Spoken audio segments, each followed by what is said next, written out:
I am the war chief of the infamous barbarian tribe known as the Gooses. Yes, Big Dongus. We allow only the highest quality savages to join the tribe. Move! Oh, for goodness sake. Big Buffer, move, bro! I'll be completing absolutely everything in the Shifting Sands, defeating all the legendary bosses, diving deep into every ancient dungeon, engaging in glorious airship warfare, slapping on every magical mask as I fight my way to max level, and building a gorgeous base. Big thanks to Soulmask for sponsoring this video and letting me loose on the pre-release demo version of the game, on which I completed 100% of the content available, about 90 hours worth. Welcome to 100% of Soulmask Shifting Sands. Going to masquerade ball, baby. Oh yeah.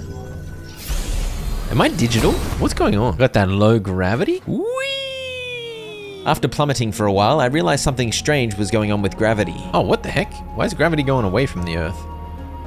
Now I'm confused. I teleported back to the platform and punched this dog in the face because I felt its ears were much too pointy. And then I low grav hopped and skipped up to this console. Repair celestial wings. I slapped my mask on there, something flashy happened, and suddenly I had wings. And then things got unreasonably majestic. What? Dude, what is going on? Gravity reversed, which looked gloriously cinematic, and I began plummeting to the land below. Press V to summon super wings. Oh, I got 20 experience for summoning my super wings. Sick. Get some. Get some. This guy's got an insanely slow turning circle. Just stand behind him and punch him. I ran around grabbing some stones and branches, and then I plucked some bushes, and I began getting proficiency levels willy-nilly. Level 7 already? What the heck? When I saw these two almost naked dinguses chilling over here, I didn't think much of them. Large supplies chest. Oh, what the heck? You're not a friend? I don't know why I thought you might be a friend. I threw some impressive punches, but I was worried I was going to get flattened by one of their massive hammers, so I retreated and found another chest, in which was enough starter gear for a co-op party of 4. Sadly, I was flying solo with no friends, but I picked it all up anyway. I whacked some armor on, which raised my health from 133 up to 538, a decent jump up, and when I ate some of the broth that had been in the chest, it gave me a 10-minute buff, pushing my health up even further to 646. Alright, let's stab these dinguses. Now's a good time to mention, I had no idea what I was doing, but I did figure out how to throw my spear, which had a big rope attached to it. Gotcha. Oh! You got pulled. Again. Come here. And so, with the power of a couple of good yoinks, I was able to defeat my first bandit. I looted some bandages from his body, which I immediately used to speed up my healing process, and this gave me confidence as I ran in to smash this woman on the head. She's slow, dude. Bushka. I discovered a couple of rather extensive skill trees, and when I opened this chest, undisturbed this time, I picked up a bunch of shipbuilding materials and workbenches. There was a lot going on, and I was rather overwhelmed. Oh, you get set up from the start. Dude, is this my ship now? This was indeed my ship now. I worked out I could uncraft the huge amounts of gear I'd gotten from the chest, so I did exactly that, breaking it all down into its composite materials like beast hide and stone. I toyed with the idea of adding extra floor to my ship, but it was pretty nice as is, so I didn't see much point, and I figured I should just get on the move. The map appeared enormous, and some points of interest were revealed in the southeast, where I was. I soon arrived at an island. Can I harvest these big old things? Whoa. The reeds fell before my scythe swings, and I was collecting a large amount of vines, fiber, and thatch, along with the odd bit of fruit and even some bugs. Meanwhile, my harvesting proficiency was going bonkers. I then turned my attention to smacking some sacred ibis. Big smack. Bushka. My hammer proficiency took off quickly too. These early proficiency levels certainly were quick. Can I butcher it? I whipped out my butcher's knife to discover I could indeed butcher it. Dude, I got so much fresh meat. What the heck? How did I get 49 fresh meat from one bird? It was a fat bird, I guess. I next got in a tussle with some angry boars, and I likewise butchered those. Chicken. I found some rather large termite mounds, and I extended my hunting efforts to target an aardvark too. An aardvark? I can confidently say this was the first time I'd ever come across an aardvark in a video game. Hello, big fella. Oh. I turned my flying on. Oh, I thought you were a friend. How come none of you guys are friends? Oh, hey! What the heck are you doing?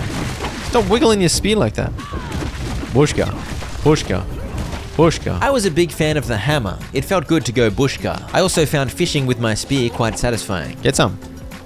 Oh, in the butt. These were ancient ruins, and therefore they yielded up some fancy ancient tech, like the sunstone and green crystals in this chest. I headed inside and continued my practice of pulling my friends in close for a cuddle. I collected anything and everything, and I soon wandered out the other end. I then realized the green crystals could be used to unlock bonuses in the mask repair menu, so I spent a few. For now, these mask upgrades mainly increased XP gain. I also used a green crystal and sunstone at this thingo here to unlock tribesman recruitment, which became extremely useful before long. And as you can see, the combat was pretty straightforward so far. Although I should mention, I regularly use bandages to top up my health. With an inventory jammed full of loot, I made my triumphant return to the ship, where I placed down a couple of the 5 chests I'd been given. And I dumped all of my stuff, trying to vaguely categorize the contents of each chest into buildables, crafting stuff, and food. I had a closer look at the workbenches I'd started with, and discovered I could make rings at the armor forging table. So I placed down this loom and used it to turn some of the vines I'd collected into thick rope. And that rope, combined with the calite I'd stolen from some dead bodies, became a calite ring, which had purple quality. Whack a ring on there, mate. No worries. There are 5 quality levels that items can have, so this was decent. It ultimately gave me 34.5 HP and 5.8 attack. With some loot stored and some successful crafting, I was beginning to feel somewhat comfortable. But what I really needed was a friend,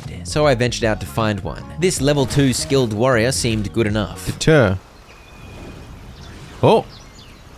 Oh. You can deter enemies once they're low health, at which point they become luggage. I got him. Wait for the comatose barbarian's recognition towards you to reach 500. His recognition is 500. Recruit. Just like that, I'd recruited my first tribesman, who had proficiency and skills all of his own, just like me. Big Dongus. Alright, Big Dongus. Dude, I can set him to work on specific things. Yes, Big Dongus. You know what I'm realizing? Big Dongus is actually very little. What is he doing? Control. Oh. Oh, I am Big Dongus. It's true, I am Big Dongus. And yes, you can choose to become any of your tribesmen at any point in this game, just by shoving your mask on them. At this point, I was a bit too intimidated to be Big Dongus, so I soon switched back to become Floydson again. Okay, Big Dongus, this is your grass mat, bro. There you go.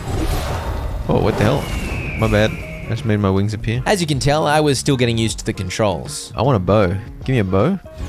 Big Dongus, why aren't you making the bow for me? You useless dingus. I opened up Big Dongus's work menu and assigned him to the loom to make linen. It wasn't immediately clear that he was actually going to do as he was told, but I left him to figure it out and placed this dining table down near the fire. Can I get the fish? Oh, so close. Oh! You see that? It turned out Big Dongus was not making linen, but that was because he didn't have the materials needed to make it. So he was just standing there, confused. Over at the campfire, I queued up heaps of meat to be cooked, and I hoped that Big Dongus would be smart enough to eat some, so that I wouldn't have to listen to him complain about hunger. But he was also thirsty, so I tried to make a water bottle as I placed a tanning rack up here. But somehow I had no fiber left, so I had a rather long session attacking reeds with my scythe to restock. Alright, if I put some fiber in here, will you do some work? Dude, look at all this stuff. There we go. He's got the fiber, and now he's making the linen. Good job, big fella. While Big Dongus slaved away making linen, I crafted some wooden arrows out of branches and stones, so that I could try out the bow I'd made. The guidance quest in the top left was directing me to this island on the river Delta, where I needed to deter a barbarian scout. My initial performance with the bow left a lot to be desired, and I was nearly eaten by a hound. But I soon pulled my big hammer out, and the bonk was effective, as always. Ow, dude. She kicked me. Can I deter her? Get deterred. She flopped to the ground, but the fight was still raging, and I soon unleashed damage upon the scout, who I also deterred. Apparently in the process of deterring, you also interrogate, because I gained all her knowledge, and then I finished her off. I stole her knowledge of the area. Meanwhile, the novice hunter I deterred was simply lying there, awaiting her fate. I recruited her to the tribe. I noted that thanks to interrogating the scout, the map had opened up a little, revealing the River Delta area and its points of interest. I bashed up and butchered some boars, and then I whipped out an axe and began chopping down trees, collecting plenty of logs, tree bark, and hardwood. I had no pressing need for this stuff, but I figured I would before long, so why not stock up? Level 17. We got a bunch of stat points, actually. What the heck do I do? You level up about 47 different things in this game. This character level is where you earn points you can use to improve specific stats. I saw that strength increases hammer damage by 0.5% per point, among other things, so I just dumped all 16 that I'd accrued so far into there. You also have an awareness strength level. Mine was already level 13, and this gave me a bunch of points to use in the knowledge and tech tree. I already had a whopping 60 points, so I went nuts unlocking a bunch of stuff, like new workbenches and crafting recipes. Beastbone tools. I unlocked beastbone weapons too. This was going to be a tier up from the stone stuff I was using, so it seemed promising. However, I hadn't collected that many bones yet, so I figured I better hunt some more boars. I mined some clay because why not? In fact, I mined heaps of clay, which gave me heaps of awareness strength XP. You can see it going up down on the bottom of the screen. Back on the boat, I did some crafting, whipping up some beastbone weapons. This has got 30 damage. This has got 60 damage. That's a fair bit better. The quest then helped me out with my storage, as it instructed me to categorize my containers. Once categorized, a symbol appears on the outside, and that chest can only hold stuff of that category. This pleased me, because I love storage, but I wanted more storage. So I unlocked some carpentry tech, and spent some time banging away at the logging station, turning some logs into planks. I used some of those planks to build a building workshop, which I didn't really have much room for, but I made it work. With the building station, I was able to use more planks to whip up some small storage chests. These were indeed small, and as such, they couldn't store as many items as the bigger wooden chests, but they could still store quite a lot, so I wasn't complaining. After a long time fiddling around, I had a chest for pretty much every category of item, from weapons to minerals to medicine. Whoa! Yes! Doing some whirly-whirlies. Whirly. I was quite fond of the whirly, but in the end I didn't really use the whip that much. I realized I'd forgotten to name the woman I'd recruited, so I of course named her Helga the Matriarch. Definitely Helga the Matriarch. I placed this minor collection yard down, and I assigned Helga the Matriarch to collect stuff, but she didn't have any tools, so I gave her a scythe. I also reassigned Big Dongus to make planks and hardwood planks at the carpenter's table. Off you go, big fella. There he goes. What a legend. I admired Helga the Matriarch, who was completely ignoring a rabid dog while dutifully harvesting bushes. And since I was determined to work little Big Dongus to the bone, I collected a bunch more logs to ensure he'd be at the carpentry for eternity. Big Dongus is making planks, except I don't know where the heck he's gone. And Helga the Matriarch is collecting stuff. At this point, the quest got me to craft some new beast hide armor. It seemed the high quality gear was down to chance, so I was grateful to see some decent quality, and I was able to upgrade most of my gear, resulting in higher health and defensive stats. With that, it seemed I was done with the tutorial quests, and now I was instructed to go take on a camp in the Three Rivers and defeat their elite, so off I went. Helga, are you in a random boat? Oh no, that's... What? Who the heck are you? How rude. Get some. On the way, I stopped off at this island because I saw an ancient ruins marked on the map, and I figured I might as well loot it to stock up on green crystals. Life research conducted by an unknown civilization. Intelemech type. Yeah, the ancient tech stuff is labeled Intelemech. Intriguing. Dude, are those hippopotamus? Oh my gosh. Come here. No, too big. Is it pooing at me? It is pooing at me. Hey! Stop that. You gonna poop at me too, you big idiot? I'm not one to take the offense of being pooped at lightly, so I unleashed some big crunchy hammer strikes. I even targeted the youngling. Why is this little one so tanky? For some reason, the baby was the most tanky, which actually says a lot about how diligent the hippopotami are at setting up the future generations for success. I, of course, butchered the lot of them. I kept dumping points into knowledge and tech. I was almost done with the dawn of the new tribe section already. Alright, I just sunk like a bajillion points into random crap. It all came in handy soon enough. Where's Big Dongus now? Oh, there's Big Dongus. What are you doing over there, Big Dongus? You idiot. Oh, for goodness sake. Before I rescue Big Dongus, let's take on these barbarians. I have no idea how Big Dongus was left behind. Clearly, I'm not a very attentive tribe leader. I decided a ranged assault was the play, so I made a bone bow and began shooting at the barbarians from outside their walls. Wait, this is the Savage Horn tribe. The quest wanted me to defeat the Wild Wolf tribe elite, so I was confused. Perhaps I was on the wrong island, fighting the wrong tribe. Maybe I should double check that. Nah, it'll be fine. As you can see, this bow and arrow battle was a little ridiculous, but I was too scared to go in close because I was worried I'd get swarmed. She just did a roll. Oh, she just shot 3 bullets. Whoa, what the heck? This went on stupidly long because these enemies were level 20 and had way more health than any previous enemies I'd fought. I failed to sidestep a few too many arrows and was forced to hide and apply a bandage. And when I returned to the stupid shooting match, the big elite had wandered off. I'm just missing every single shot. Is that good? But she was soon back and the glorious fight resumed. However, she was standing heaps further away now and popping off with fancy triple arrow moves as I chipped down some other idiot's health. Long story short, this was a big fail, especially when I ran out of arrows, just as the warrior I'd been targeting dropped down to about 1 health. I retreated to craft a bunch of bone arrows, and when I returned, a lot of health had regenerated, but at least I was doing more damage. I'm using bone arrows now instead of stone arrows. Upgraded from stone to bone, you know what I mean? This one warrior finally died, but I'm not sure that was worth it. At least I got some levels. I decided not to engage in any more never-ending bow fights, and I instead headed over to the town outside the walls, where some weaker foes were hanging out. The plan now was to systematically fight my way in. My approach to combat hadn't been tested much so far, but now it was proven to be lacking. I wasn't dodging, and I wasn't parrying. I had a hammer bonk only strategy. It definitely was not ideal, but it was pure. There were a bunch of big ballista thingos atop towers, so I climbed one of those to take out the person that was shooting at me, and I commandeered the big weapon. 299 damage is not bad.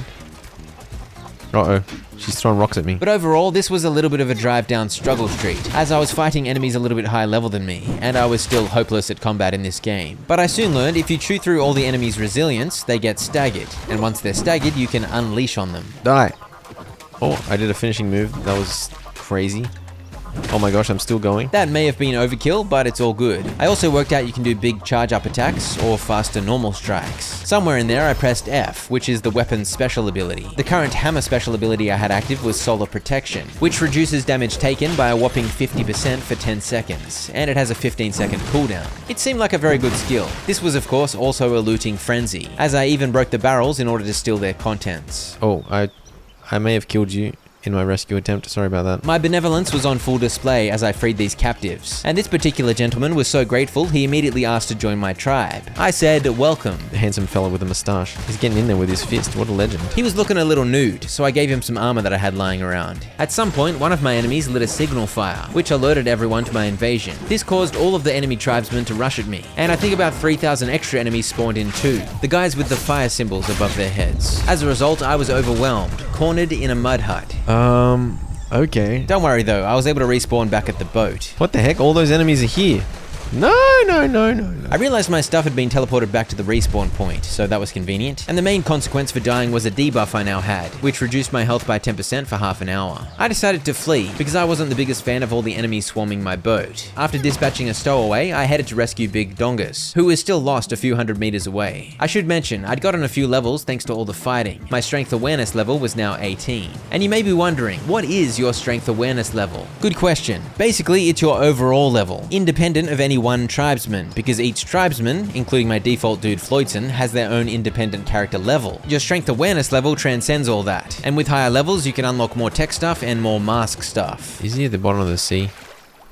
There he is. You've been swimming. That's silly behavior, you know that? Yeah, Big Dongus spent the last hour treading water at the bottom of the river, and when I tried to invite him back on the boat, he was nearly eaten by piranhas. Thank goodness, Big Dongus. He nearly got killed by 2 fish. Anyway, with my best friend now safely back on board, I returned to that very same tribe's camp, and I returned to that very same strategy of shooting infinite arrows. You may notice there's a wild wolf tribe barbarian tied up on the offering altar stone thingo there. That's the dude that I freed before, the guy who joined my tribe. When I died, he was captured, and by the look of things, they were going to sacrifice the poor fella. I made good use of my mask's flying ability to help give me an edge in the bow and arrow battle, although the mask has limited energy, shown at the bottom next to the health bar, so eventually it ran out. But overall, this went much smoother than the last time I tried this strategy. Once the enemies near the sacrificial altar were dead, I headed in and rescued my tribesmen, took out a couple more enemies using the much quicker method of smashing them with my hammer, and this big basket of loot here is what the elite I killed dropped. It had almost a full set of high quality gear, and some fancy doodads including some pancakes. That set of gear was also at high durability,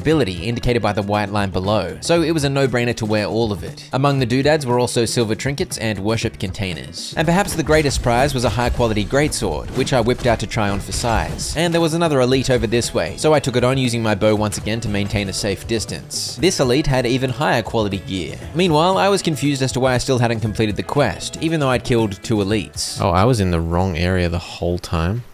I'm a genius. I wasn't really bothered though. I'd earned 5 levels and gotten slightly competent in combat, and most importantly, Baluchi the Great, my friend.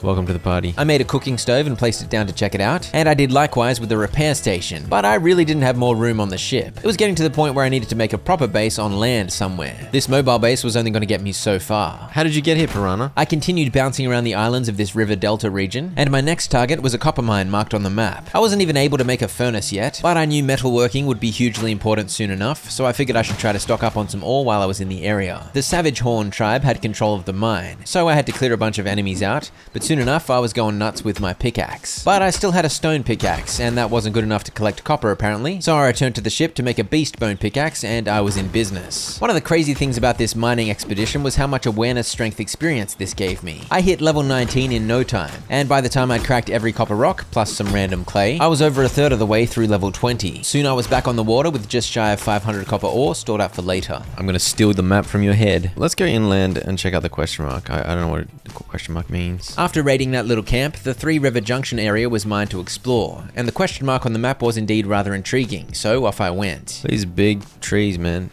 Do you think Big Dongus would be capable of chopping down those big trees? Look at these termite mounds. This map is insanely big. I butchered some beasts on the way, and up among the rocks I found an ancient ruins. This one wasn't marked on the map, but it was of course a good find, because there's never a bad time to stock up on green crystals. Some more stat points. I'm gonna keep putting in perception, I think. I'd pivoted to dump my character level points into perception, because it gives plus bow damage, and I had a feeling I was going to be using my bow a lot in many of the harder fights. My wing energy had recharged a fair bit by this point, so I flew down to investigate the question mark and discovered it was a beast lair, featuring an elite Pumbaa. I feared the elite Pumbaa, so I stayed flying and shot it in the head over and over. What are you gonna do? Headshots definitely do get a crit. So this wasn't the most honorable boar fight you've ever seen, but it was effective. On a perfect kill. I got a perfect kill? What does that mean? The game said I needed to unlock Top Hunter in order to be able to collect a specimen from the target. I wasn't sure what that meant, but I was not yet a Top Hunter, so I didn't get a specimen. 300 kilo boar? I really could not be bothered climbing back up the rocks, but I was totally out of mask energy, meaning I couldn't use it to fly. So I used a few of these low quality sunstones. They restored 100 energy each, and with that I was able to activate my golden wings and zoom back towards my boat. But then I learned the hard way that it's not a good idea to run out of energy while flying high in the air. Oh, for goodness sake, dude. You can recover from this down state by healing up, or if you get a friend to help you up. But I had no friends nearby, and I was also getting eaten by dogs, so it was a big fat RIP. The 3 river junctions where I now was the correct location in which to complete the quest, so I began looking for a wild wolf tribe camp. I first found something else. Rivermouth Arena. I can tell a tribesman to fight one of these guys. Alright, Big Dongus, you can fight Warrior Senef. I believe Big Dongus was actually my weakest champion on paper, but he had a big heart. I believe in you, Big Dongus. Oh, Big Dongus is popping off. Uh-oh. Nice dodge. Oh, Dongus can win against a level 15. Maybe not. I need to give Dongus better gear. Big Dongus was mostly naked, though he at least had a big hammer, but it was not looking good. Oh, nice shot, Dongus. Huge hit. Now you're dead. Oh. Oh dear. Big Dongus got owned. I was extremely worried that Big Dongus was going to be dead forever. But no, he was just chilling over here, completely unbothered by his crushing defeat. I told Big Dongus to take a load off, safe on the boat, and as day 6 dawned, I visited an island in the middle of the 3 river junction, where there was a little barbarian camp with an elite in residence. This is the elite the quest wanted me to kill, chilling at a tiny little camp, not in a giant village. So this was actually very easy. I got the elite that they wanted me to get after all that. Great news. Okay, the next quest is summon and defeat any Sobek crocodile. I need to get over here and take on a boss croc at the pyramid. Yes. I wanted to stabilize before attempting that, so I got collecting because I was fresh out of branches. And I headed to explore the rest of the area because I figured leveling up and finding more loot couldn't hurt. We'll get some crocodiles? Crocodilia? Hello. Oh gosh. It really is quite giant. I think it's stuck though. Big Dongus is gonna get you, bro. You gotta admire my overhead butchering technique. It truly is enthusiastic. I'd pulled up right next to a tin mine. I'd stocked up on some copper ore earlier, and now it was time to take in the tin. By this point, I'd worked out that if you press Q, you scan the area for enemies, but also resource nodes. In fact, I'd upgraded my mask a couple of times to increase the scan's effectiveness and range. It was quite handy. I began mining and fighting in this area when I was less than a quarter of the way to level 22, but once again, mining proved itself overpowered when it came to experience gain.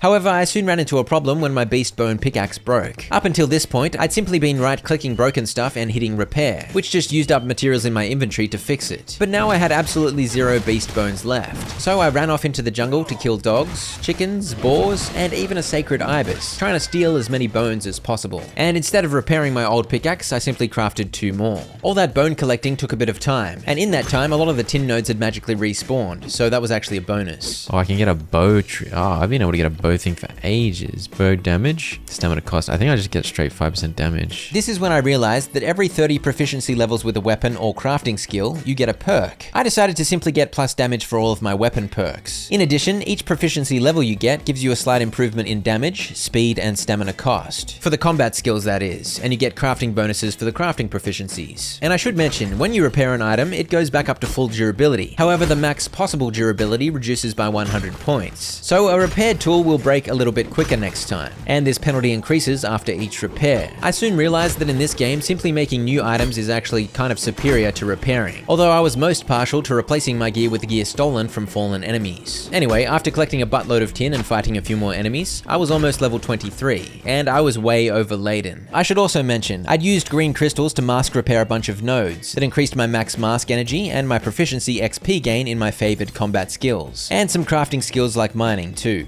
So while each level obviously required more XP, I was also collecting XP faster thanks to these perks, which at this point were mostly giving plus 25% proficiency gain. But yes, as I said, I was carrying way too much stuff and therefore walking like a slow idiot. So I decided to deter this woman. The backpack lady? I called her that because the only reason I recruited her to my tribe was so that I could make her carry a bunch of tin ore for me. The problem was, she was kind of a weakling and could barely carry 2 stacks. But I managed to dump a load of tin, and this mine area was way bigger than the copper mine, so I was back at it. It was a lot. Somewhere in there I ran into Elite, which suited me because elites have good loot, though I must admit I almost died. But soon day 7 was dawning, and by this point I believe I'd collected over 3,000 tin ore. That is a lot of tin ore, and it was time for another revelation. I can equip skills? Oh.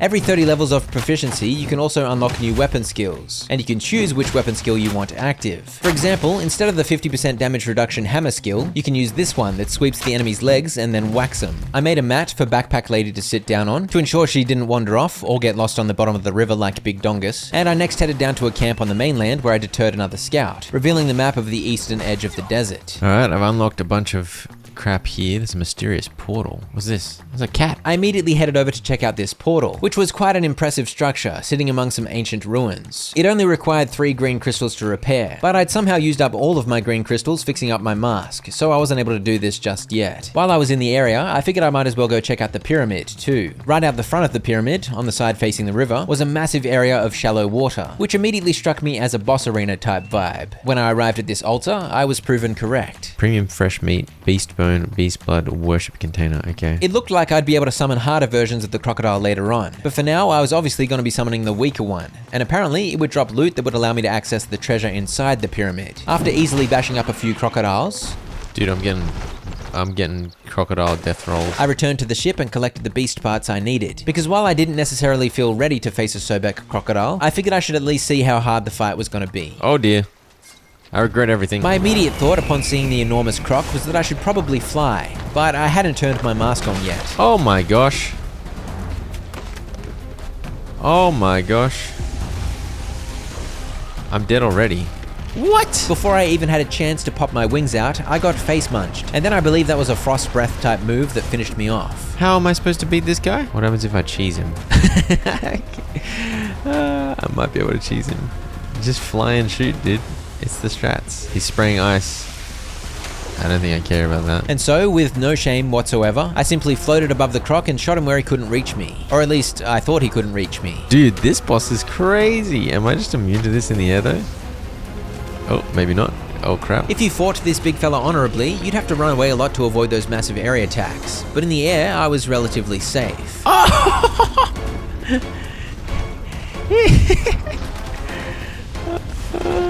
No, dude. How on earth am I gonna do this? Yeah, so maybe I wasn't that safe in the air after all. But I'd had 0 food buffs applied, and most foolishly, I hadn't brought any of my tribesmen to help me. So between those factors, there was plenty of room to improve my strategy. For now though, I began wondering if I should have been putting the stat points into physique, because it provides health and other defensive stats, and I was feeling a little squishy. I also realized I could assign stats for my tribesmen. I gave Big Dongus heaps of agility, because of course, look at the agile fella go. How did I get these innate talents? I got like max stamina, max move speed. I believe I unlocked these simply by doing stuff, including the crisis response, which has a 20% chance to increase my defensive stats by 5% upon enemy attack. Anyway, at this point I figured unlocking tech towards making bronze gear would be smart. But to do that, I needed to level up my tribe to level 2. I worked out that you need a big bonfire in order to level up your tribe, but it would not let me place one down, so I was confused. Another useful way I could get stronger was of course to simply level up, and hitting level 90 with the hammer was handy for even more damage, and a new skill,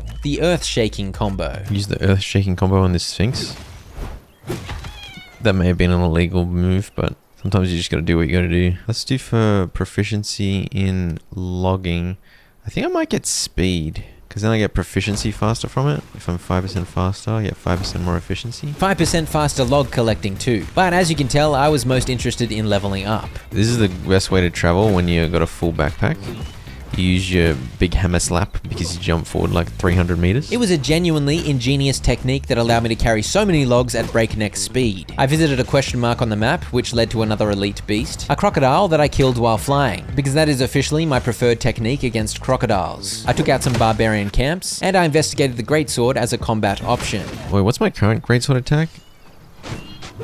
or like a whirlwind that you can move around with and absolutely cleave up your own dudes. I'd unlocked this salted fish stab move too, which inflicts a debuff upon enemies, giving them a 50% chance to miss. Meanwhile, I remained confused about how to place a bonfire, but I was also too distracted to put in a proper effort figuring out what was wrong with my tribe. I recalled that mining was extremely good for gaining experience, so I returned to the tin mine, and by the time I was done mining and killing, I'd almost reached strength awareness level 25. I then crafted some thatch foundations out of thatch, and that got me over the line to level 25. I then placed all those thatch foundations and tried to build a bonfire on them. I don't know why I thought that would work. I then had a better look at the menus. I'd sort of looked at all this, but I am a goose on the loose and I can't be bothered paying too much attention. Turns out not paying attention is not a good plan, and it turns out I didn't even have a tribe yet. I did have a few infamous clansmen following me, such as the indomitable Big Dongus, and we, as a clan, had been having a great time hanging out. However, we had not officially made ourselves a tribe. I fixed that, finally, and suddenly I was able to actually place the bonfire. Dude, I just needed to make the flaming tribe. I initially named the tribe Floydson in all caps, but that was a stupid name. I'm gonna call all the gooses. I cleared out the center of the boat, moving all the crew's mats into the storage room. Alright, can we do this?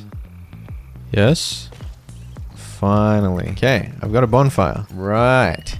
Oh, dang. I gotta defeat the Soulmask crocodile before I upgrade. That's concerning. I now finally had a level 1 tribe, but I needed a level 2 tribe to unlock metalworking and bronze gear. But to reach level 2, I had to defeat the Soulmask crocodile. So after all that, I wasn't even going to be able to craft better gear before taking the croc on. So, what the heck are you doing? You just came on my ship and danced? Did a silly dance? Yeah, I believe that wild wolf spy just did a na-na-na-na-na dance to mock us. What the heck, man? Alright, you guys are officially part of the tribe now, the gooses. I was able to get the ball rolling towards the level 2 requirements by stocking 20 planks. I had like 1,000 planks thanks to Big Dongus, but I also needed to place 10 wooden foundations and a bunch of farms near the bonfire, so there was no way that I could have my main base on the boat. I needed to plonk down the bonfire somewhere more permanent. I think this seems reasonable, right? Because this is close to the tin deposits. There wasn't any obvious perfect spot to make my base, so this relatively quiet spot by the water was as good as any. And I could always relocate later once I'd explored the world some more. I replaced the campfire on the boat. It was still good to have for cooking, for vibes, and as a respawn point. And I crafted some farmland out of clay and stone. I had those thatch foundations I'd made earlier, so I placed those down, and I cleared some space for the farms. As I placed them, I discovered each section of farmland is pretty big, and the ground wasn't perfectly flat, so it was a bit awkward getting them placed side by side. And I was supposed to place wooden foundations, not thatch ones. Turns out I was already able to make the wooden ones. For some reason I thought I wasn't able to, so I soon had those upgraded. I also slapped a crafting bench down, and I made some of these ground spikes, which I was also required to place to get to tribe level 2. These were obviously for defending from invaders, but for better or worse, I wasn't too worried about that yet, so I placed them in a relatively useless line here. Clearly that'll be extremely effective protection. So now I've done everything except defeat the Soulmask crocodile. Let's make the other stuff that I don't have room for. Brewing tank, potting table, grinder, drying rack, fertilizer bucket, earth kiln. Let's get a small trap so I can catch a chicken. So I started with 5 crafting tables, I think. And I was like, bro, I'm so far through, but I've just made about 42 more crafting tables, so... As day 10 dawned, I got busy setting up the new base, beginning by placing a granary next to my farmland. In my travels so far, I'd collected tiger nut, date palm, and flax seeds. So I placed those in there, and I assigned Backpack Lady as the farm manager, meaning she would plant, water, fertilize, and harvest the crops for me. I just needed to assign specific seeds to each bit of farmland, and put all the relevant stuff in the granary for her to use. I placed an earth kiln down. This is where you can make charcoal and lime. I don't know what I need that for, but it'll come in handy one day, I guess. And I ran off to where I knew there were chickens nearby to plop down a small trap. While out there, an absolute beast of a demon hound randomly killed me in 2 hits. I have no idea how that happened. What the heck? A traveling merchant showed up at my bonfire, so I perused his wares and discovered I'd managed to collect 16 gold coins and 316 copper coins in my adventures so far, mainly from looting vanquished barbarians. I used a bunch of copper to buy fig and onion seeds, because I had 2 spare plots of farmland. By the way, I occasionally ate stuff like roasted locusts to keep my belly full, and I continued providing meals on the dining table for my tribe to eat at their leisure. I took the collection yard off the boat and put it here,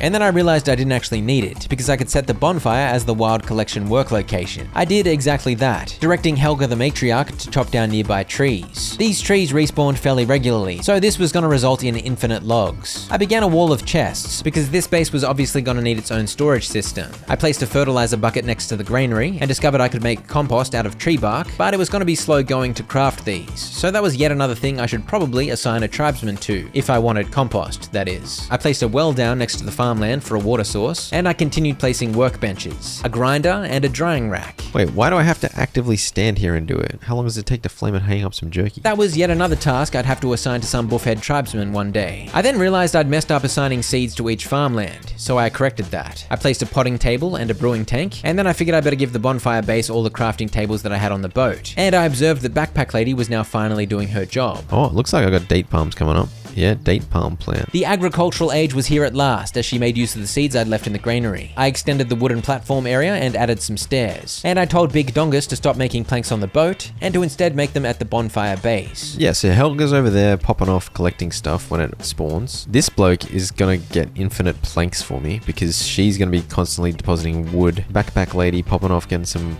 farming done. Now, I probably should give Bellucci the greater job, I think. I suddenly realized the alcoholic beverages I'd stolen gave pretty decent buffs, like plus 6% damage, and I'd cooked all my locusts, so I attacked some plants in order to find some more, because I wanted to use them as bait in the small trap. I'm pretty sure I just heard one get trapped right behind me. Yep. Capture the chicken. The chicken was captured. The chicken was mine. However, I had nowhere to place the chicken. Luckily, I prepared this chicken coop earlier. I plonked it down where the chickens would be able to enjoy river views, and I headed in to welcome the chicken to its new home. There it is. It's chilling. Helga's dancing, dude. Yes, Helga. Helga the matriarch. You need to put more clothes on, Helga. Helga's dancing made me realize that all of my tribe was at least partly nude, so I spent some time crafting a bunch of beast hide gear, which I handed out freely to help combat the cool breeze. I continued slowly organizing the camp, including adding a cooking stove and instructing Bellucci the Great to cook some broth, and then I wandered off to take on a rival tribe that had a village not too far away. I was a bit overleveled for these guys, so I was able to hammer smash like a maniac, taking down a bunch at once. What have I got now? Internal injury. This is when I realized you can suffer injuries, as you can see in the top right. I needed herbs or stasis dissipation soup to cure my internal bleeding. I lacked those treatments, so I carried on enduring the pain and some health and attack debuffs. And this is also about the time I worked out that if I timed my parry, I could stun the opponent, opening up the opportunity for a rather destructive attack. The greatsword finishing move was particularly hilarious, as it ended with skewering my enemies and throwing them away like a dirty rag. When you block, obviously you take less damage, but a perfectly timed parry completely blocks all damage, and then when you enter the animation for the special counterattack, you become immune. So this improvement in my approach to combat was much more sustainable. And when I did take damage, bandages of course kept my health topped up. I continued to loot absolutely everything and uncrafted all the gear I didn't need into raw materials. I fell back on using my bow whenever I was worried I was going to get surrounded, and my character level reached 41, while my newly favored greatsword cleared 60 proficiency, which meant a new damage bonus and a new skill. Whoa. Whoa. Whoa. Bush. Not bad. I unleashed some wild swings as I took an elite plus a few other dinguses, and then I swapped over to the hammer big bonks to finish it off. Floydson defeated the leader. Tribe reputation increased by 15. The glory of tribe the Gooses grows. And it's always good to stock up on the high quality, high durability gear from the elites. And I was beginning to realize that stocking up on backup gear from looting was going to be way less bothersome than constantly trying to repair or craft new gear each time durability got low. One thing about these elites, they are rather large individuals. I don't care about your massive double scythe. No one cares. Now that I finally had an official tribe, my conquests inflated the Goose's reputation, and I don't think I've ever been prouder to be a part of something in my entire life. The basic tribal gear that was dropping served me well for now, and that elite dropped a recipe for crescent twin blades, so I learned that one on the fly, and I continued bonking and bashing for a bit because these barbarian towns are indeed swarming with foes. How's everything been going without me, guys? You popping off? We managed to harvest some food yet? It doesn't look like it. I inspected the crops, and that tiny text there said hydration was needed. After some investigation, I discovered you can make water tanks at the pottery table, so I crafted a couple, and I gave one directly to Backpack Lady. I filled the second one up at the well and helped out with the watering, while also watching to see if Backpack Lady would be smart enough to get on with it. She was indeed. She'd filled hers up at the well too, and was watering away. She was now officially set to handle the farm by herself. I placed down a bunch more small traps near the wild chickens, because I wanted to grow my flock, and it didn't take long before I was adding another clucker to the coop. One female and one cub? A cub chicken? I don't think you call them cubs. Alright, this looks like a rooster.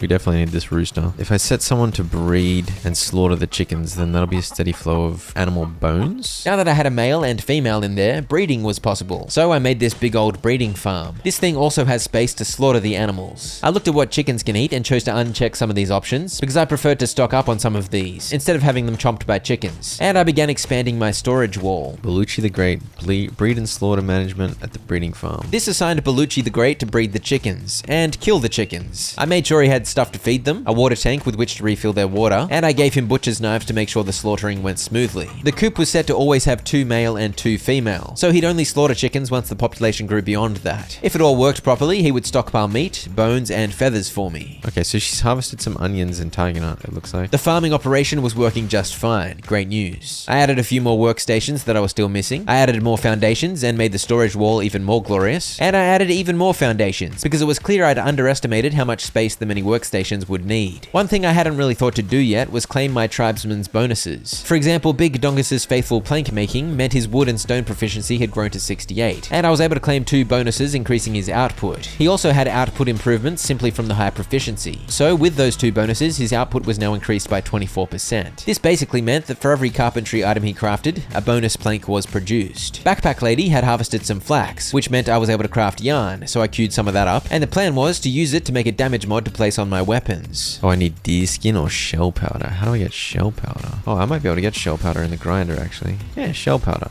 I found 10 shells. That's kind of how the crafting goes as you play this game. You decide you want a thing, you realize you need another thing to make that thing, you go to some other workbench to try to make the thing. Sometimes you can, sometimes you need to go collect materials, sometimes you need to level up your tech to unlock the thing, sometimes you get confused and put it all on the back burner. In this case, I managed to make yarn and then shell powder in order to make a damage mod 1. I dragged it onto my bow and that was plus 5 damage. The base damage on the bow was 25, so that was a rather significant increase. I then continued my crafting experiment, getting down weapon and armor forging tables, and I crafted a few bone weapons. I made a longbow, different to my current bow, which I guess was short, and I tested out the new one. As expected, it had a longer draw, but it dealt more damage. I then observed that my tribe members had heaps of innate talents, some positive, some negative. She's slow-witted. And I made use of the repair table, chucking a bunch of low durability stuff in. It lost its weapon mod. Yeah, when you repair something, any mods on it disappear. Whoops. Oh, I can get beast bones out of carcass chunks. Oh. I was getting low on bones, but I had plenty of carcass chunks, so I added a task to Big Dongus's list, to use the butcher's table to extract bones from dead things. Yeah, here we go, he's popping off. Yeah, he's gonna get a ton of bones out of this. That's actually really handy. Now that I had extra bones being extracted, I made a bunch of bone tools, which I dropped into a chest so that Helga the Matriarch could grab them when her current tools broke. And now she's gonna go chop down a tree. Okay, sweet. So there's gonna be a bunch of spare tools, and she'll put the broken ones in here, and then maybe I can automate repairing at some point. So the next part would be like trying to level all these nerds up in the various ways to have really efficient workers in all the various disciplines. Even though Backpack Lady was doing a great job farming, I wanted to get in on the harvest, so I plucked some figs. And since it seemed I should be able to get a reliable stock of yarn and shell powder, I made a few more damage mods. I now understood that the mod wouldn't last forever, but if I could craft mods en masse, I'd be able to use them freely. I then explored buff categories. The alcoholic beverages I'd looted counted as a recreational buff, providing various attack boosts, and cooked meat, roasted locusts, and broth count as a meat meal buff, generally providing a health boost. All up, there are 6 consumable categories, meaning you can have 6 different buffs active. You can see those buffs and their timers in the top right. Meanwhile, Bellucci the Great had bred enough chickens to begin the slaughter, and he'd collected feathers, bones, meat, and poop. With that spree of camp building, I'd begun to wrap my head around quite a few important systems, and I had a bunch of tribesmen working away collecting and refining materials. So it was time to get on the move again. I headed to a hunting location on the map, where I learned that the mask scan upgrade allowed me to do a lot more than simply a general scan. Oh, I can identify? Wait,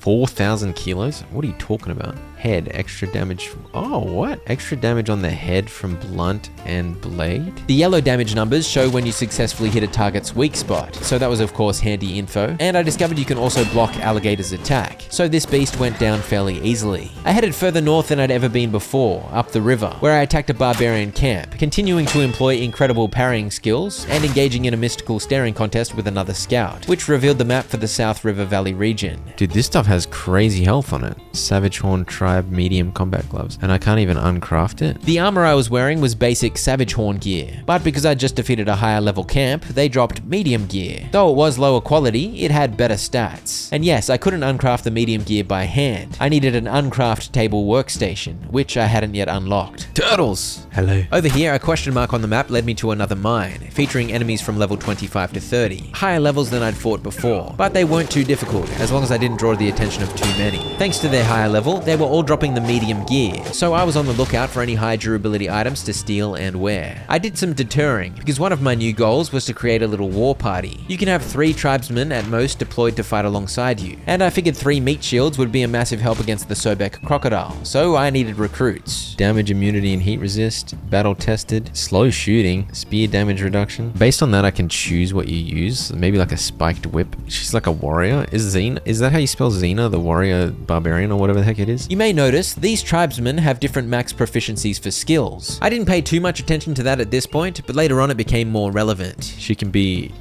Shabubu, Marge the Unco. Just like that, I welcomed 3 new esteemed colleagues to the Enterprise. You may notice Xena here is of the male persuasion. I'd seen his luscious shampoo commercial hair and thought he was a woman, hence calling him Xena. Except I just googled it and Xena the Warrior Princess is spelt with an X, so I was wrong on 2 fronts. I made sure to claim any proficiency bonuses, and I tried to give them the best gear I had available. I'd also collected all the tin ore I could, but now I was done, and it was time to fight a tortoise for science. Except the tortoise had a flawless defensive technique. It retreated into its shell and began healing up, and I couldn't do anything about it. It eventually emerged, and I managed to stun it, causing it to flip over, belly up and vulnerable to my onslaught. I hit 90 proficiency with the greatsword and unlocked the butcher skill, a raging series of 4 overhead swings, each hit reducing the enemy's defense, and if you manage to hit all 4 consecutive swings, the enemy goes into a coma for a bit. I was a big fan of this skill, although I must admit it wasn't very effective against tortoises, so I gave up. But I came away from that foray with 3 new recruits, and about 250 more health thanks to the improved gear looted from the barbarians. Most of it was lowish durability though, so I looked into whether I'd be able to repair it. Apparently not, so I vowed to keep on the lookout for high durability stuff. A question mark had appeared in the middle of the river, so I stopped off for a swim to visit a submerged ancient ruins, where I read an ancient tablet. These things are a very good find. Upon reading them, they give you a chunk of experience and 1 tech point. They are, however, a bit hard to concentrate on when multiple piranhas are eating you. I followed the water between these cliffs and arrived at Moon Bay, another 21 to 30 area, like the South River Valley. Hippopotamus. I headed first to the barbarian camp with the scout, because goal number 1 in any new region was to reveal the map. While there, I deterred a master warrior, because I figured he'd have better stats and talents, considering his master status. And I of course got the scout low and interrogated her. Are you actually a master warrior? I wasn't seeing anything to make me think he was particularly masterful. Okay, he's got weak attack though? Big buffer. And so Big Buffer joined the tribe, and I deployed him immediately, so he joined me as I climbed the nearby rocks, because I decided I'd check out all the points of interest on the map for this Moon Bay region, beginning with this ancient ruins. Let's see how much damage Big Buffer does. That was pretty impressive. It was immediately clear that having a friend deployed to fight with you had one massive benefit. They provided a great distraction for my enemies, while also dealing a bit of damage. I of course pilfered from the usual chests, and these ruins featured a level 30 elite, so we took him on. You can't deter elites, by the way, otherwise I would have most certainly recruited the big fella. Oh, he's got medium armor. Oh, that's good. This is good. He's also got a bronze hammer. 112 damage. Oh my gosh, that's 40 more damage. Okay, great news. Defeating this elite helped me figure out a few things. Firstly, this confirmed that elites tend to drop high quality, high durability gear. In this case, I replaced pretty much my entire outfit. Secondly, this medium tribe gear was the equivalent of bronze crafted gear, hence the bronze weapon and jewelry. I couldn't even craft bronze yet, so investing time in exploring and being able to loot a full bronze equivalent set was huge. Most importantly, I had a full durability hammer, one of my favorite weapons. I read another tablet, looted some more IntelliMech stuff, and I next wandered to a beast lair, where we flattened an elite jackal. Should I murder a donkey? And I should point out that thanks to those upgrades from the elite, I had another couple hundred health to rely on, and my defense and attack stats were of course likewise bolstered. That is an enormous donkey. I returned to my boat and deployed Xena and Marge the Unco to join Big Buffer in my entourage. I gave them all bandages to use and food to eat. So the buff on cooked meat is 50 health. Rare cooked meat, 150 health, and HP 4 per second for 20 minutes. I have faith none of you will die. Is Marge the Unco once again not showing up? I thought you were a woman. Xena, how did you get a mustache? Whatever. Where's Marge the Unco? Marge the Unco was displaying great coordination, treading water like a legend down at the bottom of the bay. With Marge, that was just par for the course, so I just hoped that she would catch up as we invaded this large Savage Horn tribe settlement. The Gooses tribe was the hottest new tribe in town, and we were keen to assert our dominance. I can't tell who's my friend. Are you my friend? Who are you? Oh, you're Xena. The problem with bringing these 3 nerds along was I had no idea what the heck was going on, so I just smashed everyone with my hammer, and was grateful that friendly fire wasn't on. I feel like Big Buffer is absolutely big buffing it up. Marge, the Unco's in the way, dude. A sandstorm arrived to annoy the crap out of me. It dealt damage, but the main annoyance was the aggressive whistle and low visibility. I absolutely hated these sandstorms. They kept happening every half hour or so, and each time my hatred grew. But anyway, conquering this town resulted in a glorious bounty of loot and experience. It was absolute carnage as ridiculous clusters of barbarians beat each other up, but the gooses always came out on top. Since I couldn't easily uncraft stuff anymore, I was no longer looting everything. I was leaving most gear behind, but I grabbed anything with decent durability as I wanted to begin stockpiling replacement gear for both myself and my deployed tribesmen. My awareness strength level zoomed up to 29, and I definitely wanted to take out any elites. My dudes are fighting this elite through the wall. I'm so confused. Oh my gosh. The elite's a beast. The elite was indeed a beast, but with constant bandaging and my tribesmen providing a great distraction, I was able to stay alive. Meanwhile, Big Buffer was fighting another elite, so I went and helped out, and soon I was looting almost another full set of high durability bronze tier gear, one set from each elite. I also picked up a bronze bow, a great improvement over the bone bow I'd been using. That was heaps of backup armor for me, and since I was only interested in using hammers, great swords and bows, any bronze weapons of other varieties I found went to my deployed tribesmen. What does this go into? This goes into the Sunken City, level 31 to 40, okay. That was a bit of a jump up, so I didn't go there just yet, but I did take out a camp on the border, and I'd reached a character level of 49, so I continued dumping points. I had a pretty even spread of stats. Back on the shores of the bay, we took on another elite alligator, which resulted in a handy unlock. Obtained critical counter through continuous self-improvement. 5% damage boost for 6 seconds after blocking an enemy. Oh, it's a flying alligator. Get out of here. Alright, good job, team. That was a very successful expedition, I feel. Well, I mean, I cleared this area, right? I just need to kill this crocodile. Can I kill the crocodile with my 3 idiots distracting him? I'd fairly thoroughly explored 2 additional regions, resulting in a few levels, a bunch of better gear, and 3 idiots now following me around. To give a clear indicator of how much stronger I was, I had almost doubled my health compared to the last time the Sobek crocodile had bitten off my face. I hoped that I was now ready. Also, my morale stat had gotten low. You start losing energy as a result of low morale, so I had a snooze to boost my spirits. You can also boost morale by eating or drinking tasty stuff, but I thought it was quite accurate that sleep was the ultimate fix. I drank some mead, providing a plus 6% damage bonus, I ate some pancakes, providing plus 20 defense, and I ate rare cooked meat, providing 150 health and 4 HP per second regeneration. Let's try use the poison arrows, and I'm also going to use some cheese. The game gave me this flying ability right off the bat, so obviously I was supposed to use it. I summoned the Sobek crocodile and I took flight. The poisoned arrows flew forth, and it seemed the poison damage stacked, because before long the croc was constantly taking 8 poison damage. I'm doing more damage than I did last time. Oh! Oh! Get poisoned. Are my guys attacking? The poison is actually doing damage, man. I soon ran out of the poisoned arrows, so I switched over to regular arrows. Meanwhile, my fellow tribesmen were being absolutely munched, while I floated above in relative safety. Oh, I think we're owning. It's doing a willy-willy, dude. This is crazy. Where'd it go? Oh my gosh. The only reason I didn't die there was because I had way more health than last time. As it was, I was taken down to 400 health, so I bandaged up and the fight continued. All 3 of my followers were downed, but not dead, and thankfully the croc turned its attention to me rather than finishing them off. Oh, fireballs? I think the arrows bugged out because I kept applying poison for some reason, even though I was using regular bone arrows, and I tried to get headshots because they dealt more damage. My tribesmen stood back up. Missed me. My tribesmen were indeed back on their feet, but I think they were confused because they were just running around like idiots. But it didn't matter, the flying strategy was working a treat. I was blasted one more time by that massive unavoidable attack, but I once again just ate the hit and survived, constantly firing arrows, whittling down the frustrated croc's health. And I must have dealt a couple thousand bonus poison damage, so that helped too. I cut its tail off somehow? Yes! Yes, guys, we owned, bro. Yeah, I mean, that was definitely all you. I got the tail. What do I do with that? I sadly was not a pro enough hunter to claim the head of the massive beast, but I hacked at it with my butcher's knife to claim a bunch of goodies. Can unlock the giant stone door in the pyramid. I also got keys and relics that would help me open up the stuff in the pyramid. I got to the point where I didn't get one hit by that move and I could just fly the whole fight. I used the crocodile key to open the way into the pyramid, and it was time for some goodies. Reading this inscription gave me 3 tech points and a chunk of XP. And down in this lower room, I claimed data update 1 from this console, another upgrade to my mask. Enable the mask's info entry function, allowing you to retrieve mysterious stone tablets and remodeling devices from the ruins to reconstruct the bodies of recorded deceased tribesmen and the application of multiple body enhancements. Some of these ones dropped down onto my mask in order to apply that data update, and then there were some chests of loot to claim. Oh, here we go. Marine anti-gravity skid. and some wings and engines, along with 6 power crystals. And the ultimate prize. Golden holy relic open.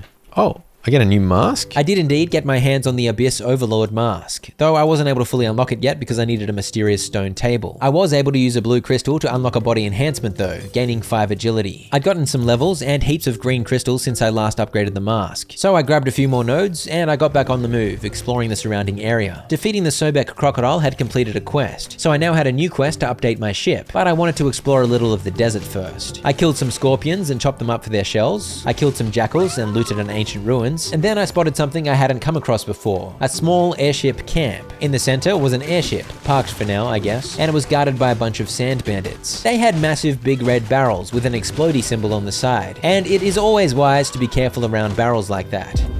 Oh, When I returned, I learned that the dude on the giant ballista was shooting something rather explosive, so that was another big boom that killed me dead. This is when I worked out that if you stay still for 5 seconds while downed, you feign death, losing any enemy attention and stopping your HP loss. And I also worked out you can ask your friends to help you up. wait, F7. Save me. Oh, aha. Good to know. I could see there were a couple of chests behind this big door, so I stole a battering ram off Xena and tried to break my way in.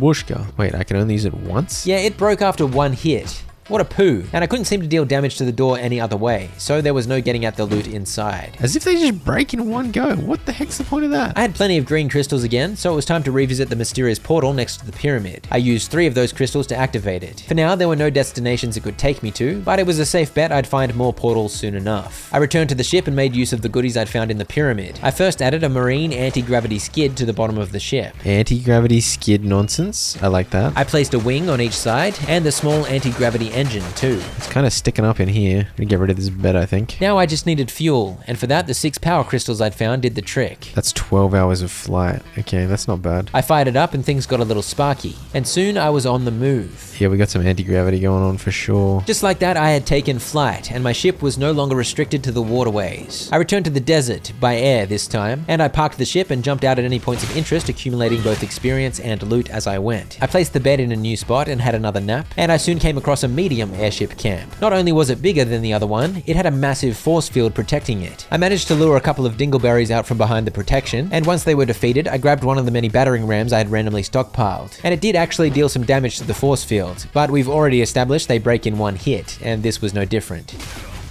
Where'd you come from? The heck? Stop stabbing me in the back. Get out of it. Dude, he's just doing it over and over again. What the heck? That was the triple backstab. Painful stuff. But anyway, I wasn't sure how to conquer these heavily defended locations. Oh, what the heck? They're shooting at my... What? Hey!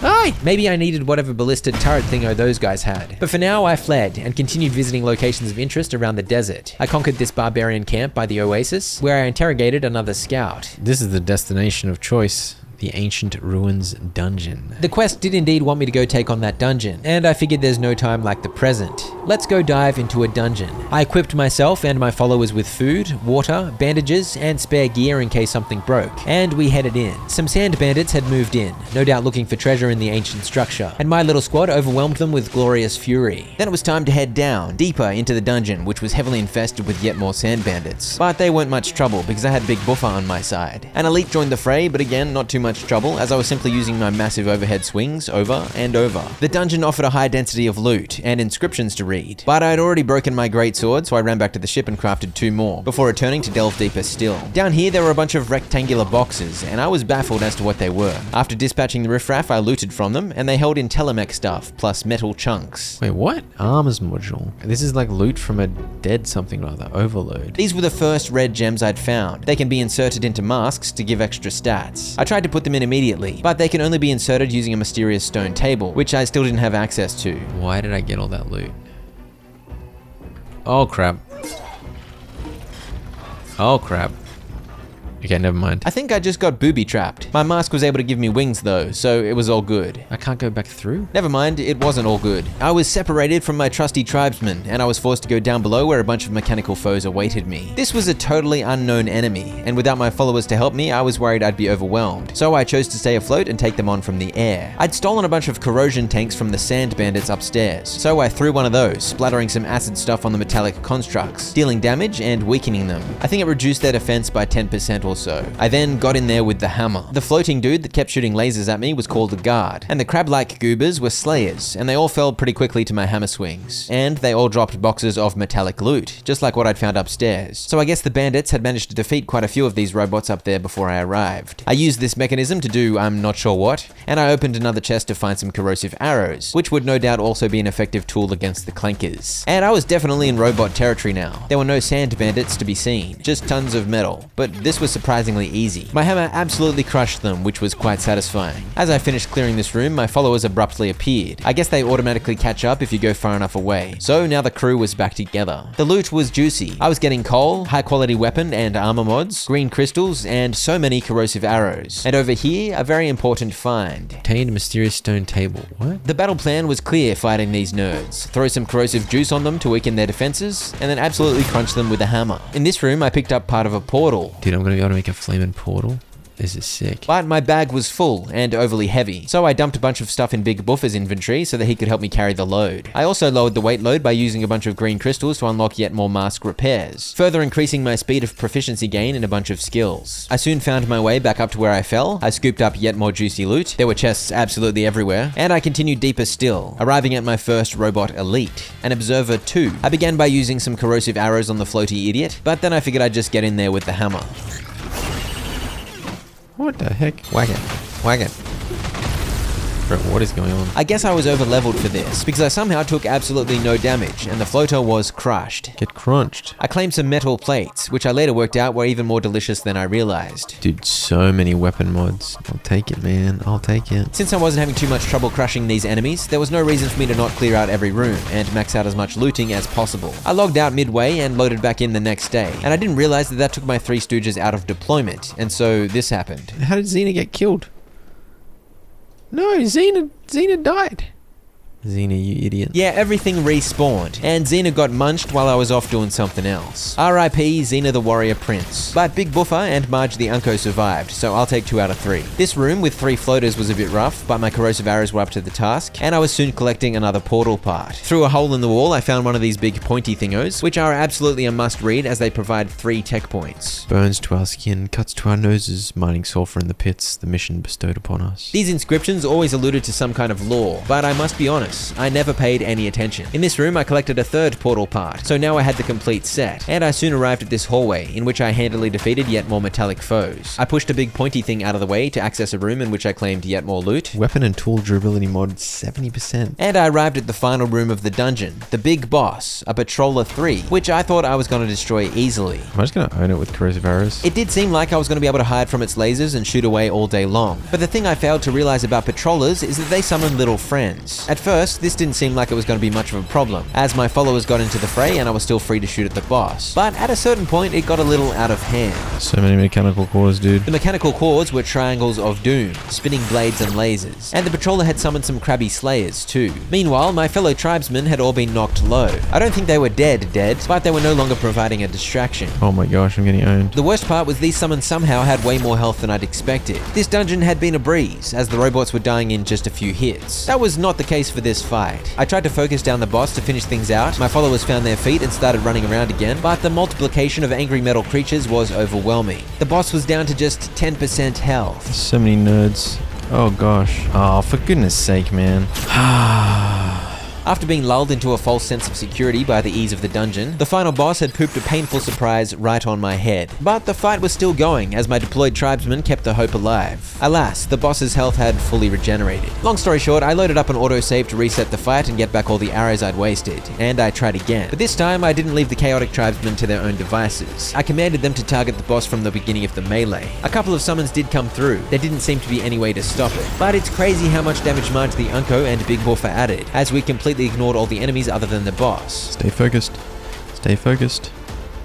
Stay focused.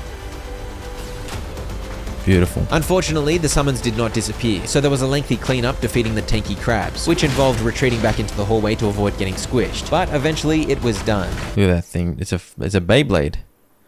Hell yeah. I lost a fine warrior, young Xena, the man with the luscious hair. But on the other hand, I completed my first dungeon and got heaps of loot. I opened the ancient relic using a key the boss had dropped, and inside I found some yellow crystals and 6 more power crystals. That's 12 hours worth of flight fuel for my ship. And then there was a final room with even more loot. Another mysterious stone table, which I claimed, because why not, and another holy relic. This can be used to upgrade the Abyss Overlord mask. And finally, I picked up a small anti-gravity engine core, which can be used to craft a small engine. Alright, well I think that's everything I can get here. Okay, now I've got to locate the sunken city pyramid. Defeat the Anubis Hound. Oh dear. I guess Chibubu's up. Since Xena died. It took a while to dump all the loot, then grab more loot from my followers and dump all of that as well. But once everything was stored, I figured I better place down the mysterious stone table. Except there wasn't really any room, so I ended up putting it on the roof. Why not? Mysterious stone table. I slapped my mask on there to see what it was all about. The key thing was the mask menu, where you can change which mask you're wearing, and there were a lot of masks listed. I'd found the Abyss Overlord mask after killing the Sobek crocodile, and now I finally could have a look at what abilities it offered. It was all water related, with nodes that make you swim faster, regenerate health when in water, and there's one that makes you turn enemies into water. Some of the bonuses sounded useful in general, but many of them only applied when wet, and I wasn't fighting in water very often. I unlocked it because why not? And this is also where you can put the red gems into your masks, and I'd collected quite a few of those in the dungeon. Okay, so now I've got this mask on. Quite a terrifying mask, actually. Yeah, and remembered all of these ones. So these are like generic mask nodes. Oh, so I need to unlock all these. They're not automatically unlocked. Yeah, I needed to level the mask up, and then spend heaps of crystals to unlock all the masked bonuses, particularly a lot of blue crystals, which I did not have. Considering many of the bonuses related to fighting better while in water, I wasn't really interested. I mean, it seems like a hassle to try and level up an entire new mask. My first mask, the Celestial Wings mask, was now level 10, and all its bonuses had been unlocked at the beginning of the game for free. There were move speed bonuses, the ability to fly, obviously, and some defensive stuff too that I'd just taken for granted up until now. Additionally, since it was now level 10, I was able to slap some red crystals in there, one from each category of crystal. I of course chose the best of what I had. Nothing too crazy, just some extra max load, some gauntlet damage, even though I never used gauntlets, and a self-repair one providing a bit of health regeneration, and chill adaptation providing some chill resistance. The stone table also allows you to enter the DNA info of your tribesmen, saving it so that you can clone them later if they happen to die. I didn't play around with that function at this point. There's a crafting menu too. This is where you can craft a portal, and though I had the 3 portal parts I'd collected, I wasn't able to make one yet because I also needed more blue crystals. I was able to make an energy gathering crystal though, which combined 100 weak sunstones into one. Can store 10,000 energy. These basically act as a massive energy potion, instantly refilling your mask's energy. That means I'll be able to fly permanently. Yes indeed, using my mask to fly constantly drains energy, but these energy crystals could keep me topped up on energy and therefore up in the air for ages, if I so desired. After stopping off at one more ancient ruins, I flew home. Hello everyone, haven't been here for a while. Still going, mate? Big Dongus was still making planks like a hero. That brought me joy, but a visit to the bonfire was even more joyful. Upgrade the tribe now. Boom. Need a furnace. Need bronze ingots. A whole new list of requirements had appeared, marking the road to tribe level 3. I paid 200 copper coins to get the ball rolling, at least. Dude, is that Anubis? Oh gosh, I'm so dead. With tribe level 2 reached, the tech tree opened up to me, and I was able to go nuts learning a bunch of bronze level tech. Bronze armor and tools, some grinding and brewing stuff, some leatherworking stuff, some carpentry stuff, weapon mod stuff. There was so much stuff I was barely able to take it in. I just researched it all and hoped I'd be able to figure it out later. Just like that, I'd almost researched everything in the bronze section of the tree. I discovered I'd found 20 bronze ingots in my travels, which meant I could make the bronze pit bonfire immediately. I also began crafting some furnaces. Bonfire. Boom. Look at that bronze bonfire. I got like a million flax. Yeah, I got a lot of flax piled up. How many chickens have you murdered in my absence, big fella? I wasn't able to make many of the new workstations because I needed more bronze first, so the furnaces needed to get to work. I shoved some logs in there to fire it up, and I had about 500 copper ore and a ridiculous amount of tin ore, a few thousand. But a furnace has to be operated by a tribesman constantly, so it looked like I was going to need to recruit more workers. I soon had a second furnace down, and I had a crack smelting some tin ore into ingots myself, while Chibubu was on the first furnace smelting copper. I soon realized this was still not enough furnaces, so I expanded the operation with some more foundations and more furnaces to get some bronze ingots cooking, by combining newly crafted tin and copper ingots together. There you are. You made it. Hey!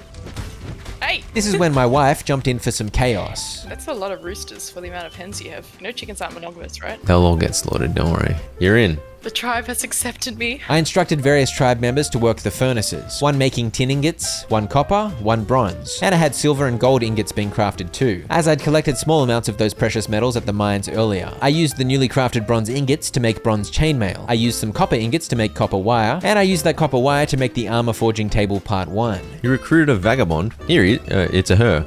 Oh! You named her He's Mine. Yeah, a homeless lady showed up and Sa invited her to the tribe. She eventually renamed her to She's Mine. I don't know where my bag was. Over here. She's over by the fire. Obviously, She's this staring at Big Buffer for some reason.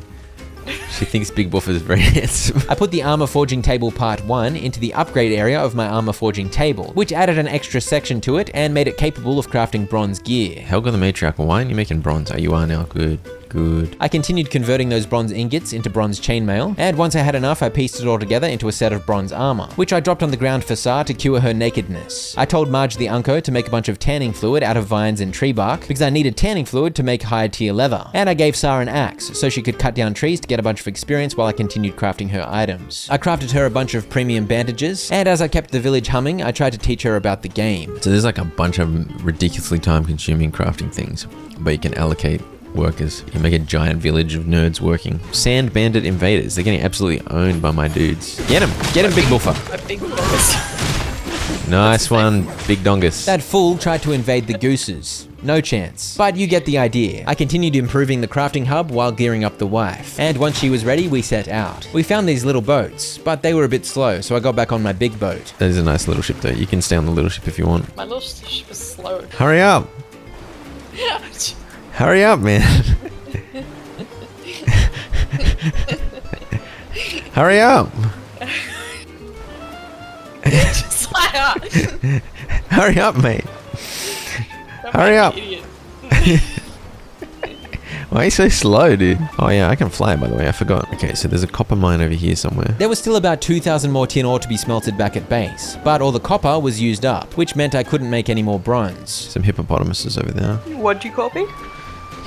So the goal was to collect more copper ore. This is the same mine I'd cleared out earlier, with everything obviously respawned by now. Once we'd cleared it again, we moved on to unexplored territory. So there should be a scout barbarian here, and when he's low, if we use the deter thing on him, we'll unlock some of the map. Dang it, I killed the scout.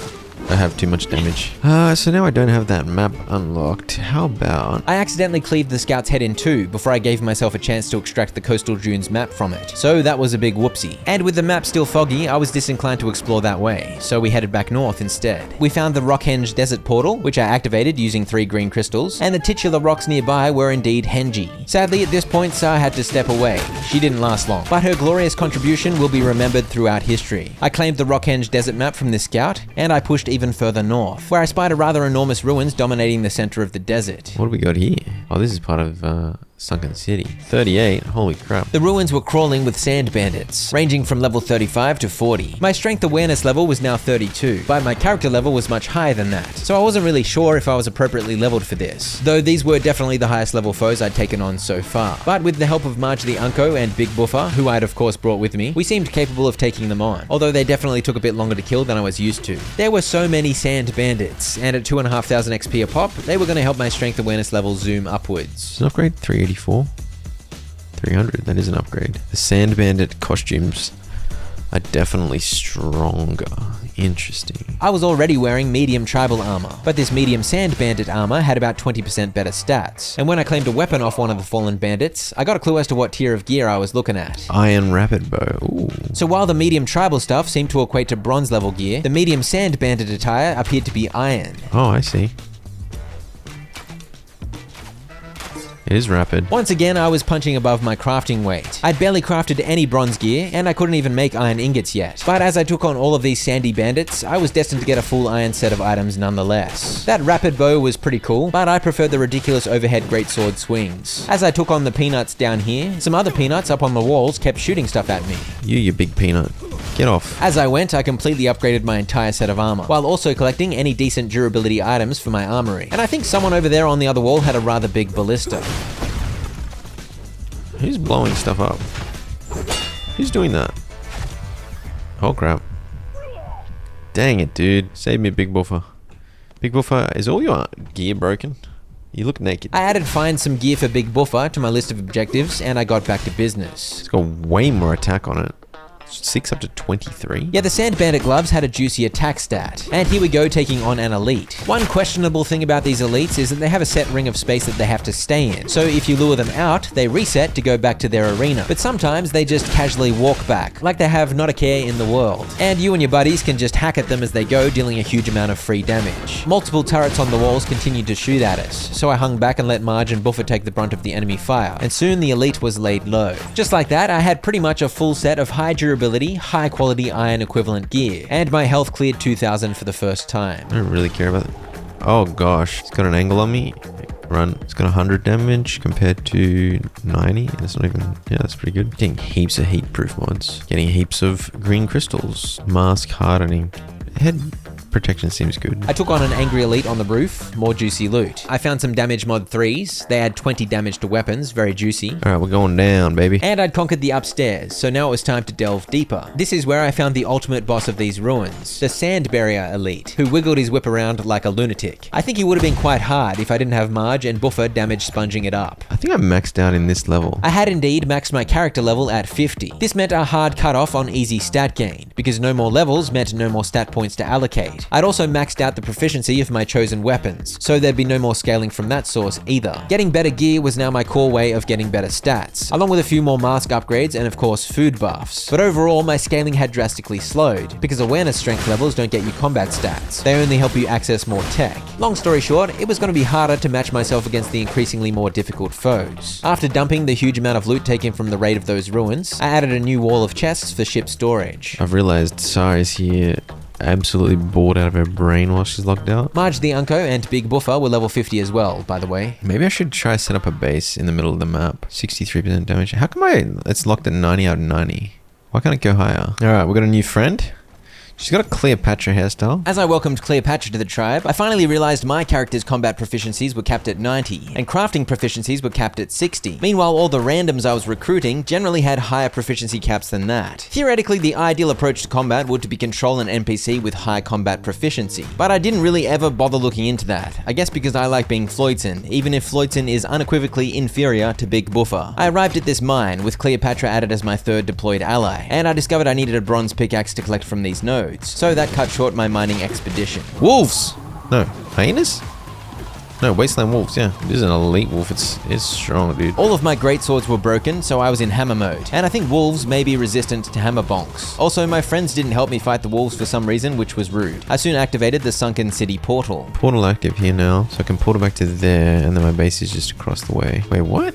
I can portal to my engine? It's gonna use 250 energy. 250 mask energy was consumed as I took the portal, and suddenly I was a few hundred meters away from home. I'd left my ship behind, so we jogged it over with the goal of making some bronze tools. Bronze pickaxe? Yes, there's enough. I just need leather. That was no worries, so before long I was cooking up some pickaxes. Nice dance, Jabubu. I then queued up about 300 tasks for all my homebody tribesmen, in hopes that things like leather would pile up while I was gone. Jabubu working at the loom now? Jabubu's getting some rope up. That's good. Try to be like vaguely intelligent, getting these guys to do stuff. Now, by the time I've run here, it looks like I've got most of my energy back. The masks regenerate slowly using solar power, plus I had heaps of sunstones for instant energy regen, so the 250 required to teleport was negligible. I'm considering moving my base to this portal, save running over there every time. I was close to being able to craft my own portal wherever, but there was a nice flat area right next to a glorious already established portal, so it was enticing. But for now I made a return to that same mine, with bronze pickaxes in hand this time. Iron ore, baby. Iron ore, very delicious. This was an opportunity to grind out some serious XP gain,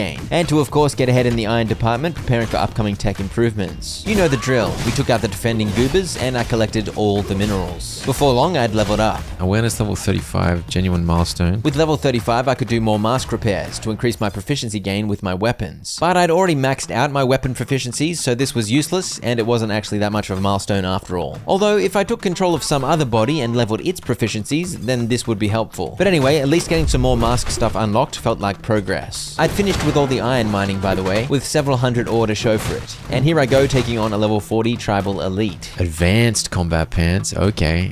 What are we talking about? We're talking about the equivalent of the medium sand bandit stuff. Basically, iron gear equals medium sand bandit gear equals advanced tribal gear. I'll take it. The key thing that I'd learned was that sand bandit gear is better than tribal gear, like for like. So from this point on, I was more interested in targeting sand bandits as a result. I'm crunching jackals, bro.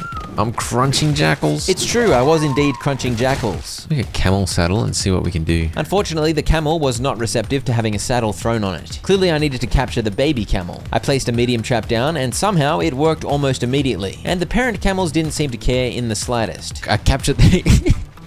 I got the baby camel. The parents don't mind, it's ethical. I placed the camel down in the comfort of my ship. Slaughter. No, don't do that. That's rude. I couldn't help but notice it had knobbly knees, so I named it Knobbly Knees. And now I just needed to wait for it to grow up before I could slap a saddle on its back. And I guess I was on a roll, because here I am pulling up to the pyramid of the Sunken City region, where I knew the Anubis Hound boss awaited me. I wandered into the arena out front to see what was required for the summon. Premium fresh meat, beast bone, beast blood. Worshipping container, it's the same. Would it be insane to try this? Back at the ship, I ate my finest foods in order to slap some buffs on, and setting aside my inherent goosiness, I was actually quite well prepared. I'd looted some great quality gear in my recent raids upon the desert people. However, I don't know how wise it was initiating the fight in the middle of a sandstorm.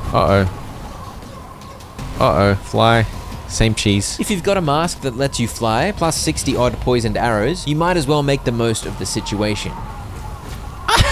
No, we got this. Dude, I feel like it doesn't have much health. Oh, it just blew up that pillar. The sandstorm is really not helping. It's on the pillar. It's like phasing in and out of existence. It is dying pretty fast though. Like, oh, 940 crit to the head. Huge. Dude, I can't even really see it clearly. This was a weird fight. The sandstorm made it very hard to see. The boss itself was a blur of chaos and shadow, which was also hard to see. And for some reason, it was just really easy. My allies seemed to be dying quite slowly, and I was just free to float. Maybe if I'd fought less like a coward, toe to toe, it would have been hard. But as it was, my flawless strategy got the job done. Holy crap. See, that was impressive, but it did no damage to me? Yeah, the couple of times I did get hit, I barely took any damage. So maybe I would have been fine without my flying cheekiness. But anyway, that was a successful conquest. Sorry, Marge. Sorry that you got flattened. Anubis bones and a bunch of fresh meat. Golden holy relic key. Anubis hound mark. I also got 15 blue crystals, which meant I had options. Second point in this body enhancement. That's 50 health, 5 agility, and 5 attack. Boom. Give me that. And I was able to gain entry to this pyramid, free to claim the loot inside. Also, I must say, later on I did take on some bosses without using my flying cheese technique, I promise. I read an inscription about the Shadow Butcher, and I headed down to claim the second data update for my mask. You can remodel your original body using scanned tribesman data. I wasn't sure what that meant exactly, but I was happy to get the +5 physique unlock that was now also available with body enhancement 2. There were a couple of chests to loot, and then the main event, the Doomsday Judgment Mask, looking like a handsome Anubis. I returned to the ship to investigate the new stuff at my rooftop mysterious stone table. After entering mimicry mode, recover a certain amount of HP when a creature dies within a 20-meter radius. By the way, if I didn't explain this, entering mimicry just means activating the mask and transforming. Enabling this mask would allow you to heal off enemy death, and the other nodes on the mask related to a data stealing theme. One node would help you simulate free bandages, one node affected enemy stats, one node would reflect status effects back at enemies. It had some interesting offerings, and seemed to overall be a strong defensive mask. But much like the Croc mask, I wasn't sure if I wanted to spend any blue crystals unlocking those bonuses. I investigated the tribesman data scanning stuff some more, but it also required blue crystals, and blue crystals seem to only drop from bosses, so again I was reluctant to experiment with all this stuff. I figured I should at least use 2 blue crystals to unlock the main bonus of the Anubis mask, Judgment mode. I activated the mimicry, becoming Anubis. What a gangster.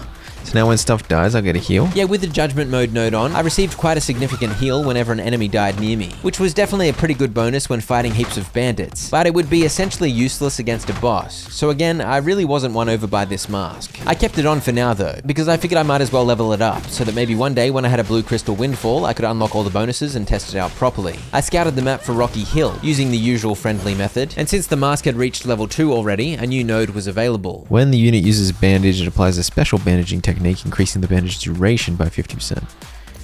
That's actually not bad. This is actually a great effect, making the healing ticks from bandages last way longer. But I'd now invested 4 precious blue crystals into this mask. The first spot I found in the Rocky Hills was a coal mine. I had no particular use for coal just yet, but I figured I'd collect my fill regardless. A baboon with a glorious red butt. Hello, baboon.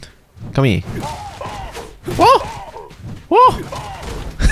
I don't know why the baboon kept bouncing like that every time I whacked it, but I was a big fan. Wonderful monkey business. Is it chucking rocks at me? Get out of here. After the bouncy baboons were dealt with, I butchered them because I wanted the delicious baboon meat, and I got back to the business of coal mining. There were defenders here, as usual, so they all got squished, and as usual, the swings of my pickaxe brought in a rather juicy amount of experience. The next quest is to get this, and I need awareness strength level 40. I'm 36 and a half. I kind of just need a level. This mining expedition yielded about 2,000 coal ore. It's still growing. It looks big. Oh, I guess it's adolescent. There's still room for growth. I believe in you. You'll grow into a big camel one day. Grinding XP was a key goal, and the way to do that is to simply do stuff. I soon wandered down to the Rock Lake region, because another objective I valued highly was revealing the entirety of the map, which meant I had a lot of scouts to forcibly interrogate. Meanwhile, the type of loot claimed from all the random chests I raided evolved constantly. This one had iron ore, phosphate ore, and a bunch of fertilizer. I won't say no to any of the above. Here's a map update. I was further north than ever, just by the river, and I spied a large barbarian settlement on an island in the Rock Lakes area. So I felt it was time the Gooses unleashed violence upon a rival tribe once more. As I said, killing a high volume of dinguses is great for experience, and I was also keen to stock up on as much quality gear as possible. The level of these foes went as high as 45, so this was a bit of a step up in difficulty, but it was manageable with my 3 deployed allies causing a ruckus to help me. I will say though, when an elite starts jumping and ground slamming over and over again, you should run away as a preservation tactic, but maybe not straight into a corner. Oh dude, I'm so thoroughly cornered. Holy crap. Why is this woman so big? Apparently I can't just run in like a maniac, which is very disappointing. He's grown up. He can wear the saddle. He's majestic. Oh, I can ride him. He can carry over 1,000 kilos of stuff as well. That is a lot. It appeared Knobbly Knees here was going to be an effective pack camel. I told him to follow me in my adventures. This was the start of enemy damage numbers ramping up in a way that forced me to be more careful in my approach to combat, against elites especially. The raid on this village carried into day 22, elites went down and the loot flowed, and as always I loved seeing full durability hammers or greatswords. I have no idea what happened to Cleopatra this time. I think Cleopatra's not worthy, man. Cleopatra had disappeared, and frankly, I was too much of an idiot tribe leader to have any clue where she'd gone. I was too busy in the endless battle, my endless rage. Oh dude, Marge the Unco is soloing the elite. This fight seemed to go on forever, but the leveling was coming along nicely, and it was very convenient to dump a buttload of stuff into Knobbly Knees' inventory once the dust had settled. After defeating this bloke, I looted my first great bow, a third, even bigger variety of bow that takes about 4 years to draw, but it dealt big damage. Oh, 1,200. 3,000! What? The great bow does crazy damage, dude. Let's get a headshot. The great bow uses big arrows, and I thankfully had looted a few big bronze arrows by this point. Obviously the big damage was nice, but the big arrows also seemed to knock over enemies, humanoid foes at least, every time without fail. It was a nice new bow to have, but before long the hammer reappeared because Big Bonk is hard to beat. By this point I'd completely given up on Cleopatra, so I deterred another enemy and called her Big Unit, and with that we were back to a party of 4 plus 1 camel. And then I worked out what happened to Cleo. Oh, that's what happened to Cleopatra. She got captured. What a dingus. I logged out, and the next time I played it was time for a rescue mission, but of course the whole town had respawned. I didn't complain, because yet more warfare earned me an extra level. Also, Sar was back. Bro, can you die? Someone hit her! She's owning me! Someone hit her! What the hell, dude? What are we doing? What are we doing here? I died as a result of everyone else's incompetence. It definitely wasn't my fault. And I finally rescued Cleopatra from the threat of ritual sacrifice. Through all the chaos, I had become deathly tired, so I was walking rather slowly. Yeah, I'm just too tired to do anything. That's why I'm here. You keep saying I want to take a break. No break. Alright, I'm gonna roll back to this ship so I can have a sleep in my bed. Why is Knobbly Knees so slow? Hold shift. Oh, Knobbly Knees is fast. Knobbly Knees can swim. Look how slow I'm walking, but I can still roll and jump. Move! Oh, for goodness sake. Big buffer, move, bro! Please let me sleep. Alright, did she somehow teleport back to base? Oh, she did! She teleported back to the bonfire. I'll take it. That's the story of the time my wife and I rescued Queen Cleopatra with the help of our trusty steed, Knobbly Knees. Can I get phosphate with a bronze pickaxe? We were indeed able to mine phosphate ore using our bronze pickaxes, so off we went. Obviously, I still needed levels, but Sar was pretty far behind, so I was hoping this would help her catch up a bit as well. Oh my god, I'm covered in feces. Why am I always covered in feces recently? Who keeps pooing on me? I'm like Knobbly Knees. The great bow just knocks over every time. It's so exciting. Both of us kept getting the covered in feces debuff, which I believe increases charisma by +2. And I agree with Sar, I think the camel was the culprit. Evidently the figs I was feeding Knobbly Knees resulted in prolific poop spread. It is extremely satisfying to whack a rock once and it just breaks into confetti. This mine was huge, by the way. It even had a shaft into a cave. Phosphate ore galore. No idea what it's for. This is where Knobbly Knees really shined brightly, as he was carrying over 500 kilos of stuff, saving me from having to run back and forth to dump the loot in the ship. I scouted the North River Valley map, and we continued our adventure. Ancient ruins remained a choice destination, and the tech points from these tablets were especially crucial, though I didn't realize it at this point. Truth cannot come from the mouths of those other than gods. Whoever wrote that inscription better be a god. Otherwise, we've got ourselves a conundrum. Medium supplies chest. Can I get some blue? I want some blue crystals, man. At this point, Saar was sadly once again called away to more important duties, so I soldiered on alone. I ventured inland to the west, and soon drew a map of the salt marsh. Look at these salt marshes, dude. Salt pan. Wait, can I collect the salt? Of course, the absolutely enormous mounds of salt can be mined. Some rival tribe worked very hard to make these neat piles, but the Gooses are no respecter of hard work. Might is right, and Might wants enough salt to season a basket of fries the size of Antarctica. Not really though. I collected a bit, but then I was like, why? Why so much salt? And I left. Salt is actually pretty handy for some high-tier cooking, resulting in high-tier cooking buffs. The pristine salt flats, delaying decay, offered as something eternal. It is true, salt is a decent preservative, but I don't know about eternal. Dude, where the heck did my ship slid all the way down there? Oh wait. Dude, I just hit level 40. How did that happen? Craft one of the parts of the Sobek crocodile set. Defeat the Berserk Sobek crocodile to master the set crafting technique. Oh. The Berserk Sobek crocodile is a higher level version of that fearsome boss, who I could now challenge if I wished. This vagabond wants to stay. I once wrestled 3 bears and no one was stronger than me. I believe it. You're a huge fella. Sadly, the tribe had no more room for the huge fella, so I had to reject his bear-crushing muscles. I definitely had all the stuff available to knock over the requirements to level up the tribe again, but before bothering with that, it was time. It's gonna take me like 2 business days to move all the planks that I have over to the new base. I told my whole tribe to stop working and get on the boat, and I tore absolutely everything down. The hard part was grabbing all the stuff from the chests. Obviously, it was way too heavy to carry. In fact, it was way too heavy for even strong Knobbly Knees to carry, but the camel certainly put in a good shift. Alright, that's everything pretty much broken down, except I can't break this down because it's got chickens in it. My hammer bonk leap forward was also a great help, providing extreme traversal even though I was carrying 3,000 kilos of flax. I'm bringing a 1 hen and 1 rooster with me so I can start a new chicken family. One small problem is my ship is overladen as well. Turns out your ship can also be carrying too much weight, which makes sense, but now I was moving kind of slowly. And I want to get from here to here. I managed to put it on auto. Now I can go AFK for a bit. I went AFK, leaving the ship on autopilot, zooming off towards my destination. What could go wrong? I went AFK for too long.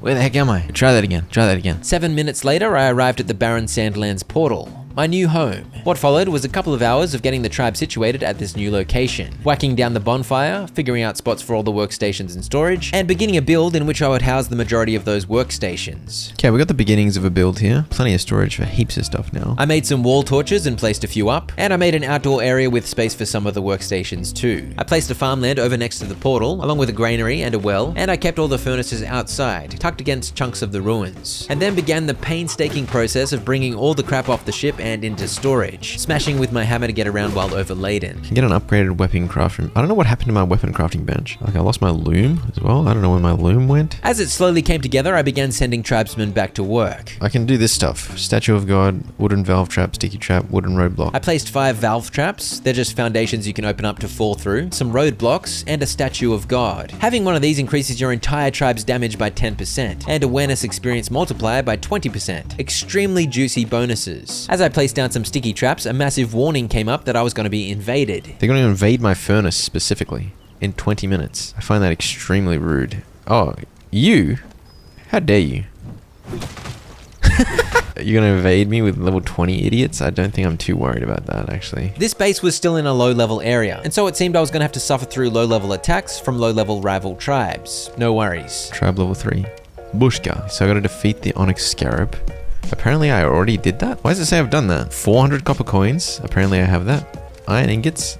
Apparently I had that as well. The hardest objective on this list was defeating the Onyx Scarab, and for some reason, the game thought I'd already done that. Now that the tribe was level 3, I was able to unlock more tech, including iron gear crafting recipes, and premium ship building was a key pickup, because the quest now wanted me to build a Falcon-class airship. But I need metal plates, iron wire, and 188 iron ingots. I'd also unlocked the blast furnace, in which I'd be able to smelt iron ingots, so I began working towards making that by making some stone bricks. But I was interrupted by the fierce invasion, which the Gooses handled handled with composure. Yeah, I don't think you should have attacked. Once those rude people were repelled, I made some more bricks and soon crafted a blast furnace using 188 of them, plus some ceramic molds and 94 bronze ingots. It's extremely huge. That's a big old blast furnace. I discovered I needed carbon powder to make iron ingots. Carbon powder with charcoal. Alright, charcoal. I can make it out of straight up branches. I needed to make the charcoal and then grind it down into the powder, which was going to be a lot of grunt work, but thankfully the materials were ultimately cheap. She's jumped on the kiln. However, I haven't actually told her to do that. I finally figured out a more convenient and streamlined way to get tribesmen to do jobs. It's because I've worked out how the tribesman positions work. What I've done is set her to the kiln worker position. And so it's her job to work the kiln whenever I queue anything up. I also spent some time staring at everyone's proficiencies, wondering if I should try to control tribesmen with better combat skills, since my original characters were capped at 90. Anyway, something to consider. I might try and find some insane hammer or greatsword users and then control those guys when I want to fight bosses or whatever. Meanwhile, quite a lot of charcoal had piled up, so I began turning it into charcoal powder. I inspected every one of my tribe members and skilled up their profession bonuses, always choosing bonus output. So she's got 6% material cost down and 23% output up. So hopefully she gets some bonus iron ingots out of my materials. With the tribesmen capable of reaching level 90 in a proficiency, I'd be able to get a total of 18% bonus output from them. I finally had charcoal powder now, so iron ingots were officially in production at the blast furnace. During this time at base, I also crafted a few upgrades. For example, I added a couple of upgrade parts to the carpenter's table, meaning a few more wood products were on the menu. I continued placing a few walls, so I left the overall build incomplete, because I wasn't yet sure how much I'd need to expand it, and I placed cooking workstations in the upstairs area. I upgraded the bonfire to have an iron pit, and I turned my attention to attempting to build a medium ship. Alright, so this is getting expensive, man. I need these metal plates, 6 iron ingots per and 3 bronze ingots per. She's making me lime and charcoal because I need this for various crap. I don't even know what's going on. Yeah, I think that's what I'll do. I think I'll just click them on it if they've got more than 90, because that means I can get triple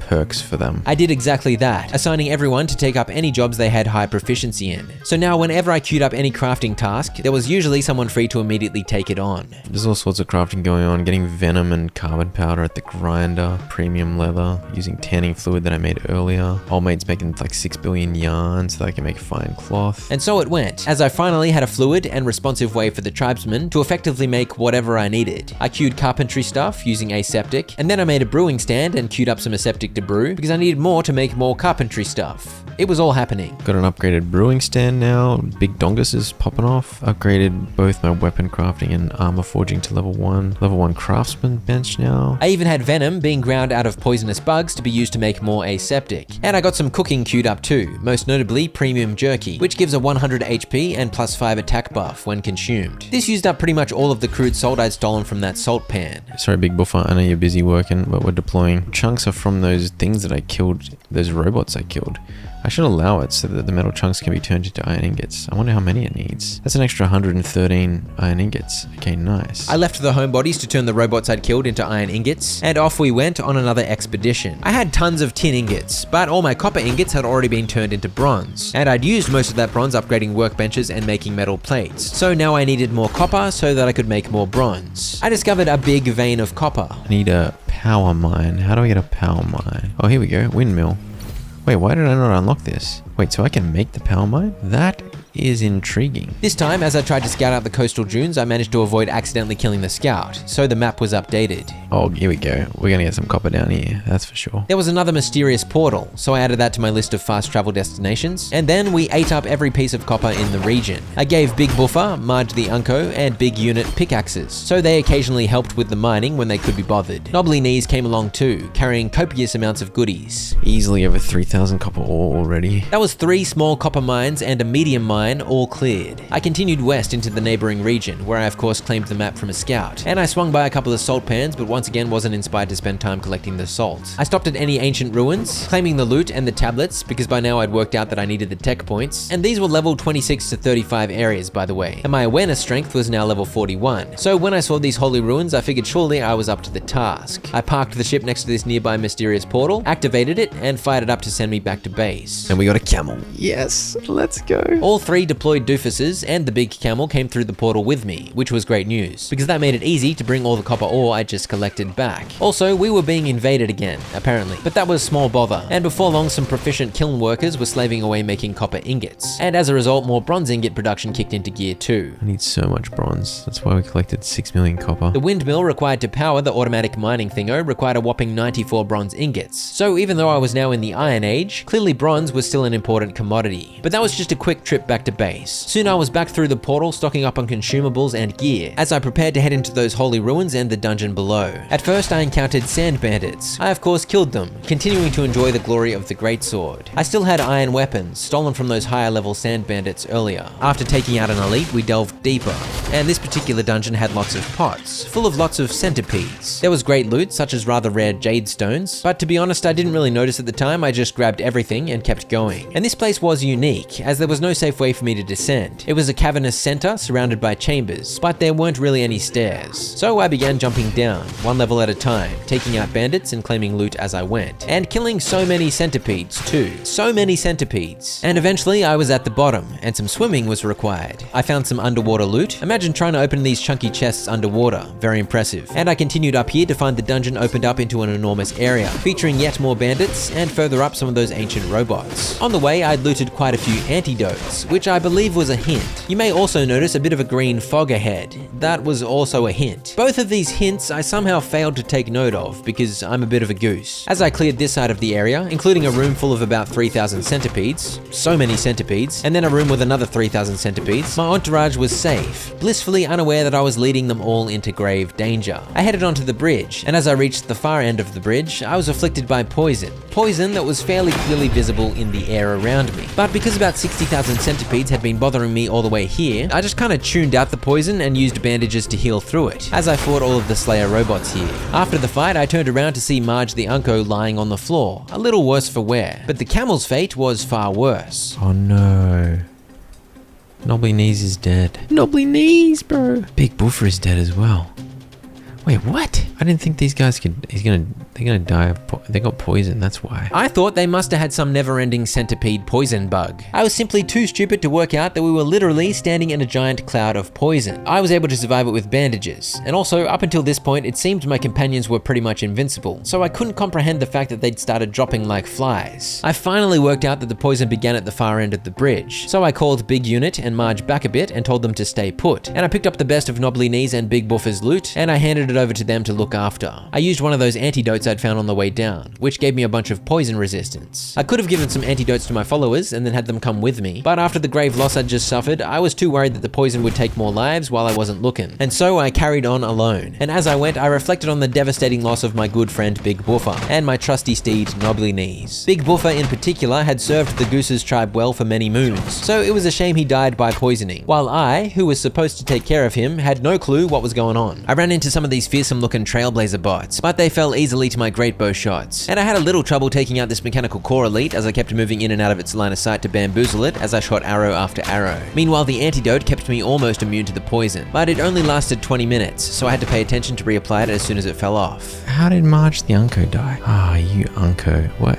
She died down there somehow. Another original tribe member dead to the poison. I was not happy about the flame and poison. On the other hand, things were going pretty smoothly. It had been a while since I'd fought without my entourage to back me up, but I was doing just fine solo. Until I was not attentive to the status of my antidote, and it ran out, and... Oh, I'm gonna die. Which idiot made this flame and poison dungeon? At this point, I rage quit, and when I logged back in the next day, I was more careful to keep the antidote active as I breezed through the dungeon. Yeah, I think I skipped the portal parts, unfortunately. I could have claimed 3 more portal parts to use making a second custom portal, but since 3 of my companions had died and Big Unit was back standing on a random bridge, I couldn't carry all of that weight. I once again favored the bow against this Slayer elite because I was not a brave soldier, especially without any tribesmen to hide behind. 3.5% attack, 3.6% attack, and 0.4% crit. A large variety of red crystals was one of the loot highlights of this adventure. And next up, I was taken on the final boss, a destroyer, and for once, I chose the brave option. I did not hang back with a bow, but instead I got in there with my big fat sword and unleashed, only to dodge the handsome robot's attacks. This actually went fairly smoothly, until phase 2 of the fight arrived. Oh dear. He's on fire now. This put me on the back foot, so I reverted to my bow and arrow. Except I had very few arrows left, and the phase 2 fiery moves he whipped out took me a while to get used to. His walls of flames and fiery disc projectiles. And then I chose to get back in there for some melee attacks at exactly the worst moment, as it unleashed some very impressive blasts. But I think more than anything, this demonstrated that a lot of the time I'd been fighting on easy mode up until this point, using ranged weapon cheese or hiding behind my followers. I reloaded after that death, which made me wonder why I didn't reload after the camel died, but oh well, rest in peace knobbly knees. And when I engaged the boss again, I locked in. Even in the fiery chaos of phase 2, playing more carefully paid off, and it was crucial to keep my bandage heals active. Finally, I took the victory. Yes, baby. Solid. See, I don't need my idiots running around in circles to win. Sometimes. Experiment progress feedback. I have no idea what that experiment progress thing was, but overall there was a good haul of loot, and I was now 2/3 of the way to level 43. And the main reward was a mask repair unlock, which fixed up the Supreme Access node. It can seize the supreme access of certain mechanical bodies. I wasn't sure what that meant, but I wouldn't mind a mechanical body, I guess. In the final room, I picked up a damaged hibernation pod, and the greatest prize of all, an anti-gravity core with a bonus attached to it. Engine core speed. The golden holy relic had a good range of loot too, including some blood crystals. And at last, my journey into that cursed poison poo land was over, as I used this thingo to teleport back to my ship. Can I rescue Big Unit? Big Unit is just there still. Big Unit was still chilling on that random bridge deep in the dungeon. I tried to get her to magically teleport back to the bonfire, but nothing would work. So my options were to go back into the dungeon and rescue her, or leave her behind for eternity. I chose to leave her, because I couldn't be bothered fighting my way back in. My Doomsday Judgment mask was up to level 10, so it could now hold a full complement of red crystals. I spent some time shoving the best of what I had in there. It proved pretty decent. That's actually a lot of look at all the stat bonuses I'm getting just from these red things. Bit of health, bit of defense, bit of attack.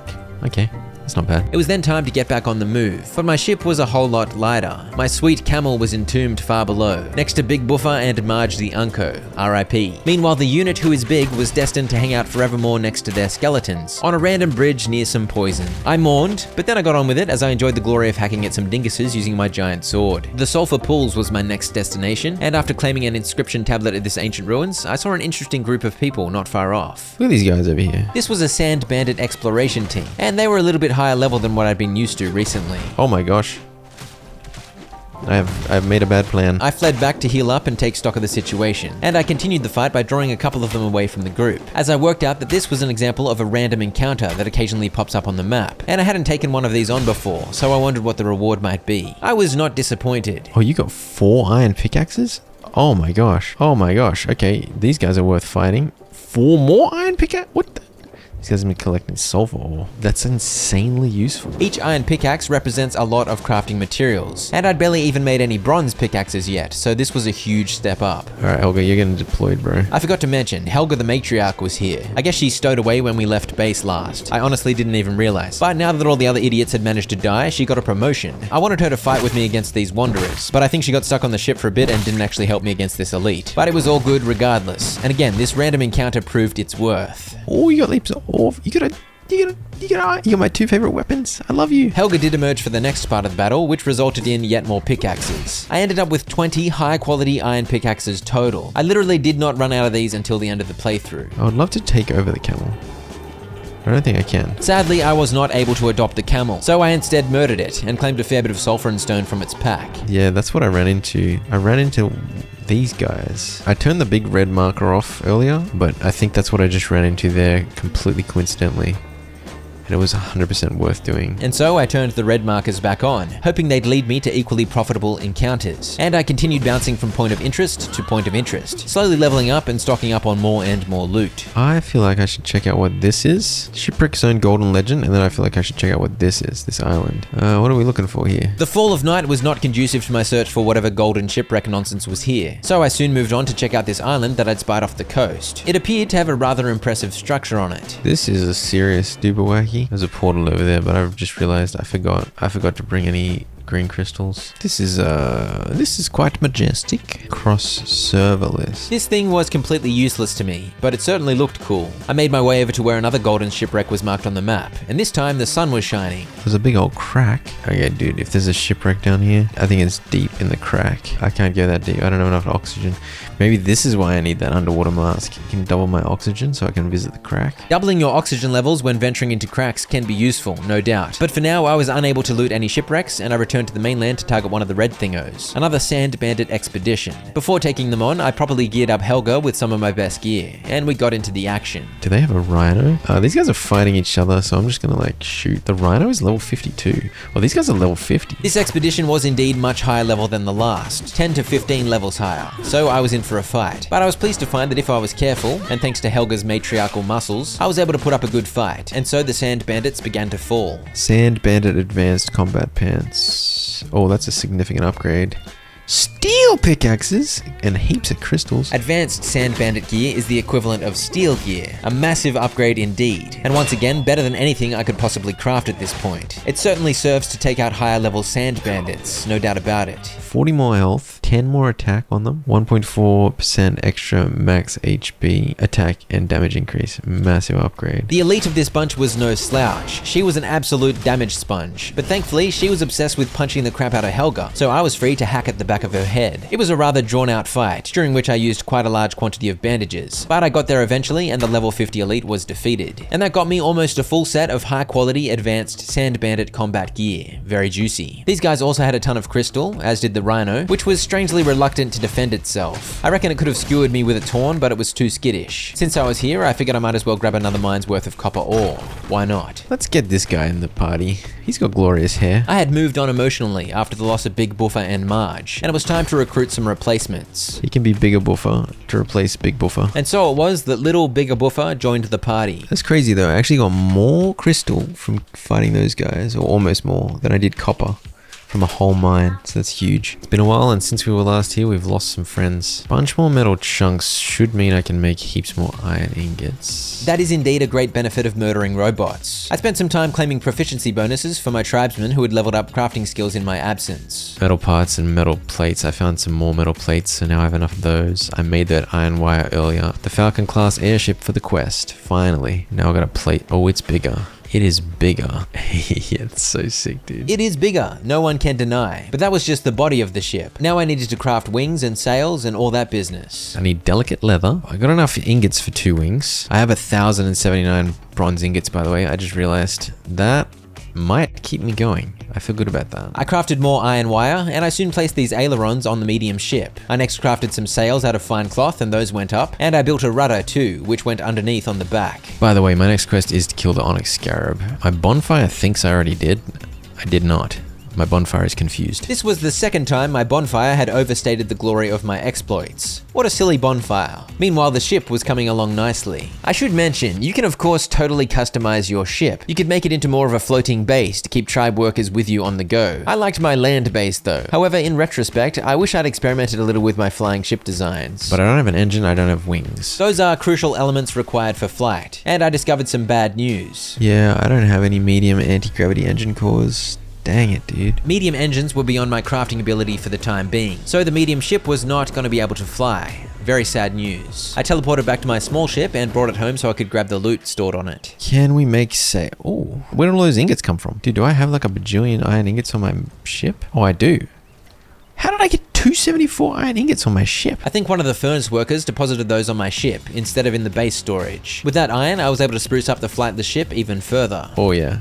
That's what we wanted. Oh yeah, it goes there. Okay.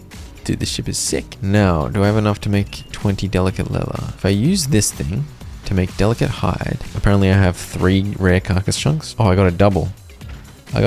Bigger Buffer is making delicate leather. My bad news regarding the medium engine reminded me I'd found an enhanced small engine core. Let's make a small speed engine. It just costs some rubber, mineral oil, and bronze ingots. Pretty cheap, really. It's a 5 quality. Max speed plus 100%. I don't know where I got the rubber, but the mineral oil was a bonus from mining coal ore. I replaced the engine on my little ship and got zooming. That is huge news. That is a huge upgrade for this small ship. It certainly felt good to go faster. I next made a windmill and power mine, and now that some delicate leather was ready, I made some wings for the medium ship too. Well, the majestic bird, it's just ready for an engine. Sadly, I don't have an engine core, but it looks sick. I really wanted to go tear up the skies with this thing, but it sadly was to remain grounded, blocking half my base like a big clump of expensive wood. I queued up a bunch of choice items to be crafted, and I began prep, putting my original mask back on and shoving the best red crystals into it, eating the tastiest morsels for the best buffs I could manage, and inviting the berserk Sobek crocodile to come out to play, the second hardest version of the croc boss. I wanted to fight bravely this this time. No flying in the air. Boots on the ground, blade slapping the giant dinosaur right on the noggin. Okay, that's a bad start. I had over 3,000 health, and the croc pretty much eating me only dealt a few hundred damage. So that was a good sign. I targeted the tail because I recalled last time I'd managed to chop it off. Oh, he's staggered already. Oh, it did a 4,000 damage hit? What the heck is going on? Oh, frosty stuff. I managed to avoid the frosty stuff, but then it whipped out its big blast, which I failed to avoid. Oh, I see. I hide behind the rocks at that phase. Thankfully, that didn't one-hit me, and the fight carried on. And the next time it began to charge up the explosion, I was ready to hide behind the rock. Boss mechanics, bro. Boss mechanics. Don't worry about it. My companions provided a decent distraction. I managed to roll dodge and even parry some of the croc's wild flailing. And overall, I was amazed at how well this was going. When you get the stagger, you get a 5,000 damage hit. Okay. Well, that wasn't so bad. Did it let me get the trophy? It did. It let me get the head. Does that mean I'm a top hunter now? I am a top hunter. I chopped up the big fella, and perhaps the best thing he offered was some blue. 20 blue crystals? I was wondering how the heck I was gonna get more blue crystals. You must extract the blue crystals from the bosses. I should try and make this and see if it's any good. I have enough crocodile skin to make like all of it. I revisited the pyramid, but there was sadly nothing new in here, just another copy of the same mask. But 6 more power crystals for my ship was a nice find. I decided to put on the Abyss Overlord mask, and I unlocked its first node, because I figured I should at least level it up. Soon I was back at base upgrading an iron ring into a Sobek crocodile ring. Stats get enhanced further based on inherited gear. So if I'd made this using a steel ring, it would have been stronger. But the main point of this gear was to get the set bonuses. Putting on both the ring and the necklace gave the 2 set bonuses for 20% bleed resistance. Oh, here's some bloodstone. So now I can do this. 10 defense and 10 more poison resist. That was a decent body enhancement thanks to the blue crystals and some rare bloodstone I'd found.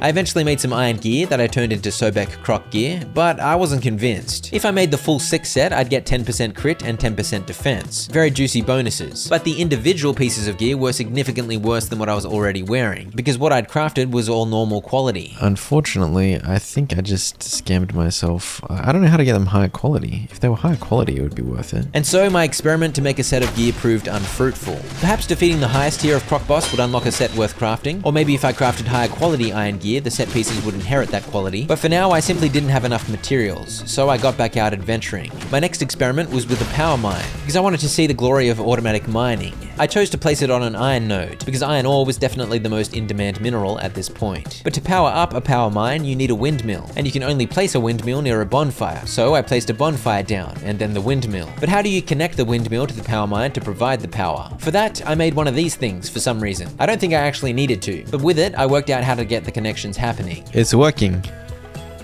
I don't know why I can't just connect that straight to that, but whatever. Oh, yeah, it automatically gets it. I had 1 iron ore within about 5 seconds. Clearly this thing is incredibly efficient. I left it to do its thing, hoping it would pull in a huge haul. Meanwhile, I pulled in a haul of my own. Oh, he's mustachioed fella. A mustachioed fella. What are your stats? Oh, he's got 123 hammer stat. I'm gonna call him Luigi because he's got a mustache. Wait a minute. No.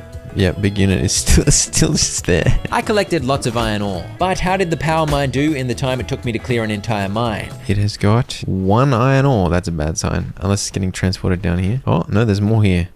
Okay, it got 18 iron ore and 2 stone in that time. It's not exactly the fastest thing you've ever seen. But it was automatic, so who can complain? I got back on the move and soon claimed the map for the quicksand area, as I fought some level 40 to 45 fellas. I was now level 43 awareness strength, by the way. Oh, what is it? Oh, there's an ancient dungeon right there. The outside of the ancient dungeon was swarming with level 50 to 55 sand bandits, another one of those expedition groups. But I had Luigi with me, so what could go wrong? Obsidian, big steel arrow. Oh my gosh. These foes had some fancy new loot on offer, that is for sure, including mechanical weapons. Photon cluster? I had a bit of a struggle taking them on, especially the elite, but once again pushing through the hard fight paid off, because the expedition's loot proved rather delicious. Worn steel, mechanical greatsword. 32.9 more damage than this. That's quite glorious. Fried onion rings? Oh yeah, 2 high rank defense thingos. It is always good to upgrade your gear, but nothing beats throwing back a few onion rings. Before heading into the dungeon, I switched back to the Abyss Overlord mask to continue leveling it up. Yeah, Knobbly Knees died and so did Big Buffer.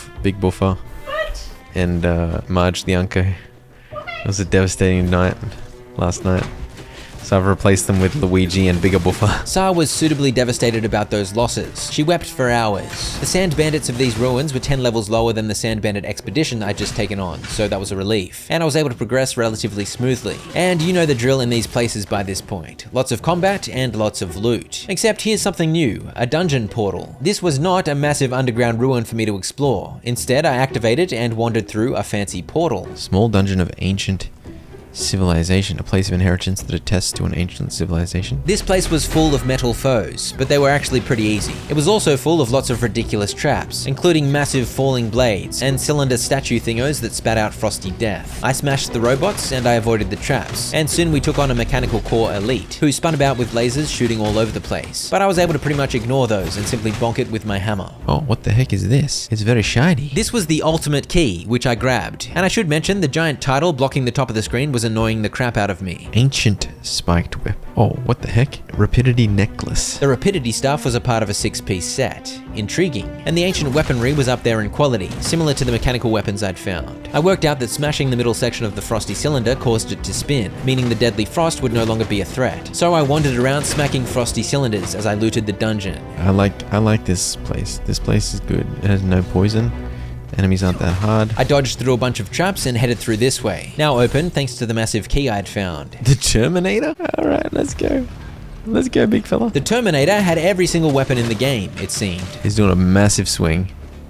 He missed everything. It soon swung a massive greatsword too, and before long it released its arms to wander about harassing me. Wait, did someone die? By the look of it, someone was indeed dead. These things happen. With the main piece of the Terminator shooting lasers and the two arms chasing me around, I found myself on the back foot. I tried attacking the arms, but they weren't taking much damage, so I decided to target the crab body, but going in for the melee left me exposed. And when I fled, I decided to actually try and use the croc mask I was wearing. The bonus I had for it creates defensive water bubbles that block 3 attacks every 15 seconds, so I really should have had it active earlier. Ironically, slowing down to activate the mask got me killed, as I was soon brought low by a pursuing arm. Thankfully, my brother Luigi was there to pull me back onto my feet. From then on, I decided to kite the arms while shooting arrows at the crab. Can't see through my alligator face. You can see the water around me, and how it splashes off when it blocks an attack. Dude, I think the water buff blocked an attack. Please don't kill Luigi though. I'm more attached to Luigi because he's got a funnier name. Finally, Arnold was defeated. It was a bit of a shame, but Bigger Buffer is now dead. But so is this thing. This place was packed with loot, an inscription that gave 3 tech points, a random coffin that I sadly was not able to loot, and the golden relic chest had something pleasing. Oh yes, ancient bone hammer. I do love a good hammer. There were some rapidity boots in there too. Sadly, the rapidity stuff wasn't really worth wearing just for the 2 set, so I stored it for now. Yeah, I think I probably should have my mask thing active, because it's giving me free blocks pretty regularly. The one downside to using the mimicry on this mask and the Anubis mask was that it costs 1 yellow crystal every time you activate it, and I had limited yellow crystals, so I was worried about using them all up. Turns out you get heaps of yellow crystals before long, so I really should have been going Croc or Anubis mode willy-nilly. I soon extracted the scorching desert map in perhaps the most terrifying manner imaginable. Is it terrifying, dude? Staring into your soul. If a croc grabbed me and stared at me like that, I would definitely hand over my prized topographical knowledge, no hesitation. My energy's draining pretty fast, but I've got this thing that restores 10,000. I had finally realized that it was feasible to keep my mask mimicry active 24/7 by simply using energy crystal regen. A good thing to realize. I next hit up a medium iron mine, securing over 1,000 ore and almost half a level. And then I traveled the dunes in search of a creature with a hump, and soon one was ensnared. I have another camel. I have a replacement camel. This can be Humpy Humperson, because he's got a hump. Am I right? You are right, the camel does have a hump. I found a mysterious portal ruins, and after squishing its scorpion protectors, I worked out that there was no apparent way to fix the portal. I guess fast travel this far north wasn't on the cards. I went further north still, and claimed the map for the Sandcry Gorge. The world was opening up to me quite quickly now, as even these level 50 bandits and rival tribes weren't too challenging to defeat. I continued on unraveling the map, interrogating yet another scout to the west. Okay, got the Wind Rift revealed. I decided I wanted to knock over the 2 remaining sections of the map in the west, except one of those locations was tormented by a permanent giant sand tornado. As I attempted to fly up to this northwestern region, my ship did not appreciate the gusty winds. I believe my ship is getting pushed. Uh-oh, I should not have come in here. Okay, I'm gonna leave that till later then. I managed to escape the wind as I flew back down to the gorge, where I targeted some points of interest. By this point, I'd worked out that taking on high-level elite beasts like this wolf was worth my time, because it earned me useful rare animal parts. Dude, I own the elite wolf. Holy dooly. Can I get a specimen from it? Yeah, I got its head. Delicate hide. Nice. Yeah, I observed that wolves were no match to my rambunctious greatsword swings. Poor doggies. Having failed to uncover the map to the north, I interrogated the scout in the desert to the south of the gorge, where it was much less windy. What? A very powerful, mysterious creature hidden in the desert of death. Guardian Death Sandstorm. I mean, I need to go investigate what that means. Ooh! They are terrifying. The cobras were not the Guardian Death Sandstorm boss, but they were quite slithery. Ultimately, easy to defeat, but slithery. This, however, is the Ancient Guardian. Where is it? Oh, there it is. Death Sandstorm. I mean, it has to be tried. Humpty Humperson grew up, I think. Come on, guys, we got this. I'm gonna pop my water thing. So I got some water blocks. Looks like a pile of rocks, right? I began bashing the pile of rocks, and I was disturbed by the disappointingly small damage numbers. I was also disturbed by the fact that the health bar up top took ages to dip down just 1%. Why is it not fighting back? It's got so much health. Oh, now it's fighting back. I think I'm on it. Oh, it's big. It's big. It's big and it's angry. What's that red thing? Target the red thing. I got it. It's not red anymore. Is that good? Oh, crap. Oh, crap. I think I avoided that. All I could think to do was destroy the red thingos, and perhaps that would lead to some advantage in the fight. I also deemed it wise to avoid whatever massive attacks it was unleashing, which seemed relatively easy, because it wasn't the fastest lizard you've ever seen. And there were lots of giant red circles to warn me where the attacks were gonna come from. Wait, what? That hit me? I was outside of the circle. It's all good. Helga will save me. Oh, gosh. We shouldn't be hanging out near the tail. Are you dead? Can you guys stop sleeping and help me? They're back. They're back. I'm up. I'm up. He's swinging his tail. Doesn't do much else. I got to the point where I was pretty sure I managed to shoot every red thingo, but then some of the red thingos became red again, and I wasn't sure what the heck was going on. All I knew was that the enemy was still at 97% health, and that was not a good sign. What is he doing? He was shooting some massive light orb projectiles, which I somehow managed to completely ignore even as they came straight towards me. Oh, I'm dead. It was at this point I decided this fight was not for me. Not yet, at least. Give me one of these youngling ostriches, please. Are you too big? Make babies, please. Male. Female. Oh, I feel like we're onto something here. Male. Female.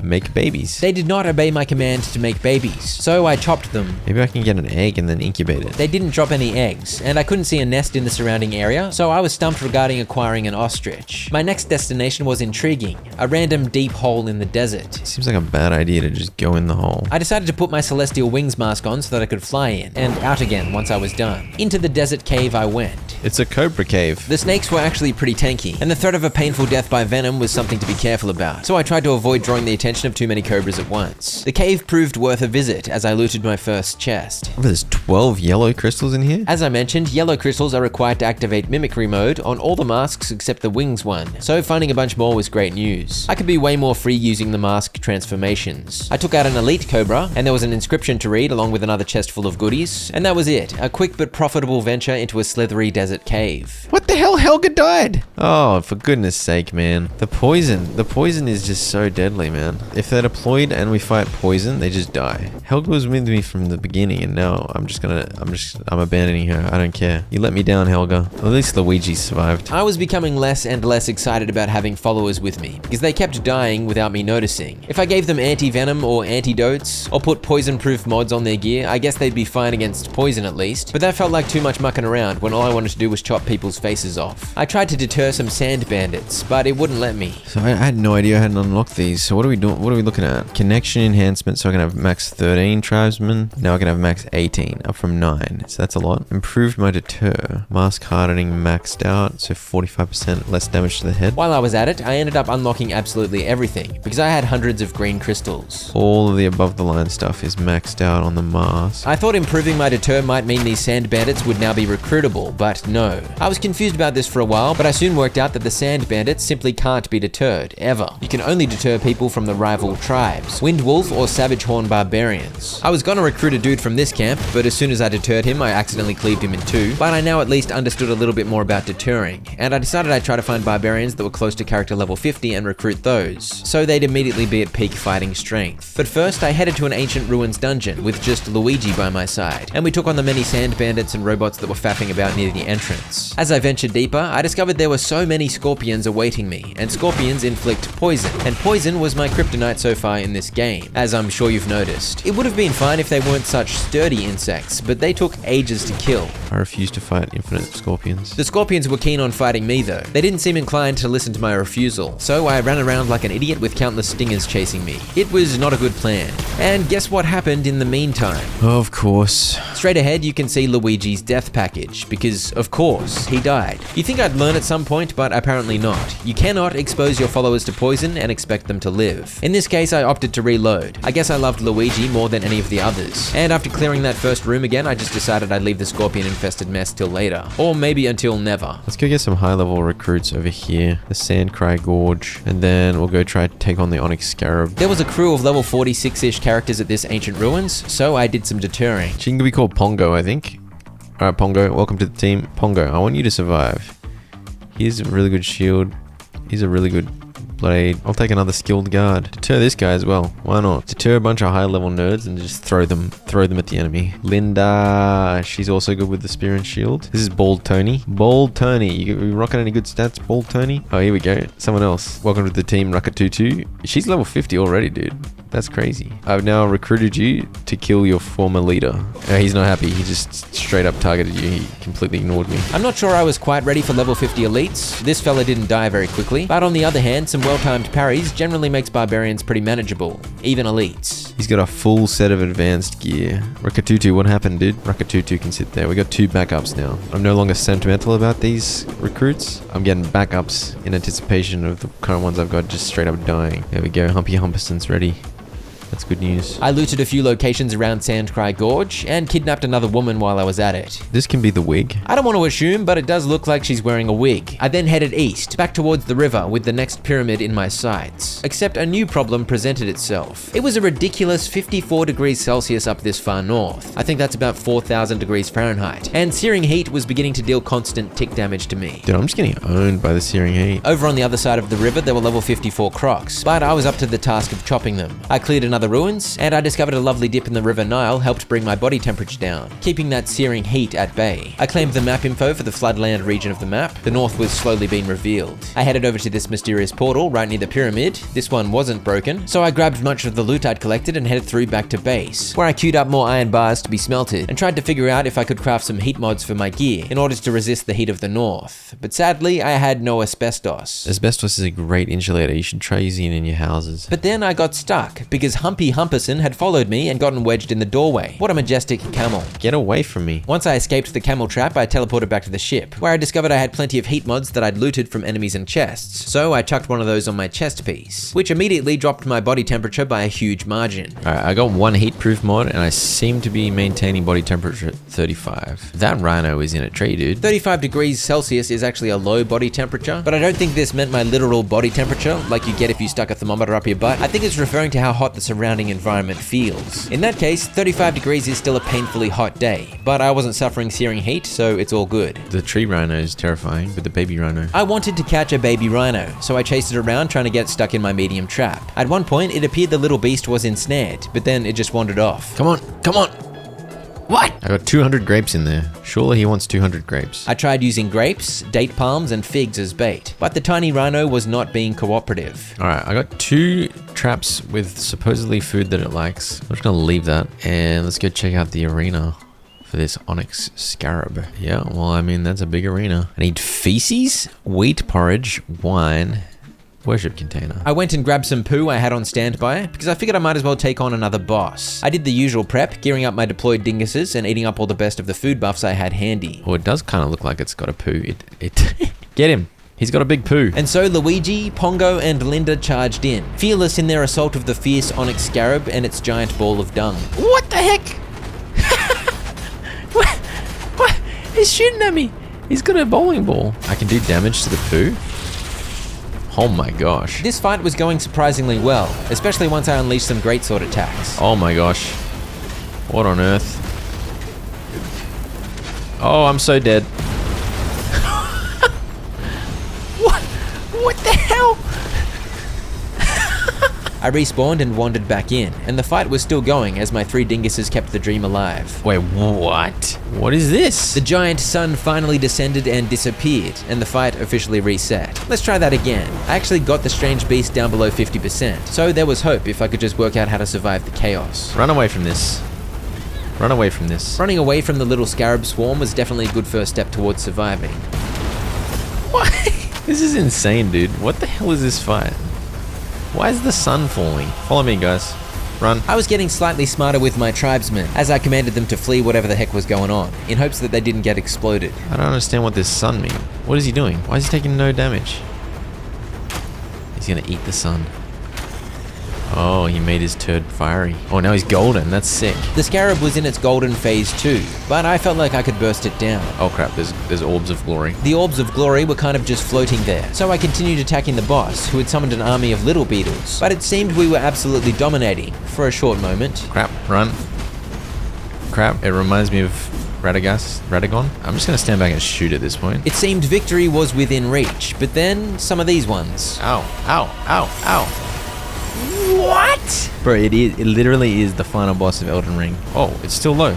It's still low. And so I managed to re-enter the fight back at the beginning of phase 2, and we dished out heaps of damage to the scarab as it slowly turned its giant poo boulder into the sun. More little sparks of pain emerged, but not many seemed targeted at me. And then the boss slowly interacted with the poo sun, and while doing that it barely took any damage, but eventually it officially hit phase 2, when it was already quite low on health, as it began summoning its little golden friends. Die. They proved no trouble, and there wasn't enough time for it to whip out any of its Elden Beast sparkly attacks, because we were on it like a rash. Die. And so I somehow managed to sort of cheese that fight as well, even though I didn't mean to. I claimed its head and a bunch of loot, and I headed towards the pyramid. I opened the door using the scarab's key and claimed the usual prizes. A big old inscription triangle, another data update, which increased how many tribesmen bodies and stats I could store. I didn't really care about this, to be honest, because I was now treating my tribesmen as disposable. But it also led to another body enhancement, which I did care about. 5 endurance, and some more stats if I could get my hands on some jade. But the true prize of this pyramid was of course the mask. The glorious him mask. I didn't get a medium engine. I'd been hoping to get an engine for my flightless ship back at base, but apparently not. I also could not seem to catch a rhino to save my life. I caught a baby boar though. No, don't kill the boar. Except Luigi murdered it, like it was a Goomba, not fit for life. Linda's having a rest. Great. This is when I worked out that my followers weren't really coping with the searing heat. Wait, what? Death package Pongo died? RIP Pongo, never forget. Apparently 53 degrees was too hot. I gave up on catching a rhino, it seemed it wasn't to be, and I headed east where I interrogated a scout to reveal the Red Dunes region of the map. These were level 55 foes, and they dropped special tribal gear, a tier above advanced. These special barbarian items were the equivalent of advanced sand bandit gear. I also recruited a replacement for Pongo. Scraggles. I began doing the rounds investigating some points of interest that were now revealed on the map. This airship camp was a no-go, but I did investigate this ancient dungeon, cleaning out the foes that lurked outside of it first. This guy's got skinny legs, bro. Say no more. Skinny legs. Come on, skinny legs. I had to break my way into this dungeon, which caused Skinny Legs to fall, putting his toothpick limbs to the test, and I dropped down to find a level 55 observer was the Guardian down here. I began a lovely game of peep and shoot, but it seemed this was going to take about 17 business days, and I hadn't brought enough arrows. Meanwhile, Scraggles was struggling with the heat, so I figured I'd give her some water. Maybe that'll help. I grabbed some more arrows and got back downstairs, but I quickly decided I really could not be bothered with this nonsense, and I instead pushed the giant pillars while the idiot tried to shoot lasers at me. I managed to activate both mechanisms, which opened the far door, and I completely ignored the zappy robot the entire time. This dungeon was not a big one, just a tablet to read and a quick dose of rare loot. And as I was leaving, the observer floated too low for its own good, so Skinny Legs and I tried to bash it dead. Oh dude, the Guardian owns, man.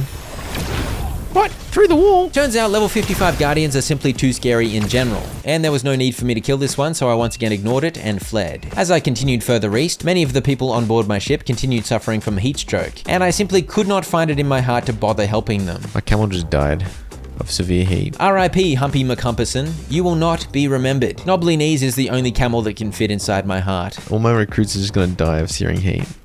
And I just don't care anymore. RIP to the wig, whose plastic hair melted and fused to her skull like a crown of molasses Barbie flesh. They got an elephant and a rhino. This was another of those red marker expedition thingos. Not sand bandits though, just wild wolf barbarians. Meanwhile, Skinny Legs couldn't handle the heat. Scraggles now somehow seemed immune to the volcanic temperatures. What a legend. The crew with the elephant marched off, and I opted to leave them alone in favor of attacking this barbarian camp, in order to secure yet another section of the map. Sand bandit elite, yeah, that's my next target. Rekatutu is dead as well. The crew hanging out inside seemed to be surviving, so that was good news, because it would be a shame to lose Luigi and Bald Tony. I don't think Scraggles minds the heat.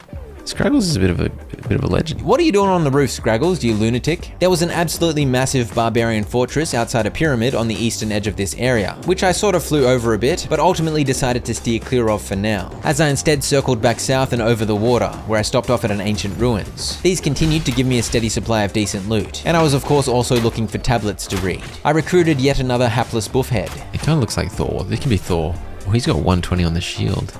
Perfect stat on the shield. And forget what I said about Scraggle's heat resistance. What the heck is she doing? I flew up high, above the desert and over the cliffs to find an area called the Starfall Fields, where I took on a barbarian camp with enemies as high as level 55. This was another step up in the strength of my enemies, but I managed to claim a new friend. Fuzzy Buzz, come on. And I took out the scout, as my map was yet again expanded. This area had plenty of craters, hence the Starfall name, I guess. I began looking around, and then I abruptly remembered that I'd never checked out my new scarab mask, the Glorious Hymn. I'll explain what it does soon, but I was excited by what I saw. It looked very promising, so I put it on to begin leveling it up, so that I could unlock some of its abilities and shove some red crystals in it to give it a proper try. There was a Sand Bandit exploration team here, level 50 to 55, so these were serious opponents. These higher level humanoid elites began whipping out a thunderous new ability, where they jumped up like maniacs and slammed down, multiple times in a row, and if I didn't dodge, it dealt enormous damage. While my parrying efforts were reasonably good, I did fail to dodge a slam and I was killed, but Scraggles and Fuzzy Buzz kept the fight going and I was able to get back in there to take the big fella out. This expedition seemed to have been collecting Intellimech items, as I was able to steal plenty of loot in that category, including some high quality red crystals. As I climbed the steps to go check out the dungeon here, I discovered yet more 50 plus enemies, so I was certainly stretching things in terms of the difficulty I was used to. I did a sneak attack for literally the first time ever to help compensate. My new mask had leveled a bit, so I unlocked perks giving 5 HP regen and 10% extra damage to headshots, and I figured I should actually use the mimicry to see what was what. Dude, this mask makes me look sick. My sword is on fire? It was indeed on fire, because the core bonus of this mask is that you absorb heat, and once you've absorbed enough, your weapon lights up, meaning you deal burn damage to your enemies. So not only does it save me suffering from the heat, because it absorbs it, it meant I was dealing way more damage, because the burns I was inflicting dealt 200 damage every second, which adds up to a butt ton very quickly. After the underwhelming abilities of the first two masks I'd found, I couldn't believe it. This mask made me so much stronger in an instant, and I hadn't even unlocked anything beyond its level 3 skills. Sadly, the mechanical sword I'd found earlier broke, so I reverted back to some iron greatswords I'd saved up, and I had 15 or so durability mod 2s, so I figured I might as well put them on my weapons for 40% extra durability. Another thing I'd like to do, now that energy is going to be insane for me. I plan to use the mimicry mode of the Glorious Hymn mask pretty much constantly, but having it active drains energy, so I turned hundreds of sunstones into energy crystals so I could make sure that my energy never ran out. It cost me 1 yellow crystal to go into this mode, and I effectively had infinite energy too, so a new age had dawned. I was going to be able to sustain the permanent immolation of my weapons. Though it should be noted, a level 55 elite Sand Bandit was still quite a difficult foe, flaming sword or not. Here's some good loot. But as established, elites meant more backup gear, a good thing. And after all that, it turned out I wasn't up to the level of entering this dungeon anyway. I need awareness strength 50? What? I can't even do this. My awareness strength was now level 46, and it was going up way slower, so I was quite a way off being able to properly engage with this area. I guess I came here a little early. I couldn't get in the dungeon, but there was no reason I couldn't check out the meteorite craters. There's a huge baboon. There's so many baboons. The baboons have ranged attacks for days. If I was a baboon and I saw a rock fall from the heavens, I would definitely go live in the hole that it made. I discovered I also had flaming arrows with this mask active, which was great news as I roasty toasted the baboons from a distance. Go attack. I think my followers are the true baboons. Don't I have 3 deployed? Where's my 3rd tribesman? We eventually managed to defeat the meteorite worshipping baboons, and I stole the elite one's head. How did Thor get left behind? I'm sick of these idiots just falling out of my ship. I don't care, bro. I collected all the meteorite ore from the crater. I had no idea what it was for, but you know the drill. Gotta stock up. I then decided I might as well try my luck at the Starfall Pyramid, where the quest was sending me. Up until this point, these big pyramid fights were summoned bosses, but for some reason this pyramid was just infinite sand bandits and a big bad sand bandit boss. This guy wasn't the big bad boss though. This is just a level 60 elite who I thought I'd have no trouble defeating. And things did go pretty smoothly as we laid into him. His resilience kept getting drained. I managed to throw out plenty of well-timed parries. All was lovely. But then he unleashed a big bonk and I guess it crit me, because... I'm dead. No, don't kill skinny legs! Oh crap. My followers were in shambles, and we'd attracted the attention of about 300 extra sand idiots. So that went south rather quickly. How did I do so well against him? This guy owns. What on earth? This isn't even the boss, man. I decided I'd revert to my slimy tactics, keeping my distance with the bow. In the process, Bald Tony, Skinny Legs, and Scraggles were all killed, but those were sacrifices I was willing to make. Ah! He's so fast! I just couldn't cope with how quickly I died unless I played perfectly. The amount of damage coming out is crazy. But don't worry, my top tier strategy eventually paid off, as my fiery arrows eventually wore down the big fella. Holy crap, this guy. He's got special combat costume. Oh yes, that's what I'm talking about. Well, that was insanely hard. This is insanely good gear though. 3,200 health now? Yeah, so I lost Skinny Legs, Scraggles, and Bald Tony to that absolute beast, and I only beat him because I was absolutely cheesing the crap out of it. The special Sand Bandit gear is the equivalent of enhanced steel gear, the best in the game. Sand Bandit King of Wilderness, Starfaller. I think I can cheese him. I'm not above cheesing him. Oh no, he got me. Oh, I can stun the boss? Okay.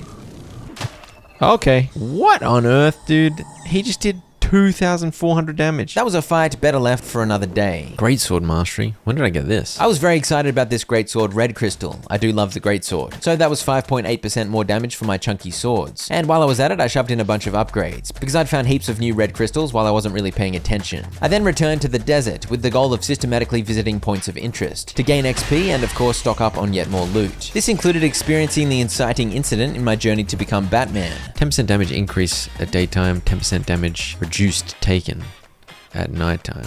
That's just insanely good. 10% bonus no matter what time of day. Chill resist, flame resist, plus 25, immune to fire damage at certain temperatures. Insane. And then when I get level 8, I can get this. The level 8 unlock for this mask was 10% greatsword damage. Could it be more perfect? This mask is so much better than the other masks. With this mask, and especially with Mimicry active, I no longer cared about the heat. It gave me plenty of resistance. Fuzzy Buzz, you're still alive somehow. Luigi, you're still alive somehow. You come with me. Let's go. Wait, is this the one with the scorpions? I think this might be the one with the scorpions that really annoyed me. It was the one with the scorpions, but now I had a big fiery sword, massively increasing my damage output. I told my followers to wait far away from the deadly scorpion venom, and I found a flawless technique where I got one swing out and rolled away before any of the creepers could insert venom into my big toe. I tried to get as many chasing me at once to speed up the process as my burns dealt the bulk of the damage. When I ran into the metal fellas, I discovered my fire damage was no use, which I guess makes sense. So I sadly couldn't rely on the burns for huge DPS against the robots, but my base damage felt pretty good regardless. I invited my followers to rejoin the combat now that the scorpions were out of the picture, and this elite slayer was pretty easy. It's just really easy to block, and then my dudes are just wailing on him. Uh-oh, that's not easy to block. That's a runaway moment. I came to a room where I had to put weight on 4 pressure plates at once to activate a mechanism, and I believe you're supposed to use these giant pointy things, but I told 2 of my tribesmen to stand on 2 of the plates. I pushed a pointy thing onto one of the plates, and I stood on the final plate myself. Ingenious problem solving. That helped me get to this boss, a big old Trailblazer elite, and it was hard. After getting owned by it in round 1, I told my followers to stay back on the next attempt because I was pretty sure they'd just die if they joined the fight, and I chose to use a spear for once. This was an ancient spear I'd found, so it had great stats, and the spear throw ability allowed me to keep my distance. It's also very important to leg it at a full sprint whenever this big idiot tries to use his rolling pin on you. This took forever and required a lot of patience, but I got there eventually. You big idiot. Oh, he's got a mechanical steel hammer. That is amazing news. But I was worried. This was just a level 45, and I had pretty good gear, and yet I was struggling. Get him. Get him. Get him. My specific worry was, what about level 50 robot elites? Did they get higher than level 50? Anyway, I pushed on for now. You kind of can just easily stay out of the laser if you're not an idiot, like my tribesmen. Somehow none of my dudes died, but I got a mechanical greatsword. Let's go, baby! I keep getting my favorite weapons. But this was an even more bonkers boss fight. A level 45 Observer 3, who was doing big fat orbs of something rather, who whipped out black holes that sucked me in, who unleashed insane lasers, and who had a habit of randomly picking me up in the air with triangles. I don't know what the heck was going on. When the floaty idiot decided to attack me straight up, I was able to parry and get some easy pokes off, but then it also had a habit of chaining all its ridiculous moves one after the other. And at that point, I felt like I was screwed. What? Oh, okay. So now I'm in the thing, am I? The spear once again popped off, because I was low on arrows, but also because the combo of melee with ranged options really suited this fight. Why did my dudes come in? I told my followers to wait outside, but they were keen beans, I guess. Thor was dead in 2 seconds, but Luigi managed to hang in there, somehow. That's a me Luigi. Luigi's owning, bro. Luigi, are you flying with me, bro? We can do this, I believe. My spear's heavy attack, which is a spree of very fast stabs, became a massive source of damage as I whipped it out whenever the floater wasn't using millions of bright moves on me. Oh, my spear's broken? No, all my awesome spear damage. I had to finish off the fight with a hammer, but somehow it worked out. Oh my gosh, thank goodness. Luigi, bro, how did you pull that off? Fuzzy Buzz survived. She actually listened to orders. She stayed over here. Good job, Fuzzy Buzz. Thor was dead though, and I'd hate to victim blame, but Thor was an idiot. I got a broken hibernation pod. No idea what that was. And then I got exactly what I was after. Oh, that's what we wanted. Medium anti-gravity core agility though. I don't know about agility. Agility doesn't sound as useful as speed, but that does mean I can put an engine into my medium ship now. I also got this module that can be used to improve the Doomsday Judgment mask. Back on the ship, I unlocked the 10% greatsword damage perk for my favorite mask, which had leveled up in that dungeon. And I should mention I had also leveled up, as I was now level 47 strength awareness. What happens if I visit these guys? I can get enough fight with them. An air fight with them, maybe. I put have an epic airship battle on my list for later, once I'd installed some cannons or something, and I returned to base to recoup. Okay, so the Onyx Scarab is actually defeated now. I can do it. Oh, I need an ostrich. I need an ostrich mount. Oh no. I don't know what happened to my other camel, by the way. I had a second camel at some point. I'm pretty sure it died in the heat. Who cares? The truly troubling hurdle I was up against was the ostrich. Where was I to find an ostrich? Can I add it to this one? Boom. Building workshop upgraded, so I can do stone stuff now. I had to make a bunch of defensive stuff to reach tribe level 4, so I did just that and began slapping them down all over the place. Pure defense. Impenetrable. Okay, I've just built this crap in the most random spots. I think Big Dongus made the stone foundations as well. Yeah, here we go. Big Dongus, he made 2 extras because he's a legend. I upgraded 10 of my wooden foundations into stone, and I decided it would be cool to make my entire base stone, so I queued up a lot of bricks to craft, and even had a quick trip to the river to restock clay. I kept leveling stuff up, and queued up plenty of crafting. Here we go, medium anti-gravity engine agility, just using some ingots, rubber, and mineral oil. Yeah, it goes in here. Ooh, that's a big boy. Holy. Power crystal medium. Oh no, I need a medium power crystal as well. Dang it, am I all of that and I'm not going to have any fuel? Is that what's about to happen to me? Yeah, I had no medium ship energy crystals, and I wasn't able to craft any, so the medium ship remained grounded. Let's make some yellow crystal clusters, because that's useful. There we go. That just added 200 more to my mask energy, so I can use my mask thingo 200 more times. No shortage of yellow crystals, and I uncrafted a bunch of crappy red crystals to get even more. I discovered I was kinda close to making modules that can be used to make completely new masks. I just needed stuff like nanofiber and astrobon, which I still wasn't sure how to get. I slowly changed the house over to a stone build, and I queued up yet more crafting. I'm gonna get this guy to make a bunch of premium hardwood planks and premium hardwood handles, because I think they're gonna be relevant. But yeah, at this point I need an ostrich. The one thing I need is a flaming ostrich. After queuing up even more crafting, delicate leather for armor, yeast for beverages, cooking oil for cooking, I made some beehives, and I chucked some bee drawing syrup in there to attract some bees. But I needed to attract 500 bees in order for it to start generating honey and wax, so I was gonna need more syrup. I began crafting as much as I could out of figs and date palms. You get automated mining, automated crafting of weapons, you get automated crafting of weapon mods, automated crafting of gear and gear mods as well, and then you're constantly just making heaps of gear, so you get a lot of quality 5 gear, and then you're making heaps of mods, so you get lots of quality 5 mods, and then you're able to mod lots of gear, and then you just have lots of gear to put back on as soon as your current gear breaks. You know what I'm talking about? I don't know what you're talking about, but that sounds like a lot of work. I then had a sentimental moment. I lost some of the best NPCs, man, but thankfully Big Dongus has survived. I placed a Statue of God level 2 down, doubling the buff's potency to now provide plus 20% damage and plus 40% XP gain. And I wanted more blue crystals, and by this point I'd concluded you only get them from boss drops. So I wanted to see if a repeat kill of the Berserk Sobek crocodile would yield more blue. When I killed it the first time, it dropped 20. I didn't bring followers with me this time, so it was harder than it needed to be, but I pulled out a victory. Yeah, so he gave me 8 blue crystals this time. That is less than 20. The reward was diminished, but it was better than nothing. And then it was time to hunt for ostriches. Hello, do you have an egg for me? I checked if they had a chance to drop an egg when you killed them. I was pretty sure the answer was no, and after killing quite a few, that was confirmed. They do not drop any eggs. I needed to find a nest. While searching, I stopped off to kill elite beasts or raid ancient ruins, and I was at it for ages. Do you have a nest? Excuse me, do you have a nest? Excuse me. Do you have an egg somewhere? At least I was clearing locations while I was at it. Finding inscriptions was particularly handy, because at this point I was beginning to worry that I'd run out of tech points. I found multiple spots where ostriches were hanging out, but I simply could not find any of their nests. At least my wild gallivanting helped me get to level 48. I mean, at least I'm getting tons of yellow thingos out of this, but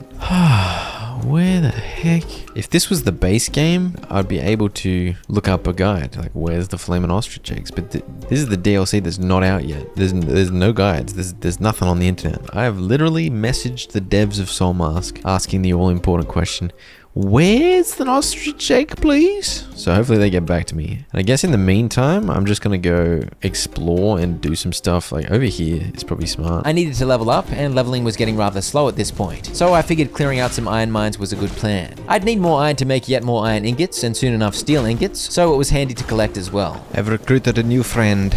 She can be called New Friend. I must catch the elephant. Giant elephant, baby. Oh, what the? Oh, hey, whoop. Don't kill me. No, you don't. Ow! I don't know if I can beat this giant elephant. He's an elephant and he's giant. At least I got flaming arrows to help me out. I'd left my entire tribe at base, but I had one newly recruited new friend, named New Friend, to help me. Oh, I did 11,000 damage? And I managed to defeat the enormous elite elephant. I reached legendary hunter. When we were fighting another elephant, New Friend was sadly stomped underfoot and she perished. New Friend died. New Friend becomes old friend just like that. Rest in peace. An invasion was happening back at base, and the giant notification at the top of the screen annoyed the crap out of me as I attempted to trap a baby elephant, which simply was not happening. Oh, I need a large trap. That explains it. I couldn't make a large trap yet, so the elephant pet was not to be. What the hell? What the hell? Oh my gosh! Attack! I'm getting stunned constantly. What do I do? Oh, for goodness sake. At least I'm getting fire damage on them underwater. I'm gonna drown. I somehow defeated the electric eels, despite their ability to stunlock me with their zaps, and I continued tearing it up. I was flying solo, now back in the deep north where it was very toasty. I couldn't really be bothered mucking around with recruits up here because they just suffer in the searing heat and die. I died to a ridiculously large volume of spiders in a desert cave at one point. That was fun, but it was now officially clear that I was never gonna run out of yellow crystals. Considering my attitude towards deployed recruits in the late game, I named a couple of new recruits Fodder and Delicious, because they were destined to be food for my enemies. And up here in the highlands, in the northeastern reaches of the map, these ancient dungeons were reasonably common. They were just a quick affair after breaking through an ancient seal at the top. They tended to include a couple of fights against high-level metal foes, some mechanisms to open the way forward, and juicy late-game loot, including rare animal parts, mysterious alloys, and gems needed for the best weapon and armor mods. They always had a tablet to read too. I decided I should visit one of the giant barbarian cities outside of these northern pyramids, and because I had a flying ship, I was able to skip the entire mess and go straight to the end. Savage Horn Tribe Leader Molten Palm. Where are you going? She's gonna go die. She's gonna go get sacrificed on that altar. I'm not inclined to care. There's a whole dang pyramid in here with nothing in it. Oh, there is something in it. There was a level 50 Trailblazer S. You may recall a level 45 one of these gave me immense trouble not too long ago. I wonder how a level 50 would turn out. Honestly, the mechanics of the fight aren't too bad once you know what to look out for. I became familiar with the flow of its attacks and pretty much dodged everything. And I of course ran away when it whipped out the rolling pin move. Meanwhile, I ducked in to slowly deal damage when I had a window. The problem was, it could all fall apart in an instant. Dude, I dodged that. I pressed Alt. I swear there was an input drop. Maybe I was on no stamina. I pressed dodge. It took me 5 minutes to get the big fella to half health, and then boom, dead. I simply did not have the patience to try that again, so I instead got into a scrap with the barbarians at the foot of the pyramid. This became a classic hide and shoot silly willy fight, and I was able to take down the Molten Palm boss barbarian. A glorious achievement, and more importantly, a reward of a full special Savage Horn set. Let's get her. She seems like an absolute beast. Alright, legend. Welcome to the party. Starting from Searing Heat. See, that's just stupid. She was fine living here 2 seconds ago, and now that she's in my tribe, she's just gonna die immediately from Searing Heat. Apparently, as soon as you join the Gooses, you become vulnerable to Searing Heat. I decided to do a nudie run past the overpowered robot inside the pyramid, and the door behind was open. Sadly, it wouldn't let me grab the Holy Relic loot because foes were nearby, but I was able to read this thingo for a juicy 3 tech points. I considered taking on the big fella again so that I could get at the loot too, but again, I simply could not bring myself to engage in that long fight one more time. Maybe later. Considering the difficulty of these bosses, this is when I began wondering if the game was scaled for co-op. Having 3 friends with me would be like having 3 deployed NPCs who weren't complete idiots. And that would certainly go a long way to making that robot, for example, way less of a headache. But I was solo. As you may have noticed, Saya had given up playing with me long ago because she was annoyed I'd out-leveled her. I spent the rest of day 49 bouncing from location to location, slowly leveling, and the next time I played I had some crucial info. I've received word from the devs. The Sandcry Gorge is where the ostriches live. I definitely did flyovers of here. I think this is where I saw the random ostriches roaming. I don't think I saw any ostriches here. I can't remember what I was doing in this area. Who cares? We're going to Sandcry Gorge. We want ostrich. We want ostrich. We want ostrich. We want ostrich, but also we got distracted by another ancient dungeon. Can't believe I did a chant about wanting ostriches and then I got distracted immediately. There were 2 level 60 guards in here, and it took me 6 full minutes of shooting to finally kill them. But this dungeon was a little different. To get at the good loot, I had to do a little parkour jumpy across here, and then climb up on the ledges. But for the life of me, I could not jump up onto the platform where the mechanism waited for me. I tried for a very long time. What? I can't even get up there? I literally can't get up there. Are you stupid? I tried putting on my flying mask. Flight prohibited in this area. What? Then how the hell do I do it? I have large rage. I have rage that's large. Yeah, I just could not get up there. It was impossible. I then randomly realized how to get the recipe to craft fuel for the medium ship. Oh, I have to beat the boss. I have to beat the Death Sandstorm giant lizard idiot to get the medium power crystal. Yeah, remember that huge world boss lizard in the desert? I had to kill that thing. For now, I went to Sandcry Gorge in search of an ostrich nest. What manner of creature? They're underground. The hell? I don't want you. I want ostrich. Go away. Alright, fine. You're dead. I think I visited some of these spots. Pronghorns. Dude, where? Oh! Ostriches! Excuse me, sir. I must have your eggs. I've been waiting for these eggs. Please move. I can understand you're upset that I am accosting your... Hey, don't kill me. Oh, I'm gonna die to ostriches. I'm gonna die to ostriches. These ostrich eggs are mine. No. Crap. No! Roll away!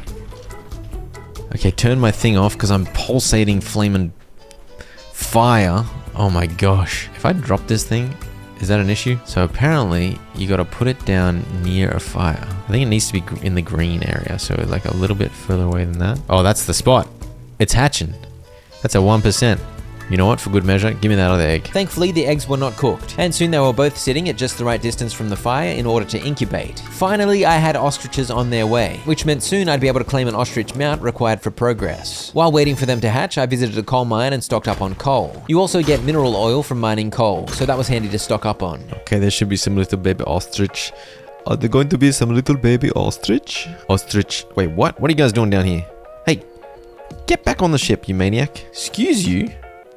Get back on the ship, you cute little duck. Hopefully Delicious doesn't eat them. Hopefully they don't eat Delicious. But we'll try our best. We've got 2 males here apparently. This is a self-explanatory name. Ozzy the Ostrich is perfectly reasonable. And then this one, Gerald the Gelatinous. I think that's also too long. Gelatinous. Now I had to wait for Ozzy and Gelatinous to grow up before I could mount them. So I killed time doing more mining. Iron ore next. I was getting about 1000 XP per iron node. So this reasonably quickly chewed away at the huge amount of XP I now required. So at the moment it's 613 iron nodes mined. Would be a full level. I mined a buttload and finally reached strength awareness level 50. And it seemed that was not the cap, as I needed another 668,000 to reach level 51. So I guess in some ways the grind was only just beginning. I have no idea what this boss does.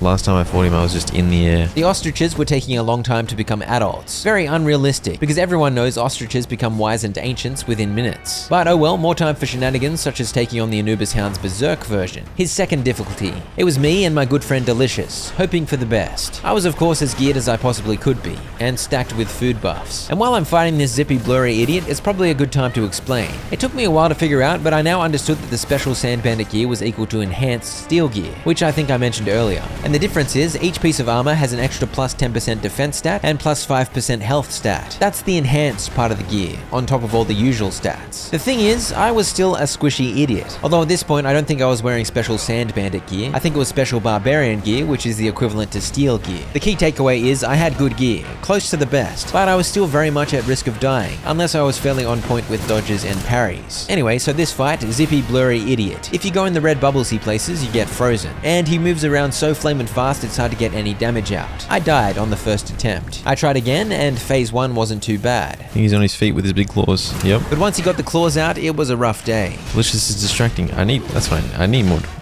If I have more dudes deployed, I got way more of a chance here because the distractions is just insanely good. I'd given up on followers because of their weakness to searing heat and their tendency to die too easily. But in this boss fight, somehow Delicious was not dying. When she got knocked down, the boss seemed to ignore her instead of finishing her off. I should mention, this boss, the Croc and the Scarab, were by far the best fights in the game. I still can't see anything. Move out of whatever this is. Delicious is back.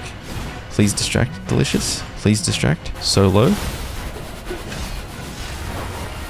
No, how did he grab me? I thought for sure I was dead, but somehow I managed to hang in there and push out the last bit of damage required to lay the massive dog low. That was insane. Dead.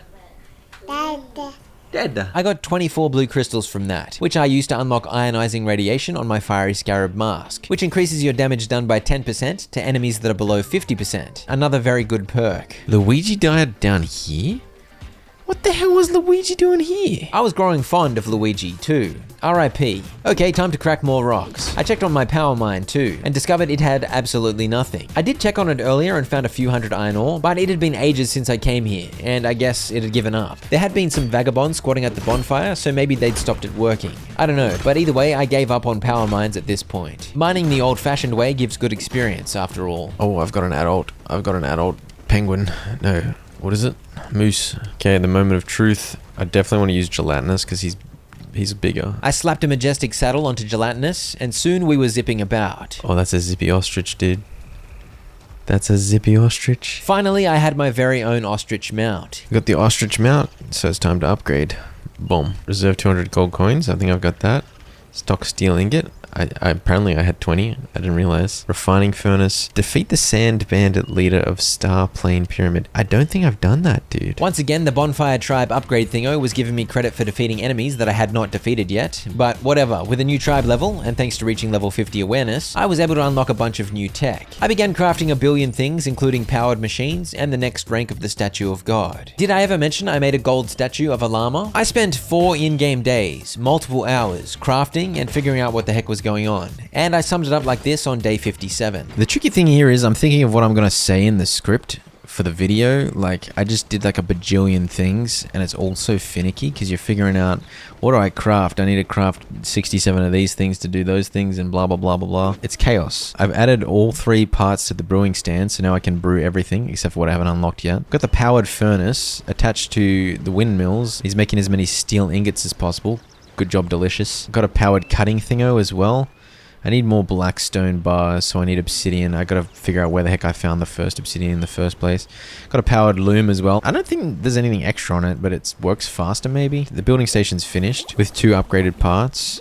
Carpentry things upgraded fully with 3 parts as well. It's coming apace. Obviously got some beautiful heads on the walls. I also upgraded most of the house to stone, and those steel ingots are made combining iron ingots with meteorite ore. Thankfully, I collected a fair bit of meteorite ore from those jealous baboons in the craters. You also need coking coal to fuel the powered furnace. I also got a bath here. We got multiple dudes making infinite coking coal, and then over here we're making infinite iron ingots and a bunch of plaster as well eventually. That'll be good. My ostrich is just chilling here, but it might die because I don't know what to feed it. Plaster's used to make later game building pieces, so I was planning for that. And I also made this hippo enclosure because I dreamed that maybe I'd catch a hippo. I visited the old base and collected the abandoned chickens because I wanted to get the chicken slaughtering factory up and running at the new base. And I invested in a few metal chests. How big are these chests? These chests are huge, dude. Holy dolly, that's like 100 slots. There you go, a few more big chests just chilling in the workshop kind of area. The only other thing I could make is a powered mill, but I need blackstone bricks, yeah.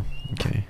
I need metal parts as well. But that would get me a fair bit of delicate thick leather. The steel chainmail might actually be the easiest part. Like, what do you need for steel chainmail? Just 1 steel ingot. For the necklaces, I need silver, gold, and shellstony. This is when I worked out that steel chainmail is pretty much the easiest part of making steel gear. Because on top of that, you also need different rare animal parts for each of the armor pieces, which are indeed rare, as their name suggests. Done a little bit more, got some sulfur powder going, and then I'll use that at the brewing stand to make acidic fluid, and I think I've queued it up to make a bunch once the sulfur powder comes in available. That's just literally water plus the sulfur powder. And then with that, I'll be able to make refined cloth mixing with yarn. Refined cloth is also needed for the steel gear, and it's a bit of a headache to make, as you can see. I also spent quite a while staring at all the weapon and gear mods I could craft, and discovered there were some I could mass produce reasonably easily, but the top tier stuff was definitely very difficult to craft en masse. The steel weapons are not as bad, thankfully.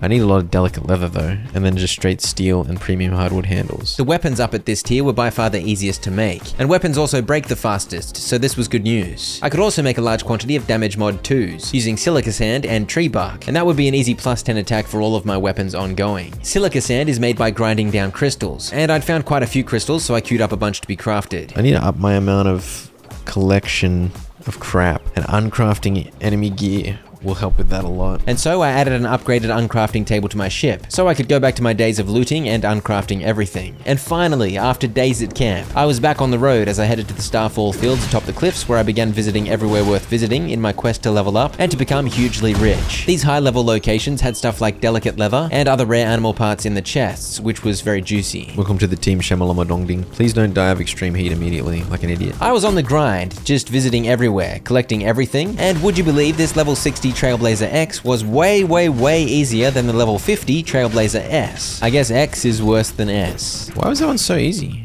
I was so confused. You know what wasn't easy? Using these mechanisms on the walls. I could not figure it out. They were unmovable. I even tried throwing stuff at them. I had no idea what I was doing wrong. But that was another ancient dungeon where I was missing something. I was on the hunt for obsidian, which I needed more of to make blackstone bricks, but I wasn't sure where I'd collected the 200 odd obsidian I'd found earlier. I checked in the meteor craters, but that was just meteorite ore, which I grabbed anyway because why not? He's got a bit of a dome head going on, so he can be the dome. The dome and I ventured into another ancient dungeon, and this one thankfully had no impossible to penetrate mechanisms. Is it a maze? It did indeed have the qualities of a maze that I had no trouble completing. Some of the loot in these chests, for example mysterious alloy or purple crystal, are very good for late game crafting. We did it, the dome. I next pulled up at another pyramid. This one was swarming with Wild Wolf tribe members, and much like last time I dropped right in at the business end, avoiding all the riffraff and booking in a one-on-one with the leader, Scar Eye. He's stuck.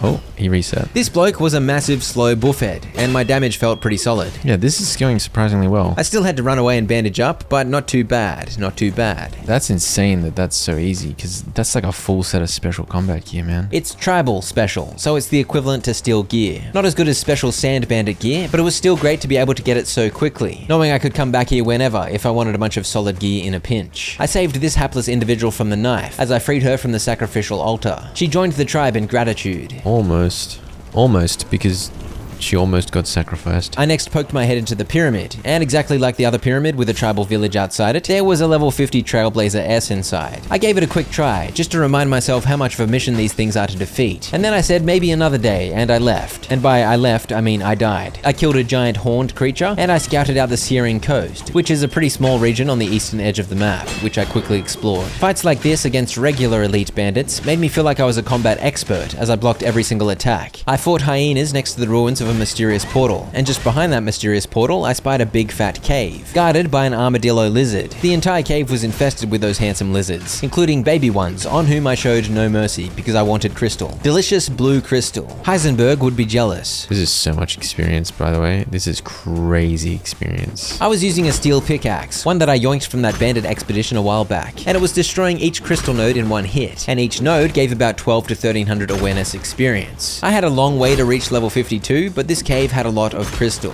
I collected heaps of it, involving a couple of trips back to the ship to dump it all, and eventually I was deep enough into the cave to see it fork two ways. In this direction, I discovered a dungeon entrance. Level 61 sand bandits hanging around though. How hard are you guys? This wasn't one of those quick dungeons. This was an ancient dungeon ruins, one of the long ones that goes deep underground. The fights against these level 60 odd goobers were fine, but I could expect level 65 elites inside, which seemed a daunting prospect. I figured I'd come back later. Also, I had a disease from one of those lizards, lizard rabies or something, and it had been incubating for 5 minutes. The incubation period was now over. Disease is now active for 5 minutes, and it's making me stop every 2 seconds to take damage and cough. I coughed my way back to the ship, and it took a rather long time. It was just a little bit annoying, much like a persistent cough in real life. It was then time to fly up the Blackstone cliffs into a new region, and Blackstone was probably a pretty heavy clue. This is where the obsidian could be found. Even partway up the cliffs, I found a fair bit scattered about, so I collected it all. And I killed quite a few hyenas too. Mining obsidian only gave about 650 experience, so it was nowhere near as juicy as the crystal, but I'll take it. And I'll take some more crystal too, why not? When I flew up to a higher cliff, the density of obsidian was higher, which meant I was busy with my pickaxe for quite a while. I'd collected a couple thousand obsidian before I finally flew up to the Blackstone Cliffs region proper, where I fought a guy who did a fancy maneuver on his pole mid-fight. It was good stuff, but I accidentally killed the scout up here, meaning I wasn't able to reveal the map until it respawned. So I left for now and instead died back down the cliff somewhere because a big fat bandit did big fat jumpies on my head. I tried again and proved to myself that even a level 60 elite bandit was doable. You can still block most attacks, but you really do need to roll dodge away from those jumpy jumpies. Remember that dungeon portal that required level 50 awareness? I was level 52 now, so I decided to make my triumphant return. But I lacked a dungeon key. Where the hell do I get where do I get dungeon keys? Yeah, I missed the need for a dungeon key earlier. This dungeon was still beyond my reach. I think I gotta try and figure out how to cheese it, bro, because cheese is my middle name at this point. Instead of that dungeon, I returned to the Starfall Pyramid to take on the Sand Bandit leader with Cheese this time, because of course. I parked up on a ledge above where he likes to hang out, and I said, "Hello, idiot. I have a massive bow and almost 400 poisoned iron arrows. Would you like to become a pincushion?" This is the guy that likes to throw axes attached to ropes at you, and if he hits you, he pulls you close. So I had to be careful to avoid getting hit by that, because that would most certainly spoil my cheese. Although some people like to eat spoiled cheese as I understand it, so maybe that would be fine. This went on for a long time without me slipping up. However, by the time about 90 arrows had been shot at the Bandit King, I guess I got sloppy. Oh no. No, that's not what I want. I panicked at that mistake, because I'd been shooting at him for about 8 minutes, and I really did not want to waste all that effort. Lucky for me, cheese where you hide behind the Sphinx statue is almost as effective as cheese where you hide up on the ledge. In fact, some might argue it's even more effective, because it offers you the chance to let off some big whopping greatsword swings. Sucked in, you idiot. This was effectively a main boss, and I must admit it was a bit of a disappointment, because at the end of the day, it was just a fancy elite bandit, which is nowhere near as cool as summoning a blurry Anubis, or an Elden Beast Scarab. But on the other hand, he dropped insanely good, high quality, high durability gear. He of course also dropped a key that allowed me to access the pyramid, so in I went to claim the usual goodies. Level cap of the body controlled by the mask +5. Does that mean character level cap? It does indeed. With this data update, I'd be able to reach a character level of 55, which meant I'd get 5 more stat points to work with. There was no mask reward at this pyramid, but with data update 4, I could now get body enhancement 4, which was a +10 radiation resistance and +5 perception buff. Back outside near where I defeated the boss, I realized I'd missed a chest. Large power crystal core. That is fuel for a large ship, but I still didn't have any fuel for my medium ship. How rude. Oh, I can go down, dude. What's down here?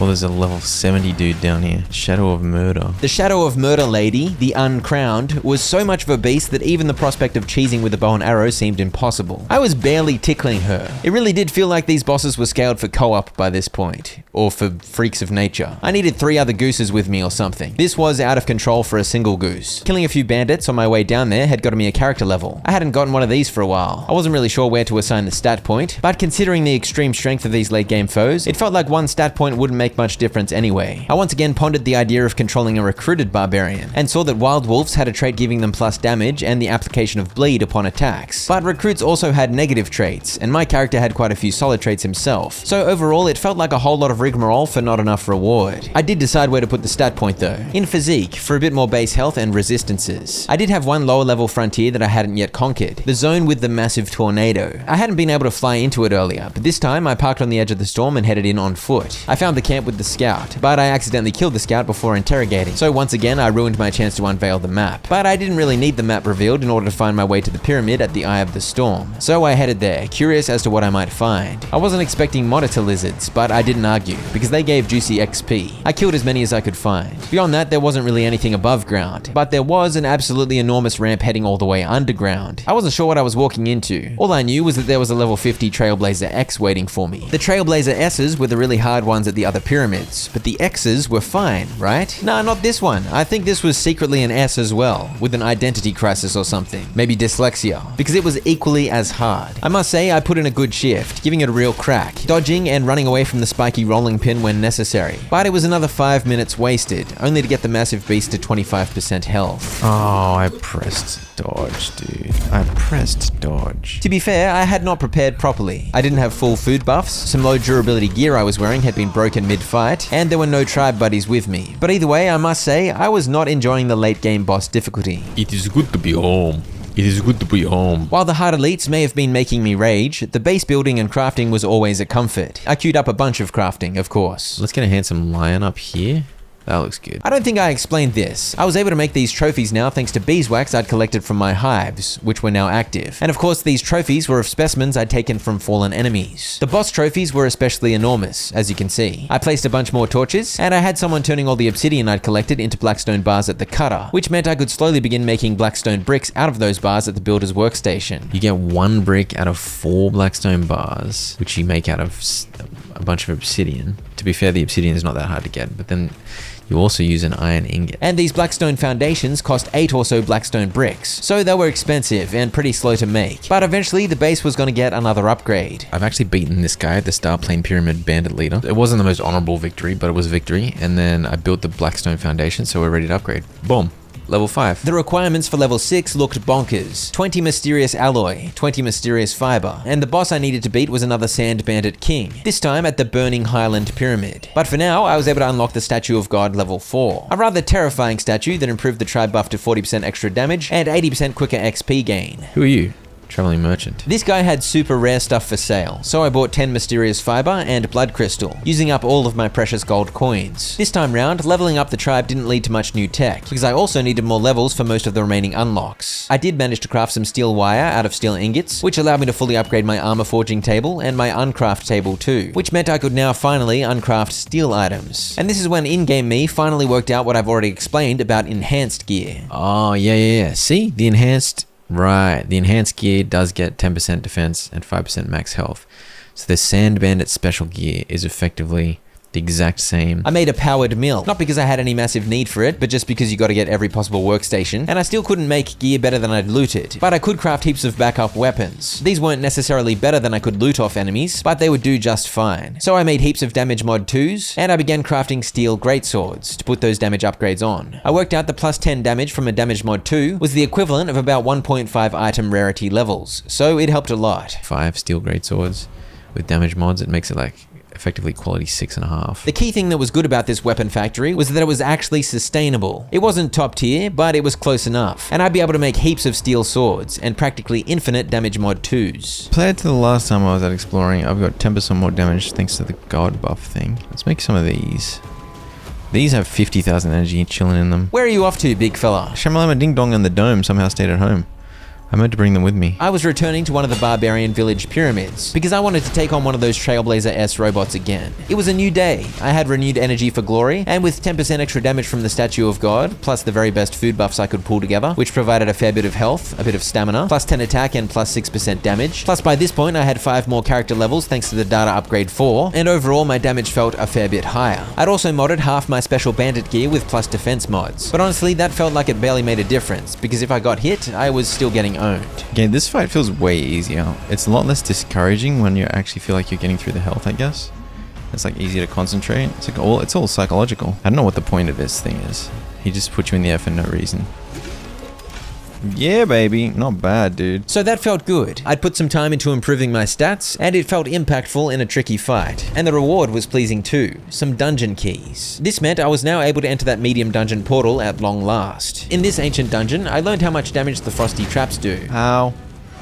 What the? And I learned what happens if you fall on extremely aggressive spikes that go stab, stab, stab. Wait, what's damaging me? What? It was the stabby spikes. This dungeon had some of those hilariously massive shiny keys. And besides my obvious troubles with the traps, it was all pretty smooth sailing. Archaic giant sword. It's a bit better than a steel sword, evidently. Ancient relic Leg guards. This was pretty good gear, but nothing too exciting. I was already pretty much maxed with my special bandit gear. Though if I managed to put together a full 6 pieces of a set, maybe the set bonuses would be worth it. The trouble was, it was not going to be easy to find or craft a whole set. After crushing many metal crabs and circumventing many traps, with slightly more care after my early blunders, I made it to this Slayer S, which I didn't find too difficult because well-timed parries shut down a lot of its attacks. I claimed the giant key, which got me to face the final boss of the dungeon, a level 50 Terminator. One of them Swiss Army knife robots with 300 weapons. Doing like 52 things at once. Recently, I'd enjoyed some renewed confidence in my ability to power through the tough combat of the late game. But this guy, this Terminator beast, he was on me like a rash, and I got owned. Well, that's a bad start. I played more cautiously on my next attempt, which worked pretty well until it got down to about 70% health, at which point it detached 2 of its arms. Okay, so he's got his arms are loose. These arms, they would not give me a second of respite. I just had to run away constantly. And I barely did any damage to the arms, so it seemed pointless to try and take them out first. Ow! How on earth? I can't do anything. I'm just being chased by these 2 arms. Don't worry though, I came up with an insanely strong plan. Yeah, I had to kite the arms, run around the entire room, attack the crab part of the boss once, and then run around the entire room again. This was not going to be a quick way to beat the boss, and if I screwed up at all, I was going to get owned pretty quickly. I should mention, my good friend Almost was with me, but she had 0 morale, so she was just standing there depressed. That was not helpful. Maybe if I brought 3 followers in high spirits with me, this would have been manageable, but as it was, not so much. Dude, what? He used the spear flurry of stabs against me. GG. I instinctively rage reloaded the save there, but it didn't work. It reloaded me straight out of the dungeon instance, so I guess that was that. The Terminator had undone all of my recent progress. I was once again low on confidence. On the plus side, I finally hit awareness level 53. These later levels were coming in slow. That dungeon had been the last thing for me to do in the Starfall area, so having failed it, it was time to go knock over all the stuff I could find up in the Blackstone Cliffs region, beginning with an ancient dungeon, featuring big pointy things that I pushed onto pressure plates. I collected yet more obsidian, I cleared some ancient ruins, let the good loot flow, and I collected even more obsidian, because I felt like I needed heaps if I was going to make my entire base out of Blackstone. Yeah, there's a tablet here. Yay. Whoa, I just did 7,000 damage. How did that happen? I found another maze ancient dungeon, which I happily climbed in and out of. I collected some crystal, why not? And this awareness level was actually coming along somewhat quickly, because I was really grinding. And soon I was done exploring the entirety of Blackstone Cliffs, so I figured it was time to go higher still, to what appeared to be the final region on the map, the Burning Highlands. Wait, what?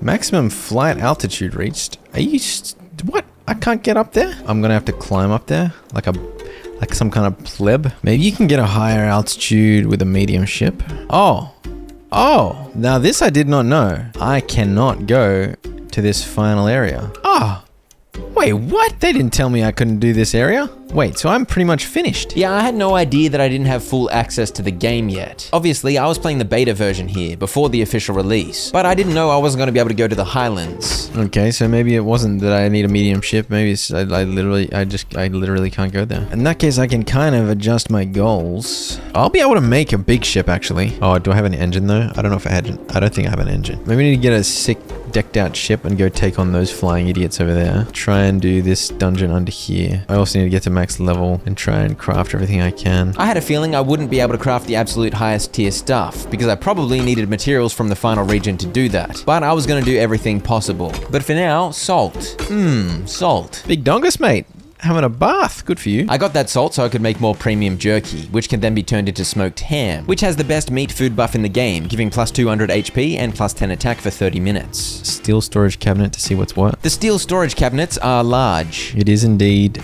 Oh yeah, it's enormous. Holy moly, it's massive. I crafted more steel greatswords, and in the process reached awareness level 54, which allowed me to unlock a couple more workstations. And then I noticed some of the level 60 unlocks were also locked behind progress in the Burning Highlands. So I definitely was not going to be able to make an ancient enhancement table, and therefore I wouldn't be able to make my own enhanced gear. Good thing I could just steal some from high-level bandits. I made a bunch of steel molds, I collected stone of all things because I needed more to turn into lime, and I got close to finalizing my base, slowly converting it into blackstone as the obsidian was refined into bricks, and placing down a power workshop, while also rearranging the powered section of my base, adding in a fourth windmill in the process. Eventually, blackstone walls were in production, so I began upgrading and placing all of those. All the walls out here are done. This is my powered area with the windmills. Alright, this is coming along pretty well. We're getting close. I've not even started making roof pieces though.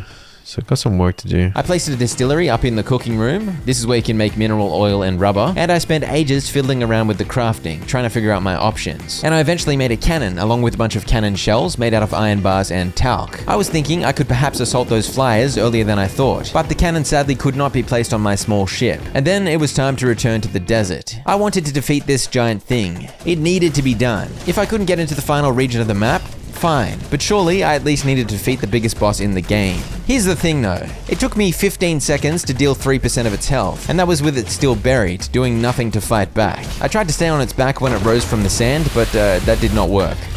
It seemed this was hopelessly impossible, unless I stood extremely far away and just shot at the beast with my bow. So that's what I did. At 97% health, it rose from the sand, and the damage from my arrows was reduced by 60%. A very bad sign, because I had a lot of HP to get through. It began unleashing a bunch of massive attacks, but I was so far away that nothing hit me. Correction, the giant glowy orbs did hit me. I really should have noticed those coming, but goose is gonna goose. Short story short, I dealt the next 3% of its health in 3 minutes of this, and then I got hit by glowy orbs again, because clearly I have orb blindness. What am I gonna do except just shoot at him for 5 hours? If we're being generous, at about 1% damage per minute, it would take me 100 minutes to defeat the beast. Now, if I had a ship that could put a cannon on it, maybe the cannons do heaps of damage to this thing, but there were no cannons allowed on my small ship. Maybe I could have given 3 followers bows so they could shoot with me, but even that would take at least 25 minutes, assuming they dealt as much damage as me, which they don't. I was not happy with that prospect either, but I had a trick up my sleeve. I'd been slowly growing tired of sucking in the late game fights. It was too hard, and I knew there were game setting sliders I could play with. These are here to adjust if you want to suit the gameplay to your desires. And in this case, I of course wanted to make the combat easier. Let's see how much damage I do now. Oh, I do lots more damage now. I decided at this point becoming strong was my idea of fun. I made my damage higher, and I reduced enemy damage. I was now hitting the big fella for 1% damage per shot, instead of per minute. Maybe I'd made myself too overpowered. I genuinely don't care. I'm just doing this. I don't care. Is that rock gonna hit me in the face? No. Hitting that rock. Uh-oh, where's it going? Oh, crap. Ah! Whoa! That's a big boy. What the hell is it doing? Oh my gosh, look at them rocks. Look at them rocks. Why are they silent rocks? Oh! Oh! Okay, never mind. I take it all back. I deserve the extra damage because what other chance do I have? Oh, is he just chilling here now? Quick, hit him. Hit him in the belly. Hit him. This is a bad idea. I'm gonna get rolled on. If I get rolled on, is it bad? Is it bad for my health? And there's no way I would be able to do this if he took like -5 damage every time I attacked him. This is the only hope that I have. Come here, you big idiot. What? What the hell, dude? You reckon I got this though? Did he turn into a... What the hell did he do? Is he flying? He turned into a majestic flying beast. Oh my gosh, dude. Hey, I didn't die. I don't know how I didn't die. Is he gonna eat my ship? Is he destroying my ship? Don't destroy my ship, dude. I mean, to be fair, he's not really doing anything. He's kind of just flying around at this point. He destroyed my boat! He destroyed my boat! No, dude. Oh, what is he doing now? He's weighing on me. What the hell is that? Run! This is my punishment for adjusting the game stats. And we won't call it cheating. We'll call it strategic number fiddling. Oh wait, I think I can loot the stuff. It looks like I can loot all the stuff that I lost. What is he doing now? Is he traveling? Oh, that was sick, dude. I think we got this, bro. I think we got this. Yes. Idiot lizard. Get squished. Okay, near that ostrich is all my loot that I need to... Wait, that's what the ostrich is. That's Aussie. That's Aussie the ostrich. How did he not die? It's so funny. Lowering the game difficulty is somewhat embarrassing, but it sure did deliver on the fun. It was hilarious. I loved it. Bro, who would have thought from a pile of rocks, the death sandstorm turns into a majestic flying beast? This thing weighs 570,000 kilos. Level 80. I chopped the big thing up, expecting some glorious loot. Chip containing technology for synthesizing power core large. No, dude, I need the power core medium. Yeah, that was a disappointing result. Also, I believe my small ship got exploded in the fray, so it was time for a reload. This time, I parked my ship extremely far away, and it thankfully managed to avoid any attention from the massive boss. And this time, the loot was favorable. Oh, yes, I got it. I got it. Before heading back to base to craft that new recipe and make fuel for my medium ship, I flew back into the tornado region in the northwest because I had unfinished business. I did fight this guy and get him kind of low, and then I raged. And I rage quit because I took so much damage. Let's see how easy he is when you're overpowered. I gotta admit, I think I got drunk on being a superhero barbarian. I wanted to unleash revenge on this trailblazer that had caused me to rage earlier. And it turns out this is quite a large Holy Ruins dungeon, and I did the entire thing while set to be overpowered. This place had mysterious magnets in many of the chests, an item necessary for late game crafting. So while I smashed through the place, I collected all that I could. I also did some magnificent leaps to avoid massive swinging blades. And this dungeon was massive. Took me ages, even though I was OP. Big bonk. Big bonk. Big bonk. This is the final boss, and this is when I remembered you can do charge up attacks. I don't know how I forgot about that. The big bonk of the hammer was pretty cool. If I was an OP, I'd be screwed. I was being a bit of a goose in this fight. If I just whacked him, I'd have won with my OP damage numbers, but he was able to kill me pretty quickly, even with his damage numbers reduced. What a beast. Even still, I decided it was time to stop being quite so overpowered. The normal damage multiplier I had the entire time was 1.5. I think I should take 50% less damage. That's a lot, but I take so much damage. I think I should do about that much extra damage. I chilled out on the sliders, and my goal was to make myself 1.5 to 2 times stronger than the default settings, rather than about 5 times stronger like I had been. It's like a third of the damage I was doing when I was OP. So now it wasn't just too easy, but at least the boss's health bar was actually moving down. I still had to play smart, dodging and blocking well. Otherwise, this guy was gonna slap me dead. The main thing is I like that I'm not just dying in one hit. This guy didn't start with sparky electrical arms. They appear in phase 2, when he begins applying electrified debuffs to you, dealing damage. And if the electrified debuff stacks up to 10, electric shock triggers. I didn't get electric shocked, but I did get bamboozled by him zipping about like a maniac, backstabbing me out of nowhere. Okay, he's still really hard. But I felt like I'd found a good balance for the hardness. The content wasn't trivial, but it also wasn't so punishing. I know I'm spewing out a lot of copium here, but just give me a break. It was too hard, and reducing the difficulty really did make it more fun. I fought him with the hammer for 50% of his health, but when phase 2 arrived, I decided I wanted to keep my distance, so the classic spear throw shenanigans were back. I think standing back from him with a melee weapon confused his AI, except this melee weapon had a ranged attack, so I was able to deal damage to him while he flopped about. But then he pulled out his A game and I got owned. On the next attempt, I pulled it together and came away with the win. Ooh, he just whips that out of his butt, man. Stand still! You butthead, man. And so I defeated the huntsman below the tornado pyramid. Ancient relic. Oh! Medium power crystals! Some free ones. I'm gonna be able to craft some, and I got some for free as well. Mysterious converter. That's a speed anti-gravity engine, cool. A medium speed one. And then what the heck is this? 10 more? Okay, well. So this adventure well and truly solved the problem of medium ship fuel. Great news. And the converter I'd found was intriguing. But on the downside, I was carrying way too much juicy loot. So I had to hammer jump all the way back through the tornado like an absolute dingus. It took me 5 minutes to get back to the ship. But once there, I investigated the mysterious converter. It looked pretty cool, and it was capable of doing what it says on the label. Converting. If I convert 1,000 of any ore, I might get jade, I might get bloodstone, mysterious magnet, talc, gypsum, green crystal, yellow crystal, energy crystal. No blue crystal? No. The same goes for food and materials. I guess if you have heaps of extra stuff, this is a way to make use of it, converting it into more useful stuff. How have I not gone up to the floating triangle yet? Maximum flight altitude reached. Yeah, I think the converter can go there. That's not bad. I want a Sobek crocodile statue, dude.